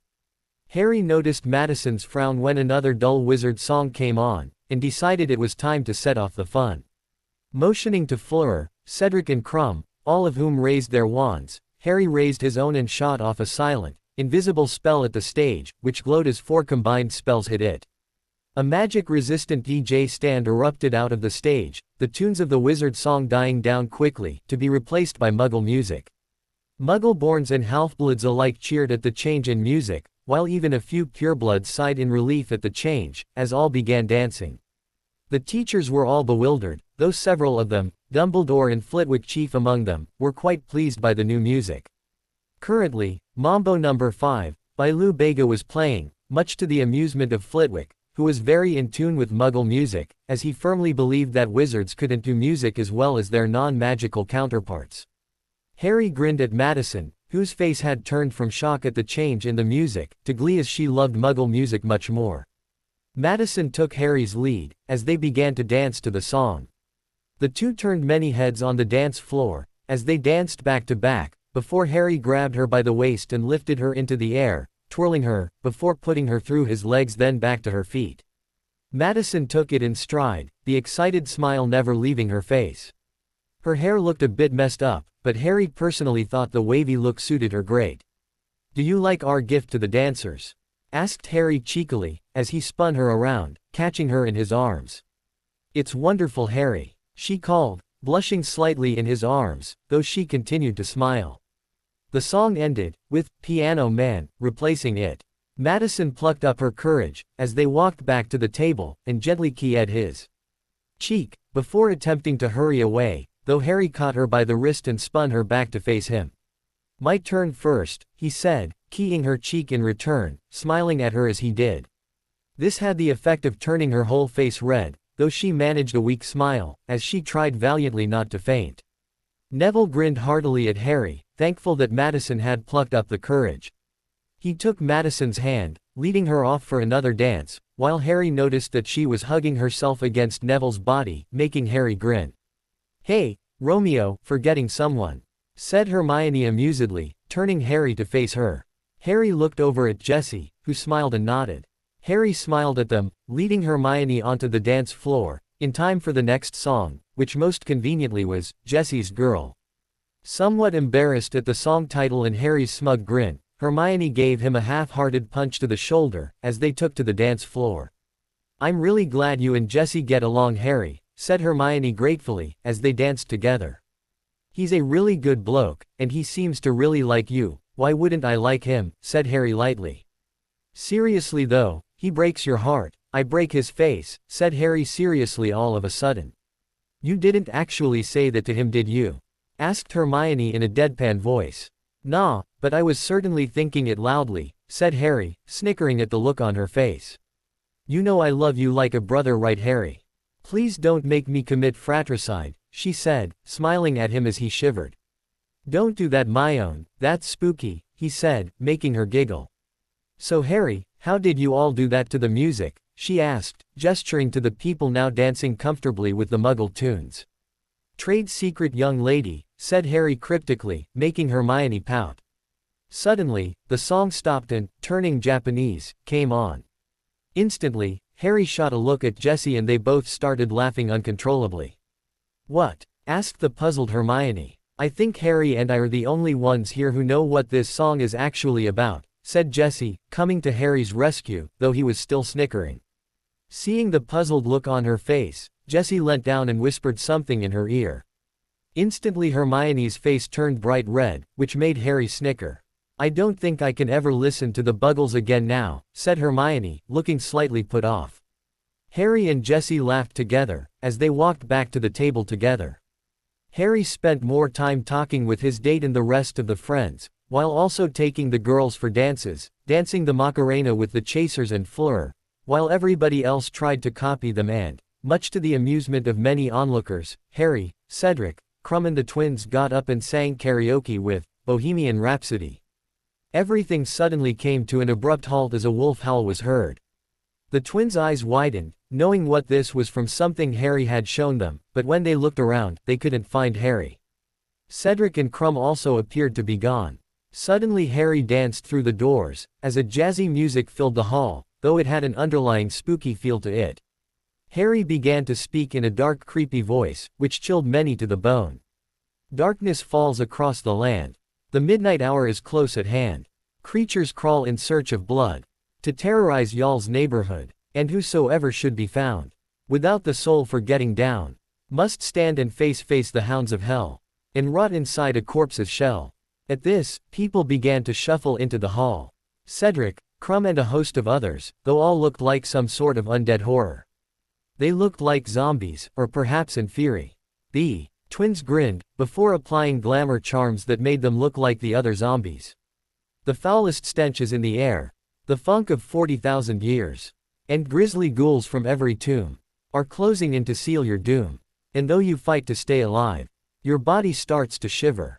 For no mere mortal can resist the evil of the thriller."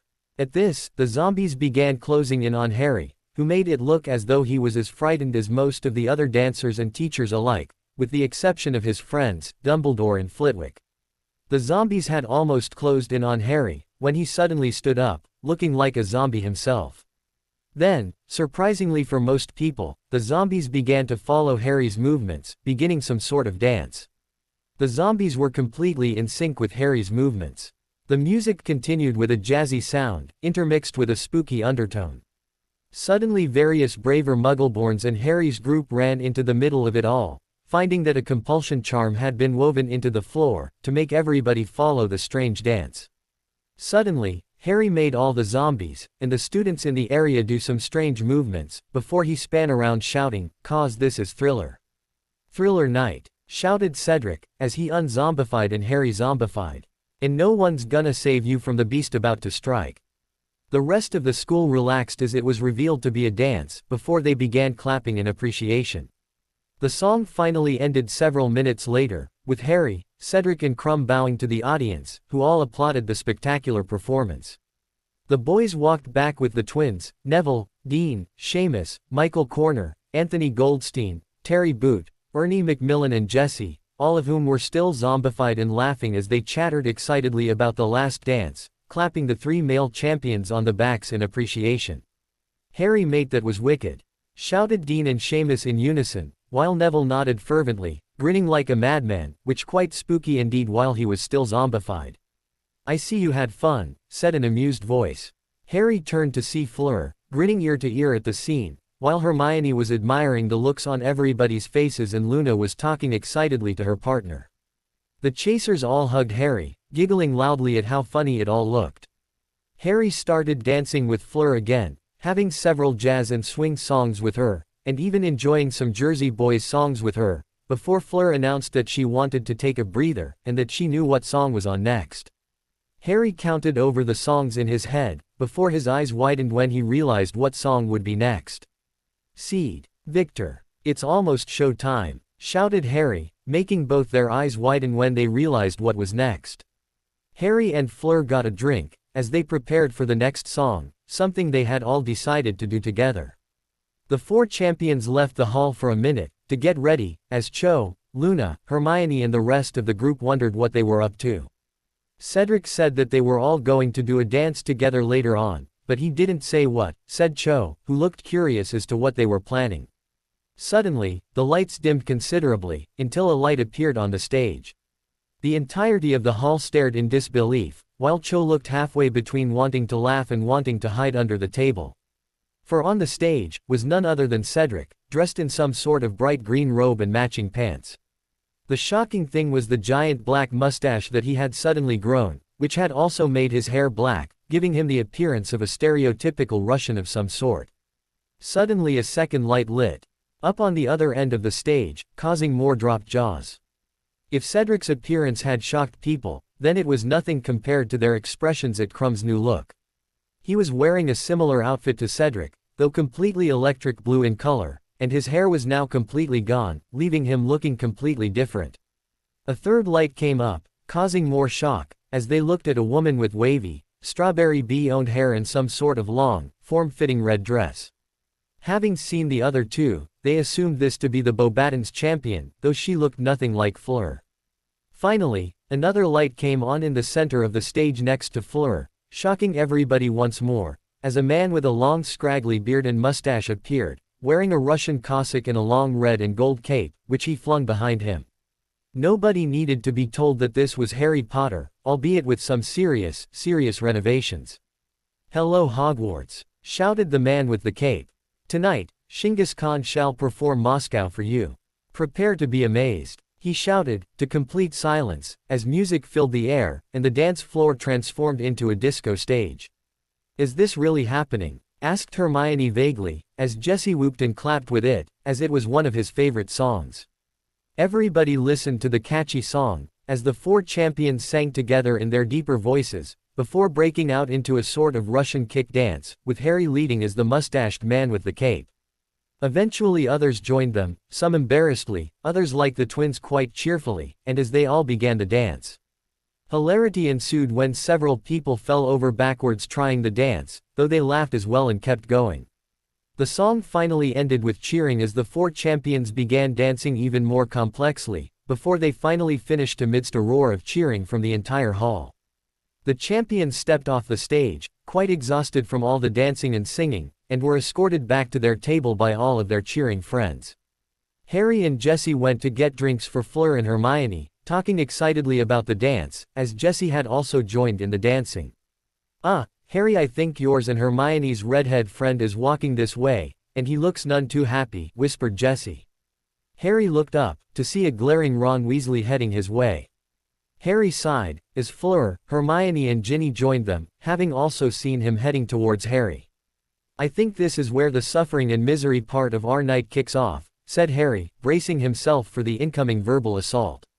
"I thought we were friends, Harry," yelled Ron as soon as he was in hearing distance. "What are you talking about, Ron?"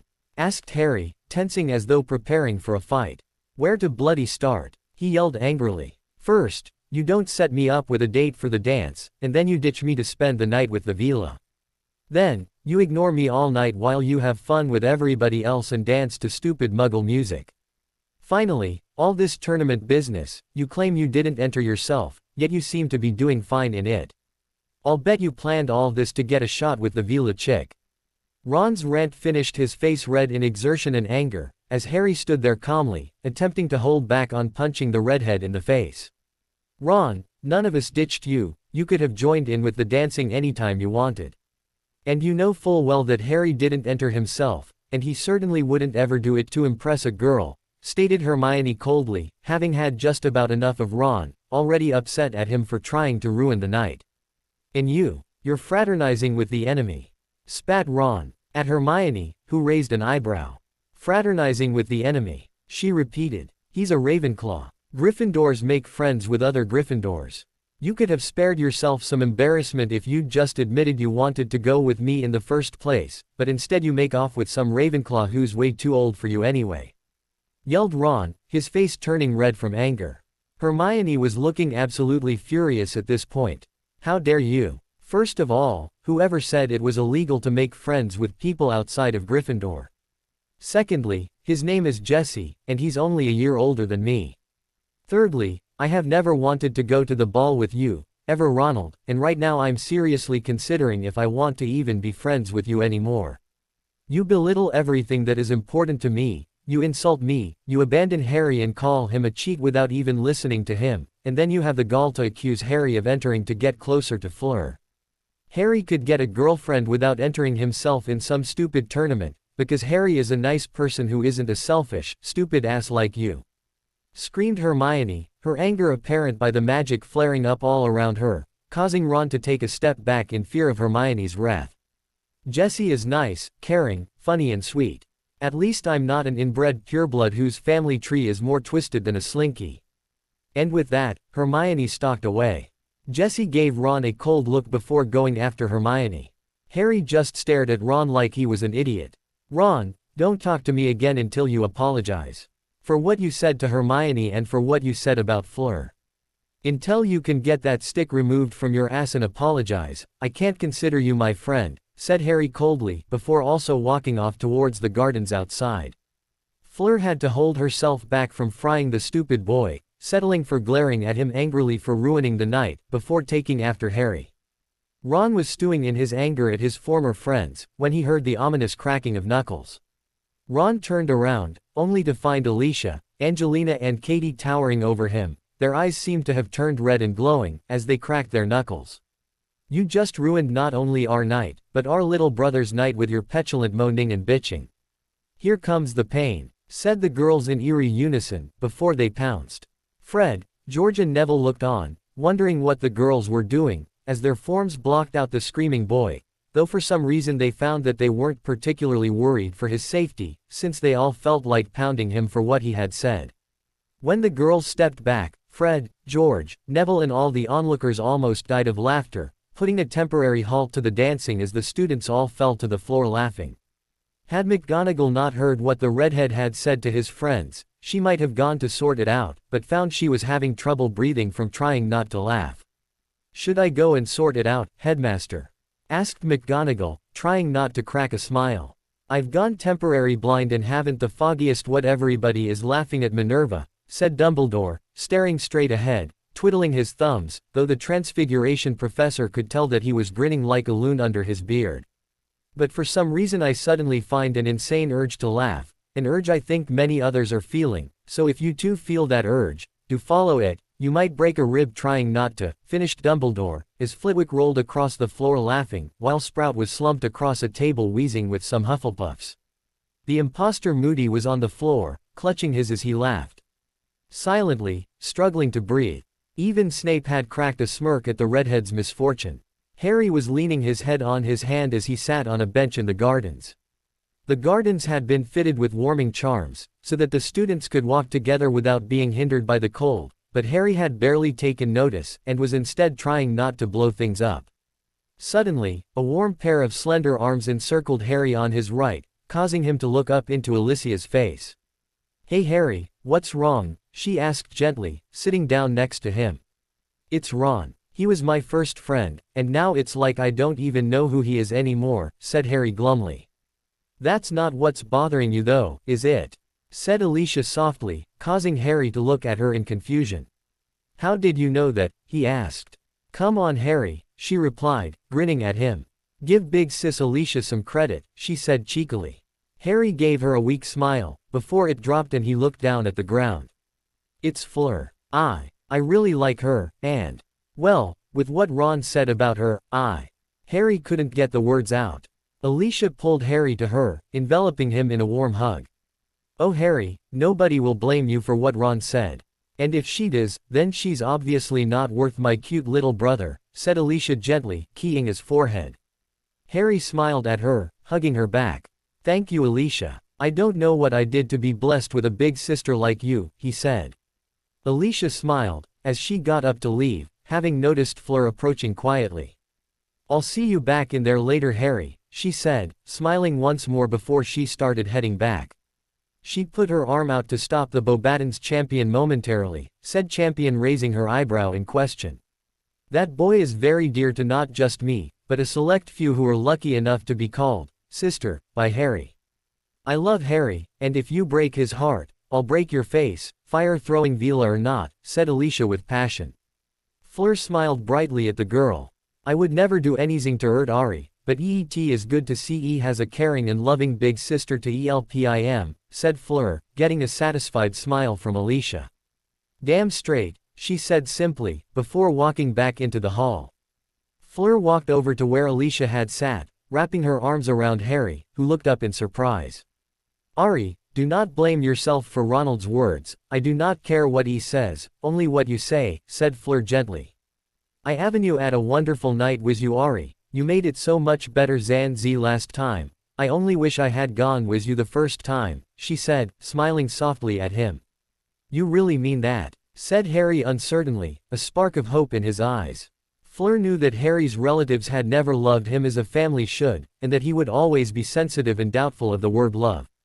"Yes Ari, I truly do," replied Fleur, gazing into his emerald green eyes.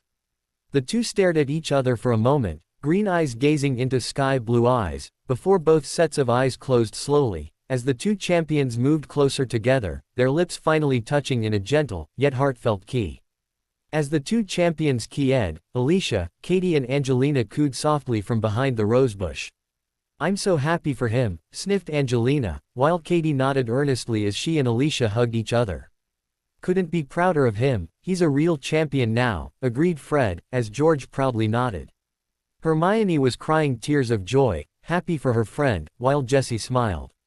Neville was happy for his friend, who had suffered far too much, now finding love for the first time, while Madison was also cooing with the chasers, saying how cute they were together. Cedric and Crumb were both proud of their fellow champions, and happy for both of them, though it didn't stop them from taking a picture of the two for in case they ever needed it. Luna and Cho were both smiling too, evidently happy for the young man. Most of the women then blushed and looked away, after the key turned much more passionate, evident by several moans from the new couple. Other than Fred and George, who were smirking and whooping, Alicia who was grinning like a loon, and Jessie who looked torn between fascination and looking awkward. "Geez, it's lucky we put up silencing charms so they wouldn't know we were here, right Gred?" said George, still grinning at the passionate couple. "Too right uglier brother, if they had caught us, no telling where the lovely lady may have put her fireballs," replied Fred, as both twins winced at the thought of fire on such a sensitive area. "They're so sweet together, I can almost hear wedding bells," squealed Alicia, which made the rest of the girls squeal in excitement.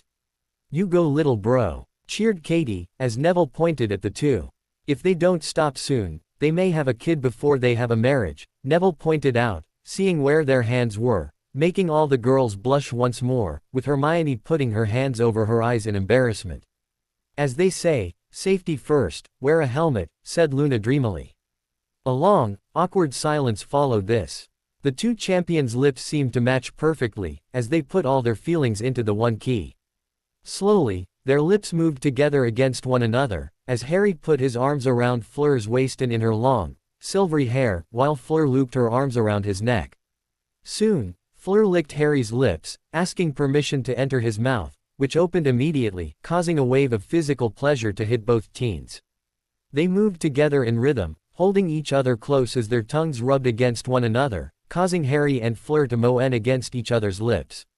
Fleur twisted her hand in Harry's hair, pushing him as close to her as he could go, as Harry started keying and beeping Fleur's beautiful neck, making her moan. I think that everybody has forgotten that while a silencing charm makes us unable to hear them, they aren't doing a very good job of hiding themselves from sight, whispered Harry to Fleur, having seen their friends in the bushes. Then why don't we show them something more exciting? Breathed Fleur, pulling Harry back to her lips, as the key became even more passionate. Fleur inwardly grinned, as she heard several eeps from the girls, though outwardly she was moaning at the work of Harry's lips.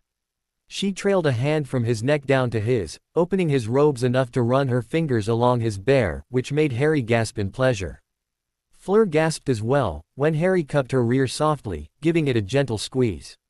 They broke apart for air, breathing heavily, their eyes never leaving one another.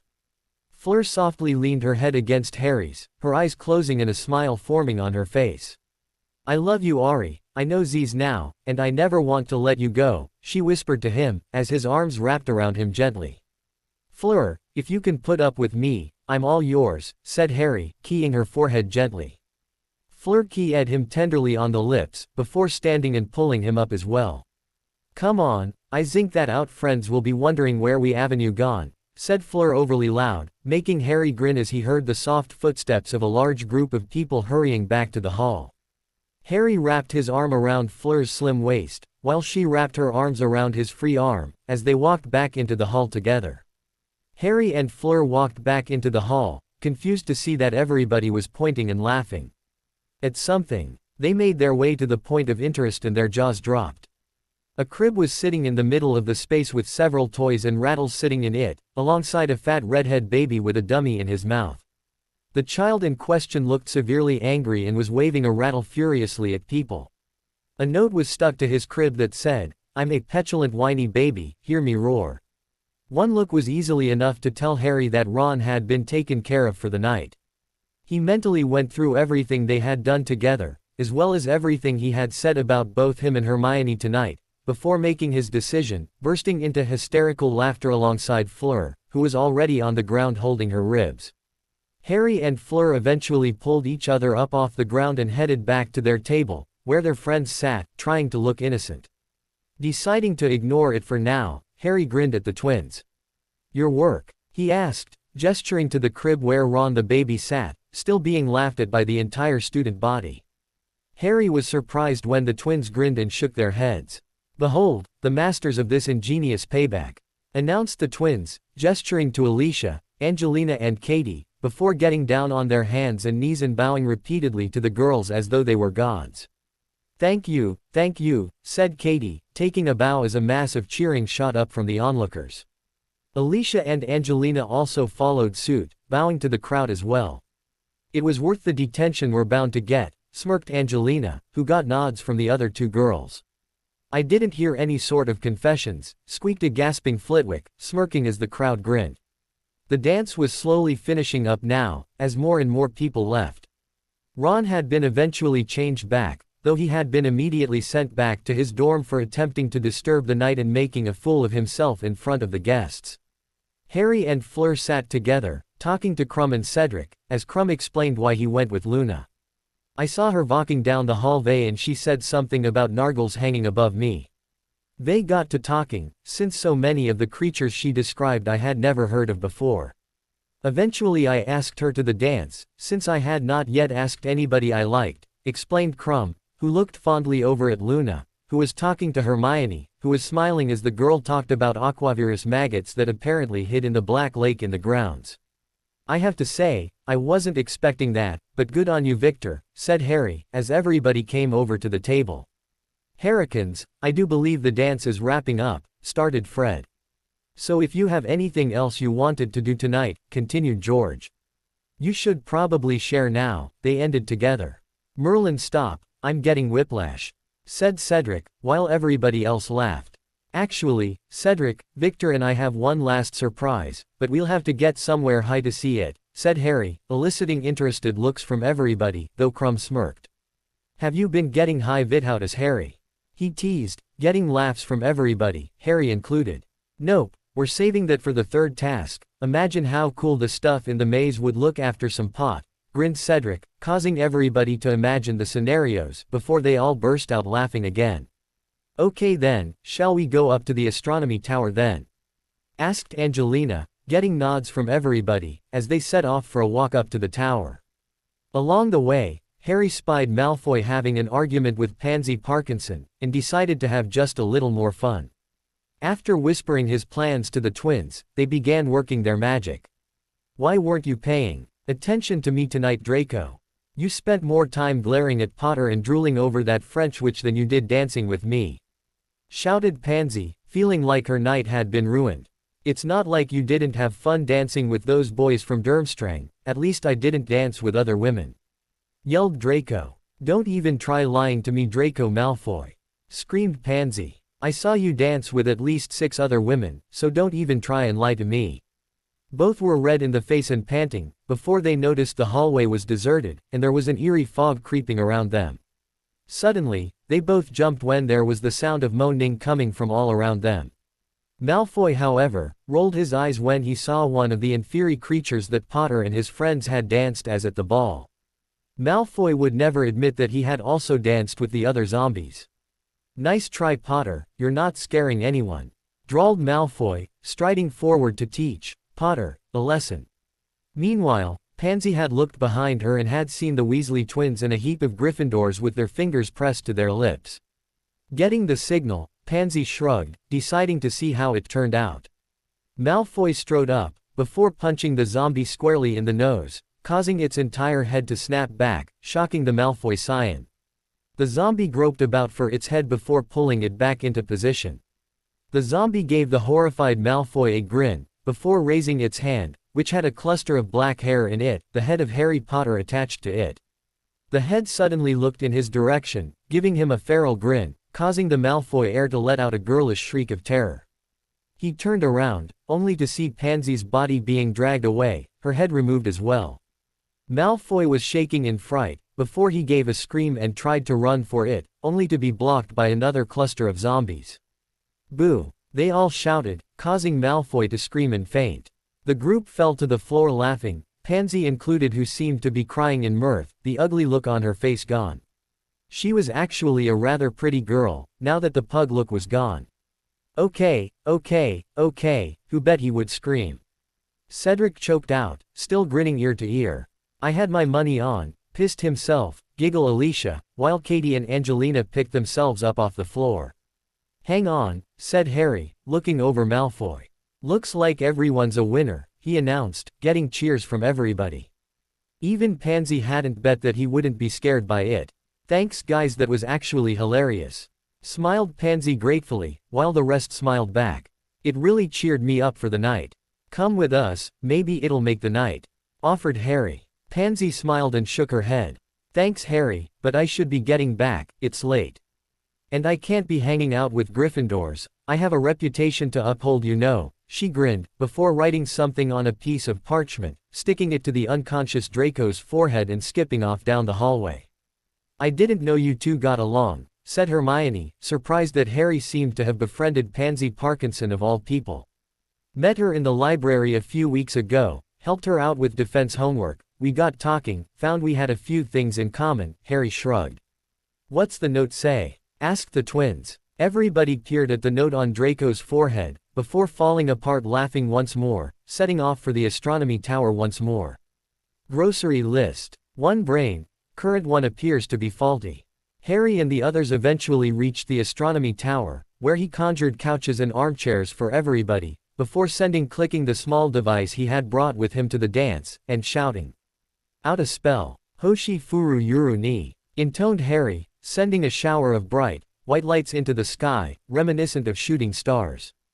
The lights split into well over 100 and began changing colors, before suddenly, several of them burst into bright, colorful explosions, lighting up the sky. Fireworks, squealed the chasers excitedly. They'll keep going for about 10 minutes. My gift to everybody, smiled Harry, as everybody sat back, watching the fireworks display.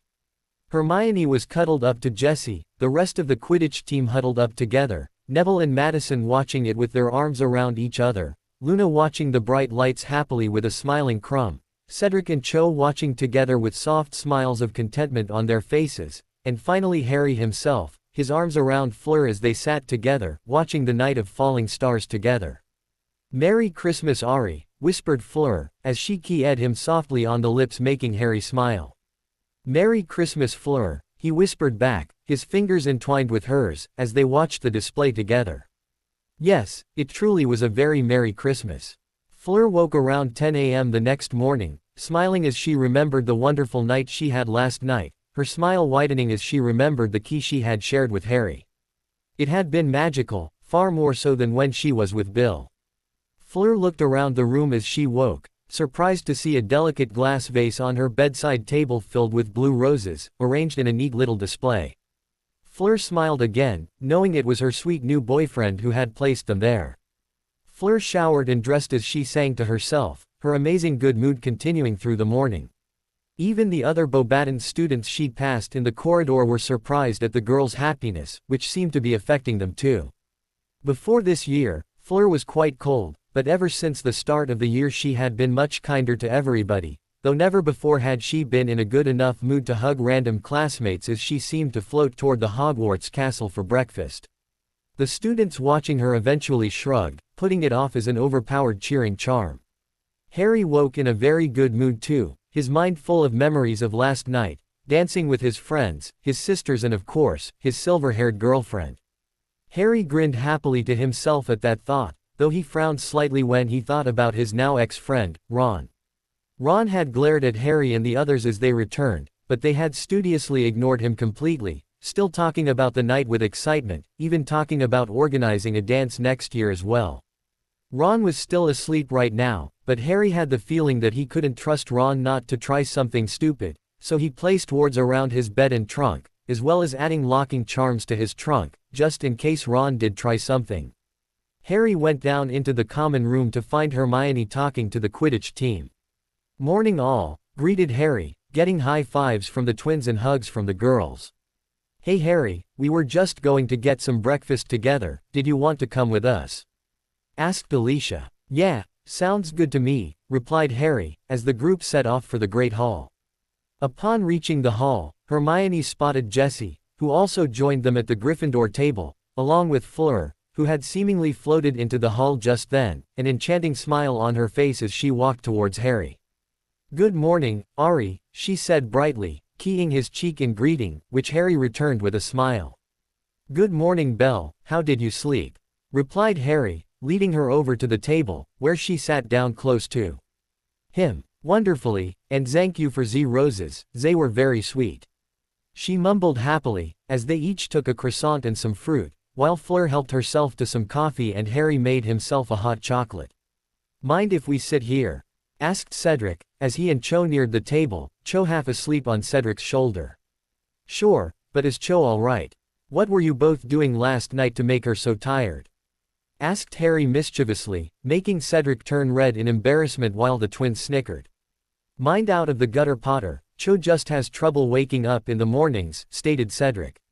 As he said this, Cho's head smacked into the table, causing a loud thudding sound. "I don't believe it, she's fallen asleep again," groaned Cedric, picking her up of the table and waving some coffee under her nose. Cho slowly opened her eyes drifting to the coffee. "Ah, there's 3 setties. She sang in delight, slowly adding large amounts of sugar to her coffee. Everybody else just looked to Cedric for an explanation, said person sighing in exasperation. She gets like this when she doesn't get enough sleep. She was like this once when her classmates said she told Flitwick what she called the shortest joke in the world, explained Cedric, face-palming himself from the memory. What joke did she tell him? Asked George, genuinely curious. Cedric took a moment to take a sip of his coffee, and to make Cho a new coffee that didn't have more sugar than coffee, before answering the question. Dwarf shortage, he said shortly, as the group cracked up laughing. Unbeknownst to the group, Professor Flitwick had heard the retelling of the joke and couldn't help chuckling a little, all things considered. Luckily I'm not the shortest in the family, I certainly got a good laugh telling that joke to my brother, he thought, walking along. After breakfast, the Chasers and the twins asked Harry if he would mind sparing some time to have a practice with the new brooms somewhere inside with enough room. Harry, after making sure Fleur was alright, Fleur was still on cloud 9 and had decided to do a personal project for the day. Harry told the team to meet him in the common room when they were changed, as he knew a place they could practice inside. 10 minutes later, and Harry was leading the Quidditch team up to the 7th floor, to the tapestry of Barnabas the Barmy. Where are you leading us, Harry? Asked Fred, as Harry stopped in front of a blank wall. Fred and George's jaws dropped when, after pacing in front of the wall 3 times, a door had suddenly appeared where there had previously been just blank wall. Opening the door, the twins were further astounded to find a giant Quidditch pitch with a bright open sky, shining warmth down on them. How is this possible? Stuttered Angelina, while Katie ran about on the field. Wow, it's real grass. She exclaimed excitedly. What is this place? It's so awesome, shouted Alicia in amazement. This is the room of requirement, like I told you 3 last time, it becomes whatever you need it to be. I asked it for a place to practice Quidditch, but I didn't expect it to actually give us a real pitch, explained Harry. I can't believe we've never known about a place like this before, said George, before he and Fred were on the ground bowing to Harry. Thank you for the most amazing gift. They cried in unison, as the Chasers pulled them up off the ground while Harry laughed. But this is great, exclaimed Angelina. Now, if we want to practice with different weather conditions, we can ask the room to simulate them instead, and best of all, we can practice in secret so the other teams won't know what we're up to. She ended with a huge smile on her face, as she squeezed Harry tightly, twirling around the room with him. Enough of that, let's get up in the air and test out these new brooms, shouted Alicia in excitement, as the team donned their Quidditch robes. Change rooms had appeared, as were requested, and mounted their brooms, ready to start. Hours later, the team emerged from the room, huge smiles adorning the faces of everybody. The Chasers had loved their new Reika models Harry had got for them, having never ridden such a fast broom before, and the twins were more than happy with their Shichisaken brooms, which were faster than anything Nimbus had come up with. They had used the room to simulate sunny skies, rain, clouds, storms, snow and even a tornado when Katie got curious. They had just finished up in the room's conjured swimming pool, where Harry, accidentally, dropped the golden egg he carried in his bag, into the pool, where upon fetching it, the team discovered that the egg sang underwater. By the sounds of it, you'll have to go into the Black Lake and find something precious to you. Damn it, George, I knew we should have upped production of those froggy formula mints, exclaimed Fred in annoyance. Froggy formula mints? Asked Harry curiously. George grinned mischievously at him. Mints that can turn somebody into a frog for a half hour, but at the moment we seem to only be able to get it to the point that the person turns green and sticky, he explained, getting interested looks from his audience. There's the bubblehead charm, but it's kind of fragile, so I don't think it's a good idea, mused Alicia. We still have almost 2 months before the next task, so don't worry Harry, we'll help you out as much as you need, said Katie cheerfully, getting a smile and hug from Harry. Thanks guys, I really appreciate it, replied Harry, still smiling as they made their way back to the common room to get changed. After the girls split and head for their dormitories, Harry asked to see Fred and George alone. Okay guys, I wanted to ask you guys a favor, said Harry, as they shut the door to Fred and George's dormitory. At the moment, their roommates were out, so they were unlikely to be disturbed. What can we do for you Harrykins? Asked Fred. If I win this tournament, You obviously know I have no need for the extra money, however, what I do have a need for is a good laugh. So, if I do win the tournament, I need you guys to take the money and start up that joke shop you want. I know I could do with a few laughs, and I can't think of anyone else better to make them, said Harry, getting gobsmacked expressions from the twins. He's Barmy Fred, whispered George to his twin. Yes, indeed I am Barmy, but that's beside the point, corrected Harry. Seriously, the world needs to see some of your jokes, and I couldn't care less about the money. Although, I need one promise from you if I do this, added Harry. Anything, Harry, replied the twins in unison, both with determined faces. Harry grinned and told them his plan.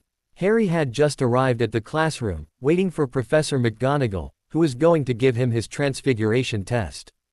They had decided to do the test now, instead of putting him on the spot in the next class. Good to see you here early, Mr. Potter, said McGonagall, as she came around the corner. Good morning, Professor, he replied politely. Are you ready then? She asked seriously, getting a nod of consent from her student. In that case, the first thing I'm going to ask you to do is a practical and theoretical exam that 7th-year students take in their Transfiguration NEWTs, she instructed, handing Harry a test paper, which he dove into immediately. Eventually, he handed it back to McGonagall, who was gobsmacked as she read through the well-thought-out answers which were all correct. This is amazing, Mr. Potter. These are Newt Standard questions and you're a 4th year. You and your father really are so alike, right down to the messy handwriting, she exclaimed, getting a grin of somewhat embarrassed pleasure from Harry. Now, you'll next have to show me your 7th-year understanding of the subject. I'll start by asking you to turn this iguana into a desk, she continued, swishing her wand, causing a fully grown iguana to appear on the table. The practical testing went on for over half an hour before Harry finished. By the time he had, Professor McGonagall was almost literally glowing with pride. This is marvelous, Mr. Potter. I can safely say that, if this was the real Transfiguration Newt, you would have received an outstanding with distinction. She said, a smile of pride on her aged face. It may take a couple of weeks, but once I've cleared everything with the ministry, I can organize for you to take a formal Transfiguration exam to test your true skills, she finished, still looking at her young student with pride. Thank you, Professor, I'll make sure I'm ready to take the exam once it's time, replied Harry, as he gathered his bag to leave. Given that you have shown that 4th-year work is trivial for you, Mr. Potter, I will have to allocate different work to yourself, said McGonagall, flicking her wand at the wall behind her desk, causing it to open up into a smaller classroom filled with diagrams on the walls of various animals, as well as humans. For the rest of the year, you will be using this room to start practicing new forms of transfiguration. She explained to Harry, who looked bemused. Transfiguring objects and animals can be done easily enough, but a wizard who can transfigure not only themselves, but also liquids and even gases in the atmosphere can conjure almost anything in a duel. Harry marveled at the ideas for transfiguring different matter, thinking of the unending possibilities for usage in a duel, or indeed, in everyday life. Thank you very much, Professor, I'll make sure I don't let you down, stated Harry, gaining a rare smile from the aged teacher. See that you don't, Mr. Potter, she replied, before walking back down the corridor, allowing Harry to make his way towards the Durmstrang ship, where he was supposed to be meeting with Victor and Cedric to teach them some more obscure magic. He was almost out of the castle, when he crossed paths with Snape, who looked very deep in thought about something, almost running into him on his way to the dungeons. Sorry about that, Professor, apologized Harry, knowing that he didn't want to give the potions master a reason to deduct points, despite his unusual neutrality toward him, which had been occurring since the potions lesson when he had given the man a mental warning. Please be more careful next time, Potter, however I have been meaning to talk to you, if you have time presently. He replied, staring at Harry, his eyes piercing him with a stare, not of his usual loathing, nor of his newly acquired neutrality, but one of curiosity, intermixed with an unidentifiable emotion. Without waiting for a response, Snape turned on his heel, heading toward his office in the dungeons, forcing Harry to jog to catch up to him. Snape and Harry arrived at the door to the office, which opened at once to admit them. Snape motioned to a chair opposite the desk, before seating himself at the desk, waiting for Harry to sit. I must admit, since your excursion into my mind and the message you left in it, I have been rather curious to talk with you about your knowledge and other matters, Mr. Potter, started Snape, once Harry was seated. Harry fixed him with a stare, pondering certain things in his mind, before internally sighing in annoyance. What is it you would like to know, sir? He asked, as a flash of emotion passed over Snape's face. Harry was unsure as to what it was, though he somehow thought it could have been something akin to regret. First of all, I think I must apologize for my unfair treatment of you throughout your school years, he said, a definite pain in his voice, as though he were struggling to comprehend apologizing to someone related to his archenemy. Harry himself was truly thrown for a loop at the man's change in attitude, before speaking up. Sir, while you may have had an unfair bias against myself in my first year, I did nothing to alleviate your annoyance with me, so I can only really blame you for first year, stated Harry. It appears you do have moments where you act more like your mother than your father, Snape said quietly, his eyes flashing with a spark of life at the mention of Lily. May I ask a question, Professor? Harry asked. After receiving a nod, Harry continued, Sir, many people have been able to tell me about my parents, and recently I have met people who have given me more in-depth knowledge about my father. However, I have yet to meet anybody who seemed to know my mother very well. Yet, from the way you talk about her, you seem to have known her quite well, Harry finished, as Snape stared at him, as though he were seeing him for the first time. What do you mean, Potter? Whispered Snape. Sir, could you tell me about my mother? I would enjoy hearing about her, from someone who was close to her, Harry asked, hoping that with this question, perhaps he could help the man who had saved his multiple times before. Snape looked shocked at his question, and didn't answer for almost a minute. Lily, she was my closest friend as a child, Snape began, his eyes gaining some light as he spoke of his friend. We met in a park near to where I lived with my parents, where I learned she was a witch, while her sister was a muggle. From that day on, we became inseparable, even when we were sorted into different houses at Hogwarts. One day, I said something which, to this day, I regret with every fiber of my being.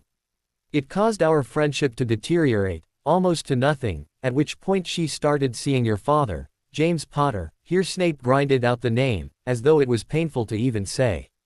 After that, I rarely ever saw her, only during special events. My heart was torn in two when she announced her engagement to a man I detested, so much so that I even missed her wedding day, yet another mistake on my part, for the headmaster revealed to me that she had cried when my invitation returned, unopened. That was the last time I heard from her, before. Snape swallowed painfully, the words dying in his throat, unable to voice the pain he felt.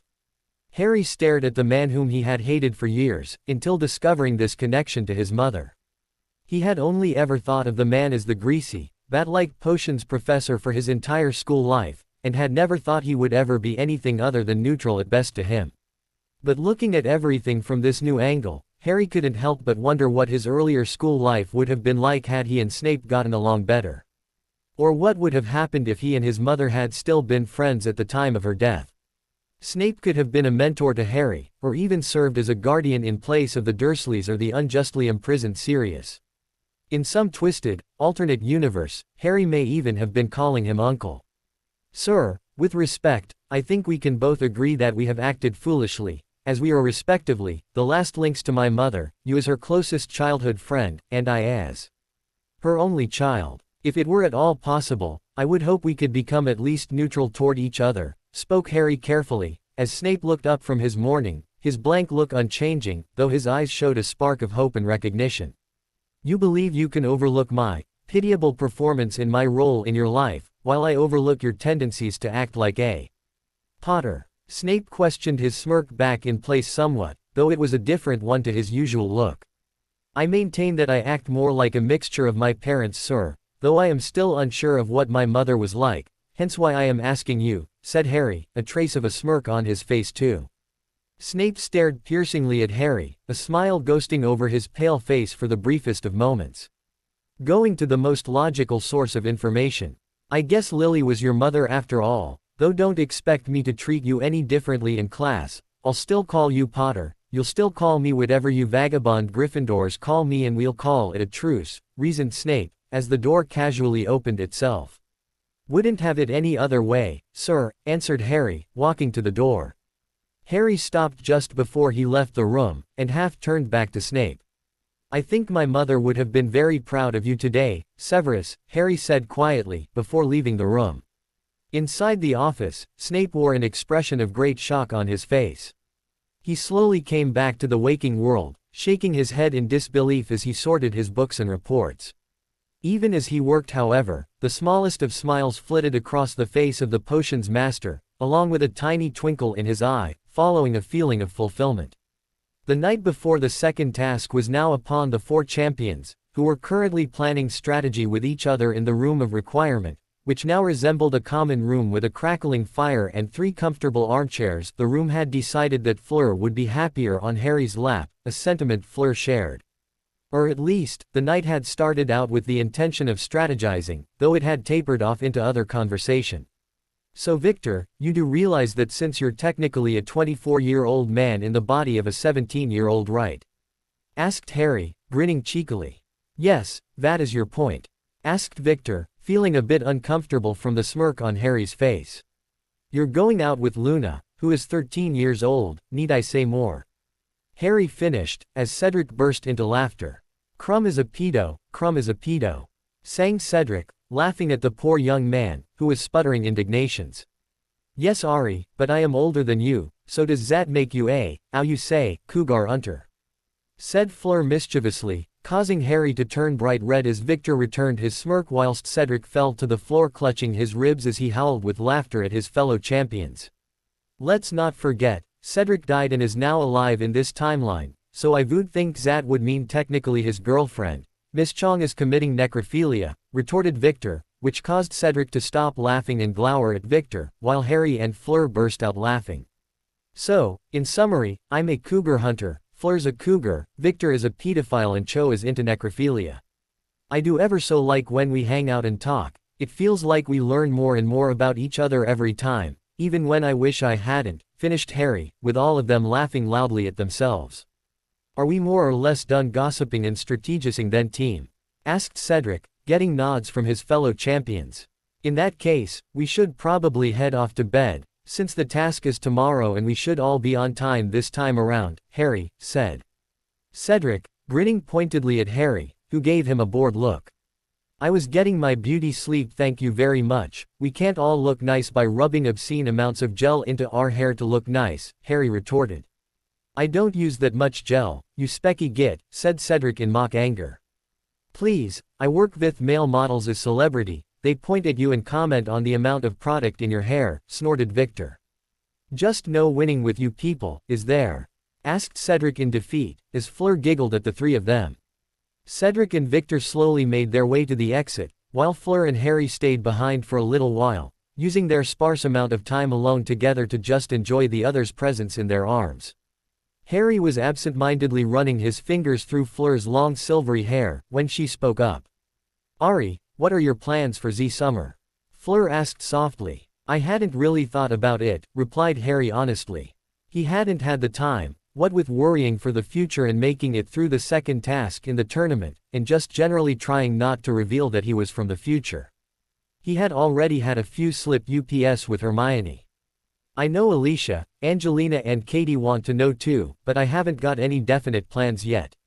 True to their word, the Gryffindor chasers had been taking their job of self-imposed sisters very seriously, and had been very protective of Harry as of late, and were writing home to their parents asking permission for Harry to stay with them, for which he was both embarrassed and immensely grateful for. "If you have time on the holidays, would you like to visit me in France for a while?" asked Fleur, the smallest trace of hesitance and hope in her voice. "Of course, I'd love to, Fleur," replied Harry easily, smiling gently at her, as he cupped her cheek and kissed her softly but deeply. Fleur melted into him, her eyes fluttering closed as her soft lips melded with his in a passionate embrace. Harry knew the reason she had thought he may not want to visit her. Bill had put off going to France for a long time, and had only consented at her insistence. Bill had not even tried to learn her native language and had been left out of conversations frequently, which had in turn angered the young redhead. It had been a major reason as to why they had settled in Shell Cottage, instead of in France or in another country. Fleur had resented the fact that she had tried to get to know his family and had been widely rejected, and he had made almost no effort to get to know hers. "Come on, Fleur, let's get to bed. I'd best make sure you get back to the carriage," said Harry, wrapping Fleur in his arms and carrying her towards the door out of the room of requirement. "Ari's caught himself a cougar," Fleur sang sleepily, causing Harry to stumble. "I won't ever live that down," muttered Harry, shaking his head as he closed the door behind them. Harry woke early on the day of the second task, certainly a change from being poked awake by Dobby. He got changed into a wetsuit he had gotten Sirius to send him and put on his Hogwarts robes over it, whilst holstering his wand on a specially designed pouch on his arm. He planned to use the Weasley twins' new froggy formula mints to transform into a frog before using a gravity charm to cause himself to quickly sink to the bottom of the lake and then use a bit of wandless magic in order to free Ron. Though his friendship had more or less been terminated with the youngest male redhead, he would do his best to rescue him, if only for the points in the tournament. Harry passed numerous people on the way, most wishing him luck, including Neville and Madison, who both blushed profusely when Harry asked if they were counting watching the task together as a date. Everything was going very smoothly, until Harry reached the champions table to sit with the others, when Harry noticed they all looked nervous and fidgety. "What's wrong?" asked Harry, as they all turned to look at him. "Ari, Hermione and Ron are sitting at the Gryffindor table," she said nervously, making Harry whirl around, to stare at Hermione, who was nervously biting her lip as she stared over at Harry, giving him a weak smile, while Ron sat at the other end of the table, shoveling large amounts of bacon and toast into his mouth, much to the disgust of those close by him. "They should both be under the lake," breathed Harry. He looked over at the Ravenclaw table and saw Cho missing, which likely meant Cedric's captive hadn't changed. However, his heart plummeted when he noticed someone else missing from the table of the House of Knowledge. "Luna is missing too," spoke Victor unhappily, having realized he was now rescuing someone he had genuinely grown very fond of in a frighteningly short amount of time. Harry was desperately trying to think of who else they may have taken, when Professor McGonagall came to their table to escort the champions to the lake. Harry was walking nervously with the other champions when he saw a few of his friends coming from the castle.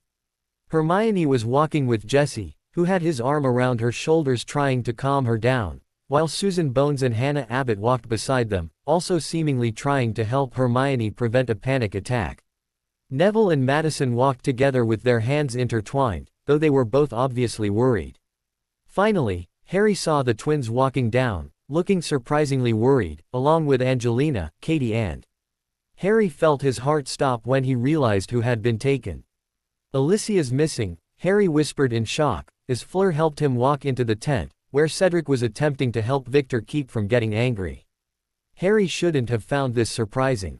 Hermione was his closest friend and like a sister to him, but Alicia had already accepted him as her little brother and had been getting much closer to him throughout the school year. Of course, Katie and Angelina were also there, but Alicia was the first to tell him, and it made her stand out enough. Of course she would be the thing he would sorely miss. "Calm down, Ari, we will get her back, I promise," whispered Fleur, pressing her lips to his forehead as she hugged him tightly. Logically, Harry knew that nobody was in any danger. However, at the moment, all he could think about were the hostages down in the cold and darkness of the lake. One was as close as a sister to him, while another was very important to him for what she was to the woman he loved. "Guess we won't be having our joke round this time," said Cedric, eliciting a chuckle from his fellow champions, weak as it was. Originally, they had planned for Fleur to wear the wetsuit and for the three boys to wear bikinis of varying modesty, for a laugh of course. However, desperate times called for desperate measures. "Plan B?" asked Harry, getting quick agreements from the other three, just as they were called out to the lake. "Ladies and gentlemen, students and teachers, we welcome each and every one of you to the second task of the Triwizard Tournament." Bagman's amplified voice sounded throughout the stands around the lake. "We've hidden something from each of our champions in the Black Lake, something they'll sorely miss, which they have 1 hour to find. Champions, on your marks," announced Bagman, as Harry, Fleur, Cedric and Victor stepped up onto the docks. "Begin," yelled Bagman, as his wand emitted a loud bang like a gunshot, as the champions moved as one. Harry and Victor quickly slapped their palms on the dock, causing a surge of blue light as the wood transformed into a large wooden ship, not unlike a pirate ship. Unseen by the shocked and awed crowd, Harry and Victor had transmutation circles on slips of paper in their hands, which they had used for a quick one-time use of alchemy.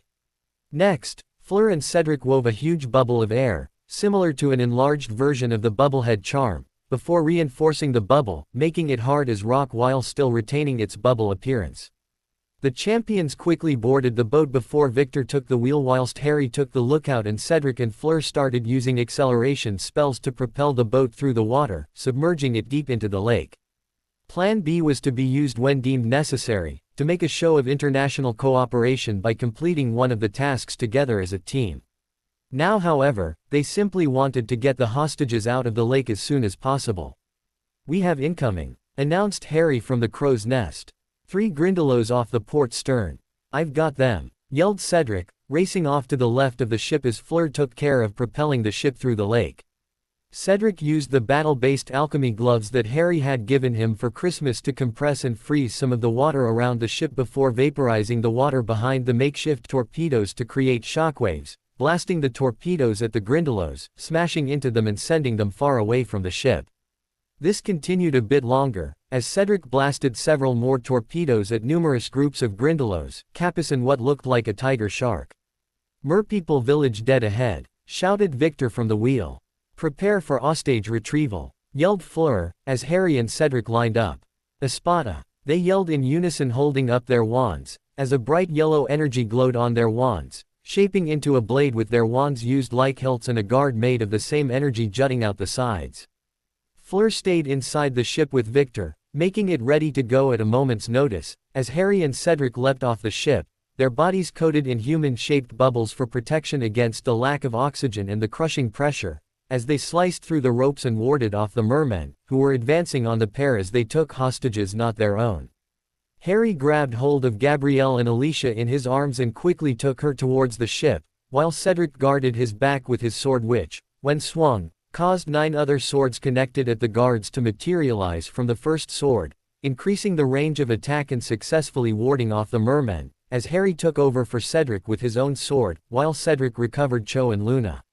The second they had gotten back on the ship, Fleur had accelerated the ship as fast as she could, making them speed through the lake, leaving the merpeople in the dust. Meanwhile, the hostages were coming too, spluttering and shaking with cold, while Harry and Cedric cast warming charms on them and bundled them in blankets, just as the ship broke the surface of the lake. The 4 champions looked out into the crowd of silent, shocked students and teachers. Suddenly the cheering started, first from the champions' friends and families, then from everyone, until the stands were shaking with all the applause. "Incredible. Ladies and gentlemen, this has to be the first time in the history of the Triwizard, that the champions have worked together to fulfill a task, and these 4 champions have completed the second task in an unbelievable 12 minutes and 40 seconds, obliterating the previous record of 41 minutes. Bagman yelled in amazement, as the cheering got, if possible, even louder. The 4 champions looked to their individual hostages, as their ship was magically pulled to the shore. Gabrielle jumped into her sister's arms hugging Fleur, who hugged her back tightly, closing her eyes and smiling in relief. Cedric and Cho embraced, as did Luna and Victor, who keyed Luna more gently than many would assumed was possible for the intimidating-looking man. Harry simply fell to his knees and hugged Alicia hard, as she hugged him back, stroking his hair and hugging the relieved boy. Eventually the boat was pulled in and the passengers disembarked.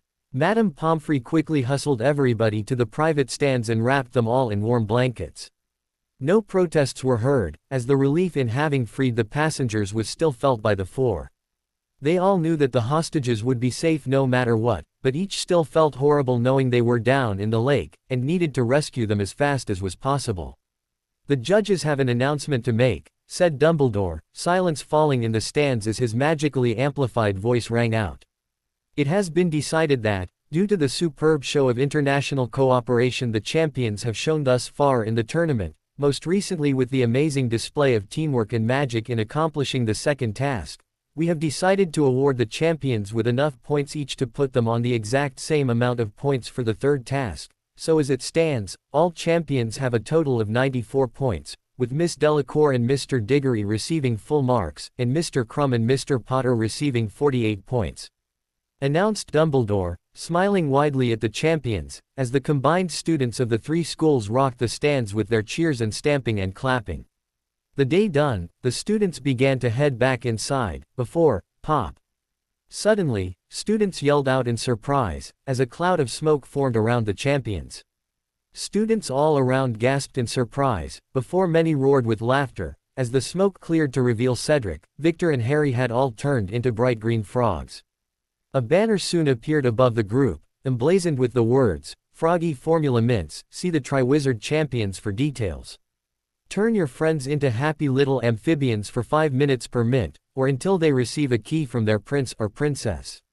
The Weasley twins were completely floored by this until Alicia held up a sign that had prices for them on it, at which point the twins broke into mock tears of joy as they praised the champions, imagining their pockets overflowing.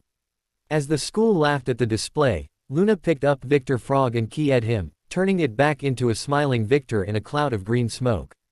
Cho did the same for Cedric Frog, but when Fleur went to pick up Harry Frog, Gabrielle beat her to it and keyed the frog, causing Harry to change back with Gabrielle blushing deeply in his arms while an amused Fleur looked on and the audience cheered at the display. Later that night, a party was going on in the Beauxbatons carriage. Fleur's parents had graciously offered their room to the champions to use for a party, thought the champions had insisted on Fleur's parents being welcomed to the party along with the champions' friends and Gabrielle. Everywhere you looked people were laughing and having a good time, while green clouds of smoke erupted frequently, followed by laughs as people turned each other into frogs, whether on purpose or for a laugh. The Weasley twins had thanked the champions profusely, as their funds had risen exponentially when practically every student from all the schools, and even several teachers, had been flocking to them to buy huge orders of their Froggy Formula Mints. They were so flooded they had set aside all of their break times to continue making more for the excited crowds.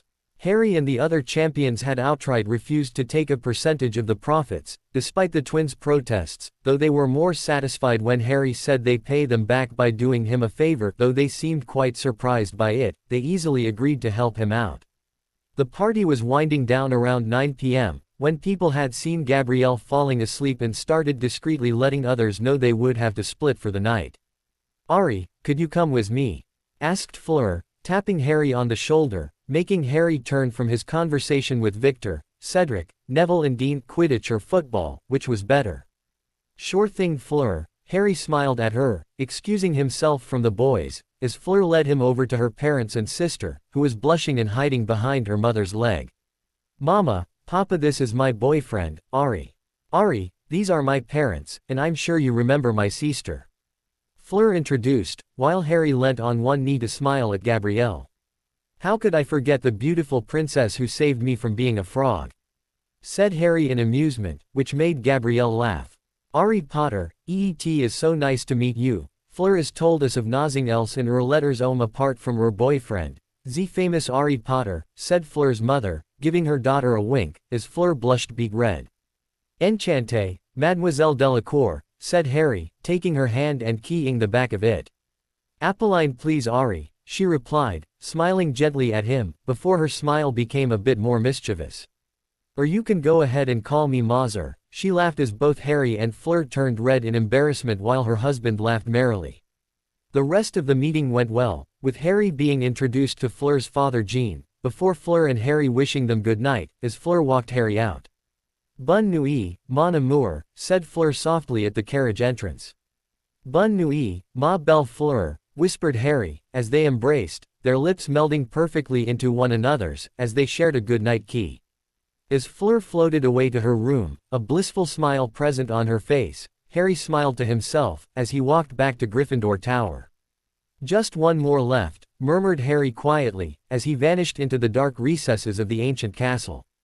To be continued. I hope you enjoyed this story. Also remember to subscribe and like this video. See you in the next video.